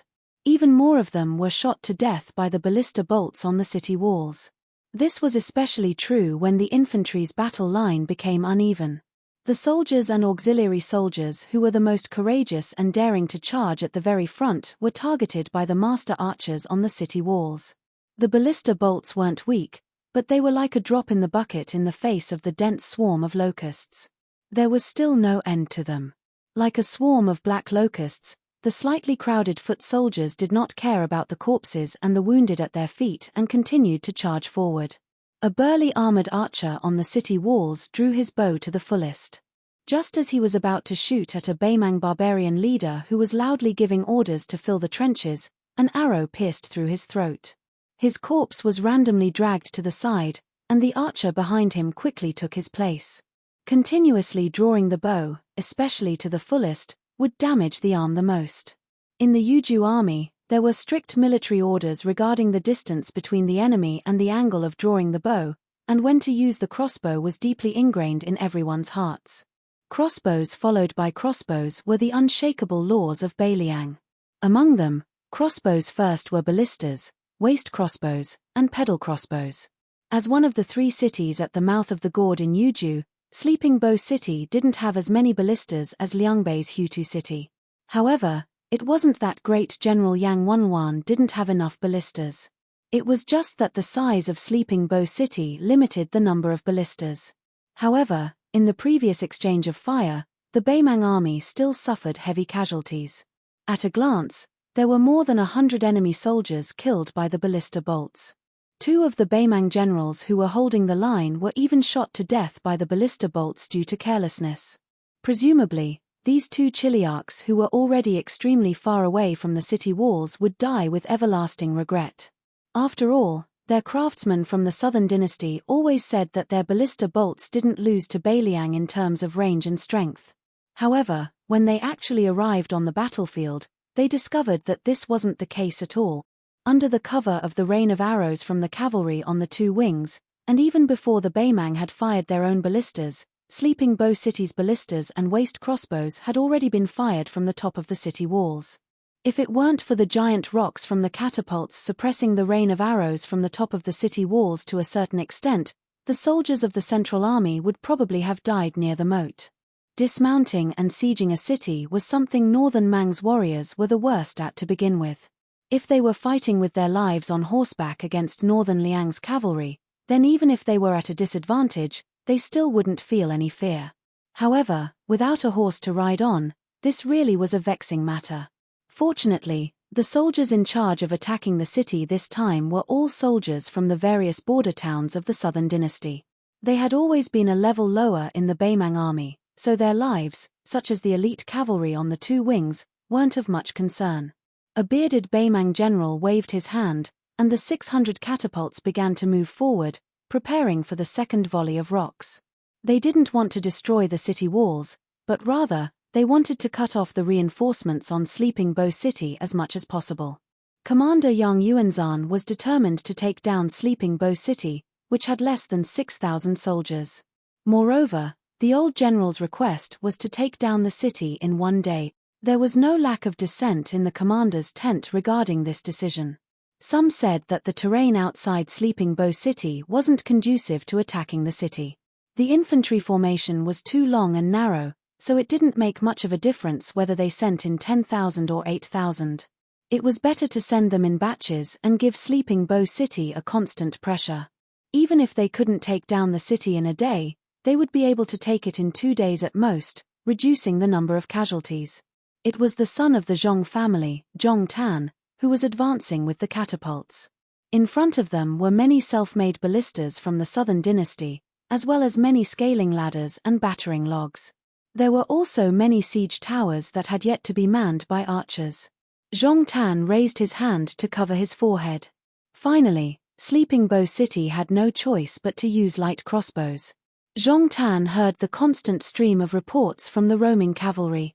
All he could hear was cold numbers, how many had died, and how many had been injured. In just an hour, more than 100 cavalry and more than 1,000 infantry had died, and this was before they had even scaled the city walls. They were all dead. All of them had died outside the moats. The furthest they had died was at the foot of sleeping Bo City's walls. However, Zhong Tan, who could be considered one of the top sons of generals in Beimang, was surprised even by himself. He didn't feel too much emotion. Instead, he began to think of many interesting things, such as when he heard his father, Great General Zhong Shentong, talk about the early spring and autumn war.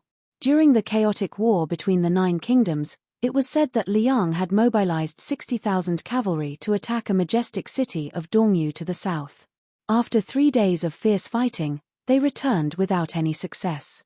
Afterwards, the entire country of Dongyu celebrated, worshipping the general who had defended the country with only 10,000 men as a god.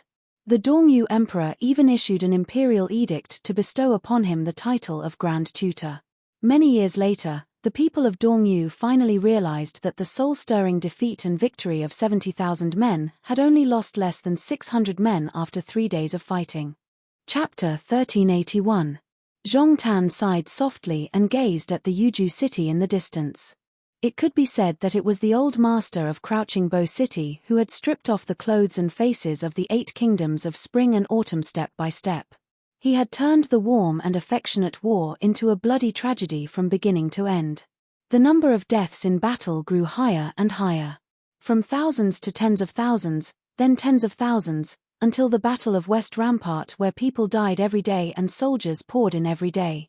If it was said that Xu Xiao had taught the 8 kingdoms of spring and autumn what cavalry warfare was, then could it be said that after Xu Xiao's death, he would teach Beimang what it meant to defend a city in the Central Plains? Zhong Tan narrowed his eyes. His infantry had finally begun to scale the city walls. The city walls of Crouching Bo City were like moths and ants. On top of the city walls, rolling stones, smashing logs, and scalding oil rained down. Ladders after ladders were toppled by long hooks. One by one, Beimang soldiers who were scaling the city walls were shot down by a rain of arrows.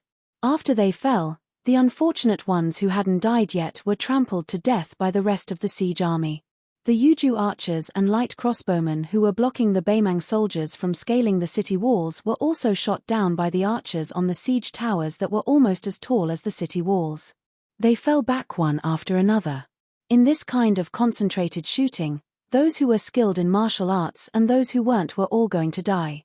The few master archers on top of the city walls who still had strength in their arms were targeted by the archers in the siege towers. They were all shot down like hedgehogs full of arrows.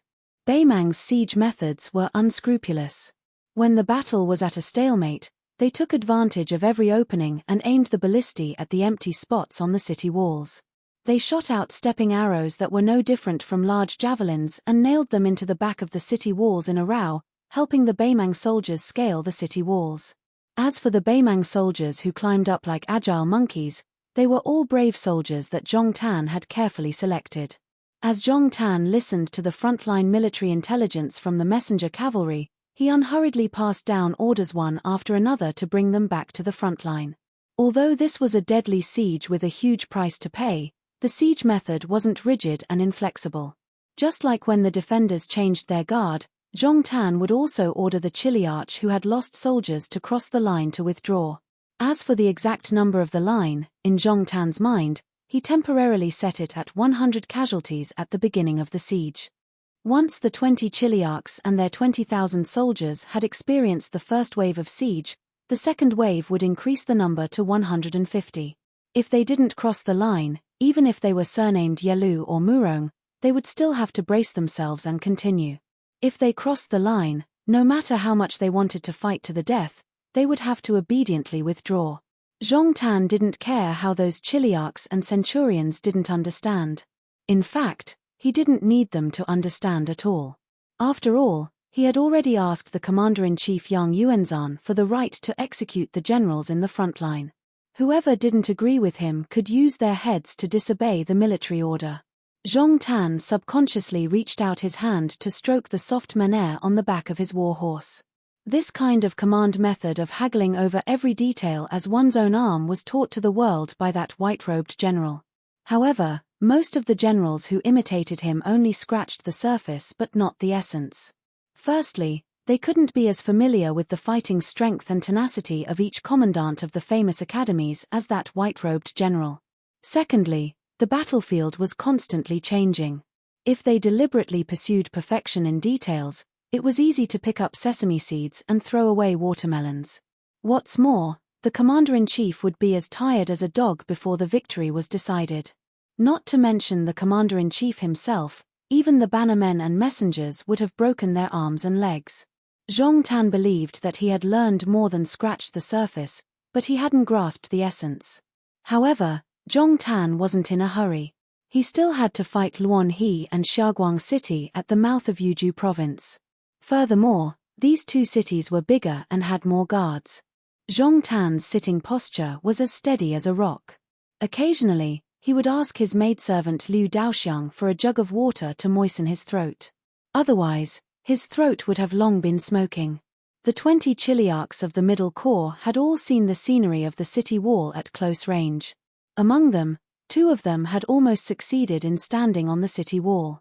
One of them was stabbed by 7 or 8 iron spears and smashed into a pile of corpses. After getting up, he saw 7 or 8 arrows inserted into the corpses not far from his feet. If he were to smash into these corpses, even if he didn't get pierced through, he definitely wouldn't be able to attack Luanhe City. Another one had just stood on the city wall and had even used his saber to chop off several spear heads. Just as he was about to step in, he was shot in the ribs by a stray arrow at a tricky angle. As he staggered and fell, he was viciously hooked by a flying hook called an iron hook.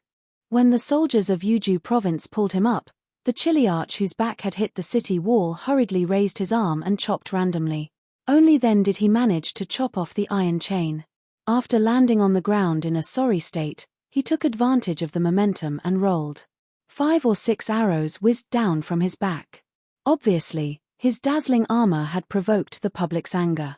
This caused him to feel some lingering fear when he led his troops back to the rear. He had almost become the first Yuzhou chiliarch to die in battle.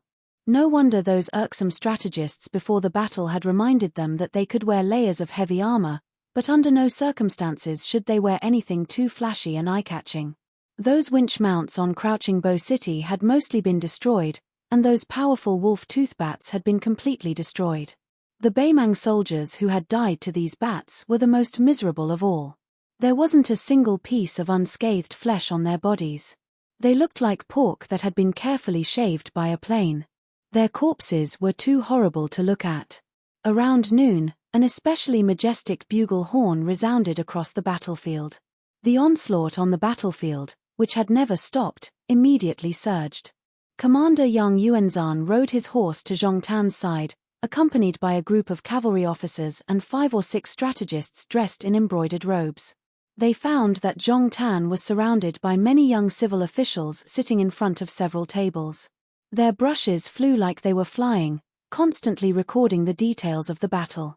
Yang Yuanzhan didn't greet Zhong Tan politely.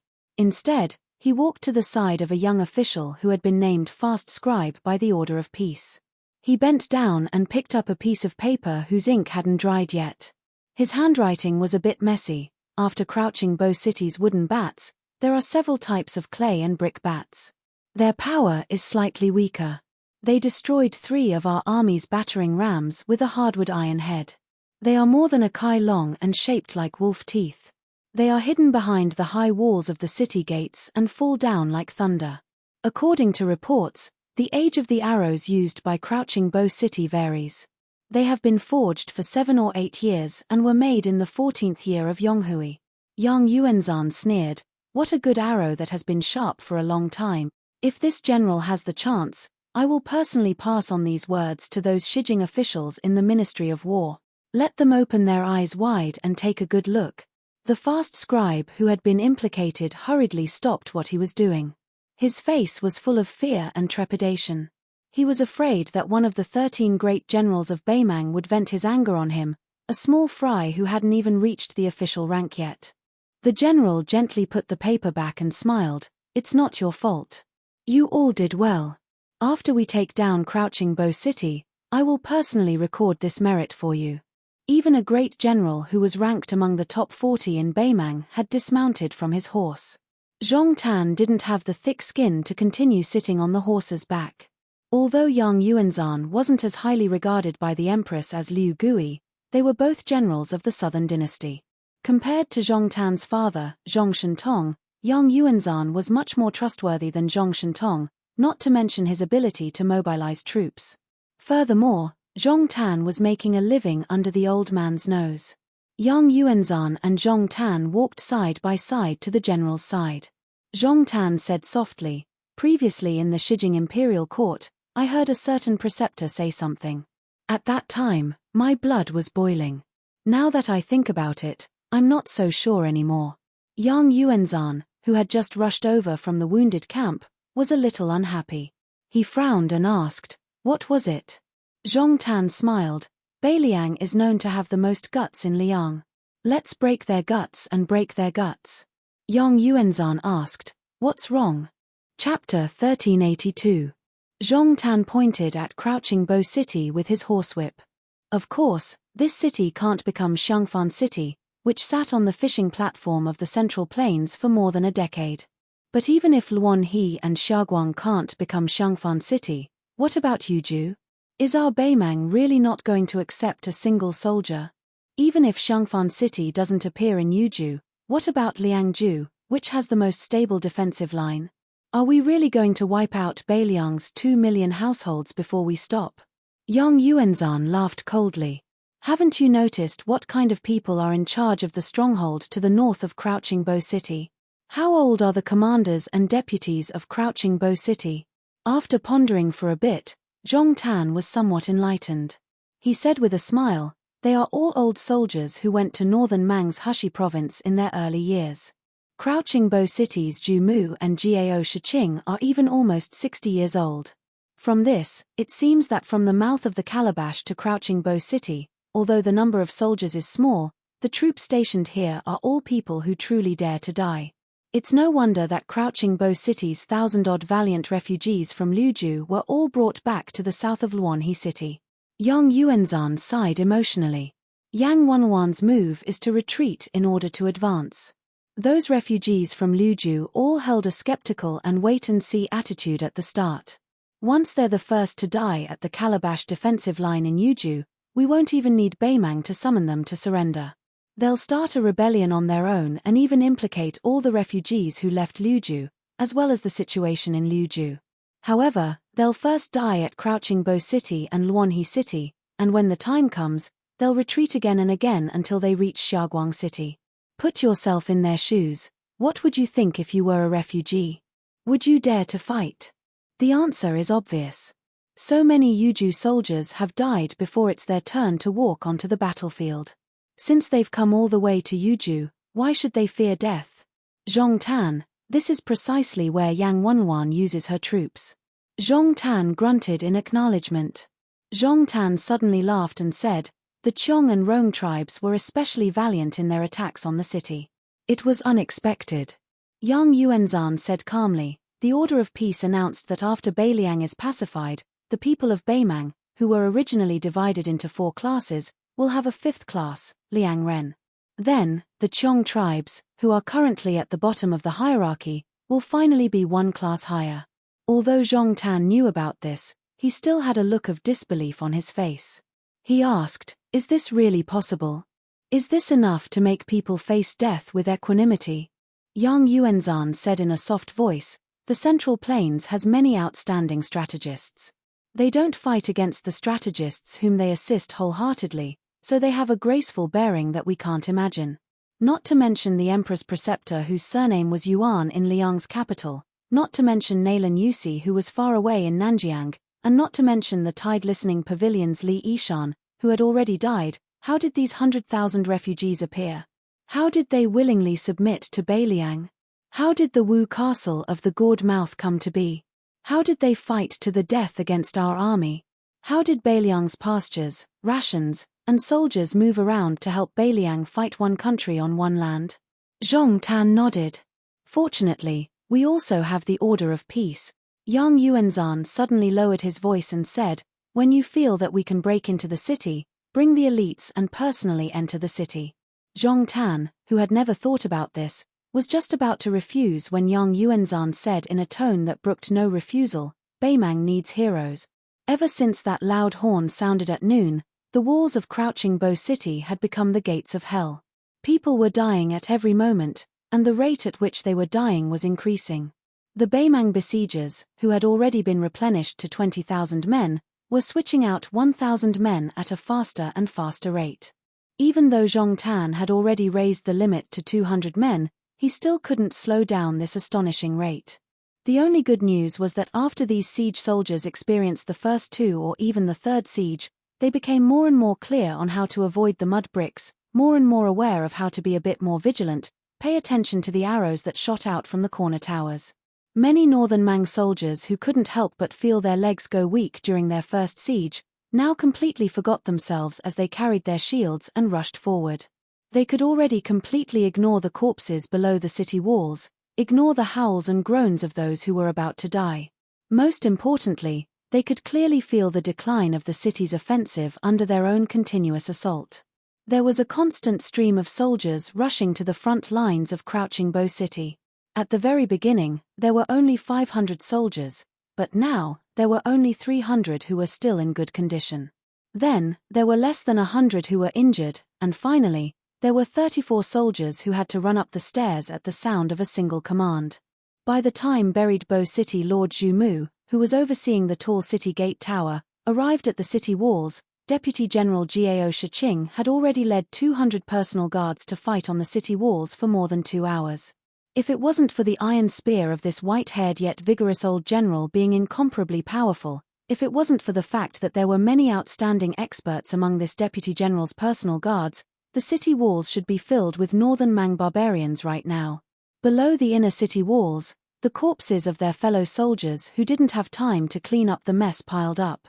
In the end, the Crouching Bow City guards could only hold back their tears and throw the corpses down. The corpses piled up like a mountain. Zhu Mu personally led 300 elite soldiers to support Gao Shiqing, slaughtering the 100 or so barbarians who had already jumped onto the city walls to engage in close combat. Zhu Mu wielded a cold blade in both hands, and the momentum of his blade was like a rainbow.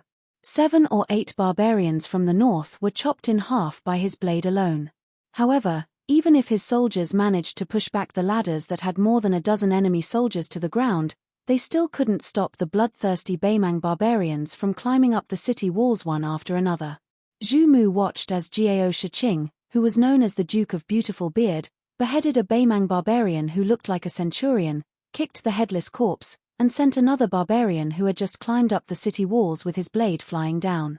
Zhu Mu sneered loudly, "Old man Gao, why are you so useless?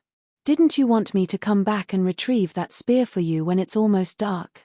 There's still more than 2 hours to go before it gets dark." Covered in blood, Gao Shiqing didn't make a sound. He stabbed a barbarian to death with his spear, then swept his spear across and swept away another barbarian who had jumped down from the top of the city walls. Half an hour later, the only cavalry in the city was the first-class cavalry of Yuju province, which consisted of 2 riders per person. These 400 barbarians who didn't have a chance to charge out of the city also began to climb the city walls. Before they climbed the city walls, their war horses, which had been dependent on them for many years, were all killed by them. They didn't want to kill their own mounts with their own hands, so they could only switch horses and silently draw their blades and spears. In the dusk, the setting sun was as red as blood. The main general, Zhu Mu, and the deputy general, Gao Shiqing, stood back to back. Zhu Mu, whose armor was in tatters, gasped for breath. His chest had been heavily injured by a blade, and his vision blurred. He shook his head fiercely and asked with difficulty, "Old man Gao, I, Zhu Mu, am only willing to die in Crouching Bow City because of the group of disappointing wastrels in my family. They all fled Yuju and went to Jiangnan. These past few months, I've been looked down upon by a bunch of old fellows. They almost look at me like I'm a Baimang barbarian. That's why I'm willing to die in Crouching Bow City. So what are you after? Didn't you scold me back then? Why did you take the initiative to switch places with Li Qianfu's nephew? Are you tired of living?" Gao Shiqing reached out and pulled out an arrow from his waist. It had broken through his armor but didn't penetrate his bones. He spat out a mouthful of blood. "My entire family stayed in Yuju. I'm not as greedy as your son and grandson. I live with a clear conscience. Even if I die in the future, I die with a clear conscience. Gao Shiqing doesn't owe anyone anything in this life. In the second year of Yonghui, you saved my life in Beimang's Tangerine province. This time, I'm here to accompany you. Let's call it even. When we're underground, don't call me brother. I, Gao Shiqing, can't afford to lose face when I see the great general. The top of Crouching Bow City's walls were filled with shouts of "Kill all the Beiliang bastards."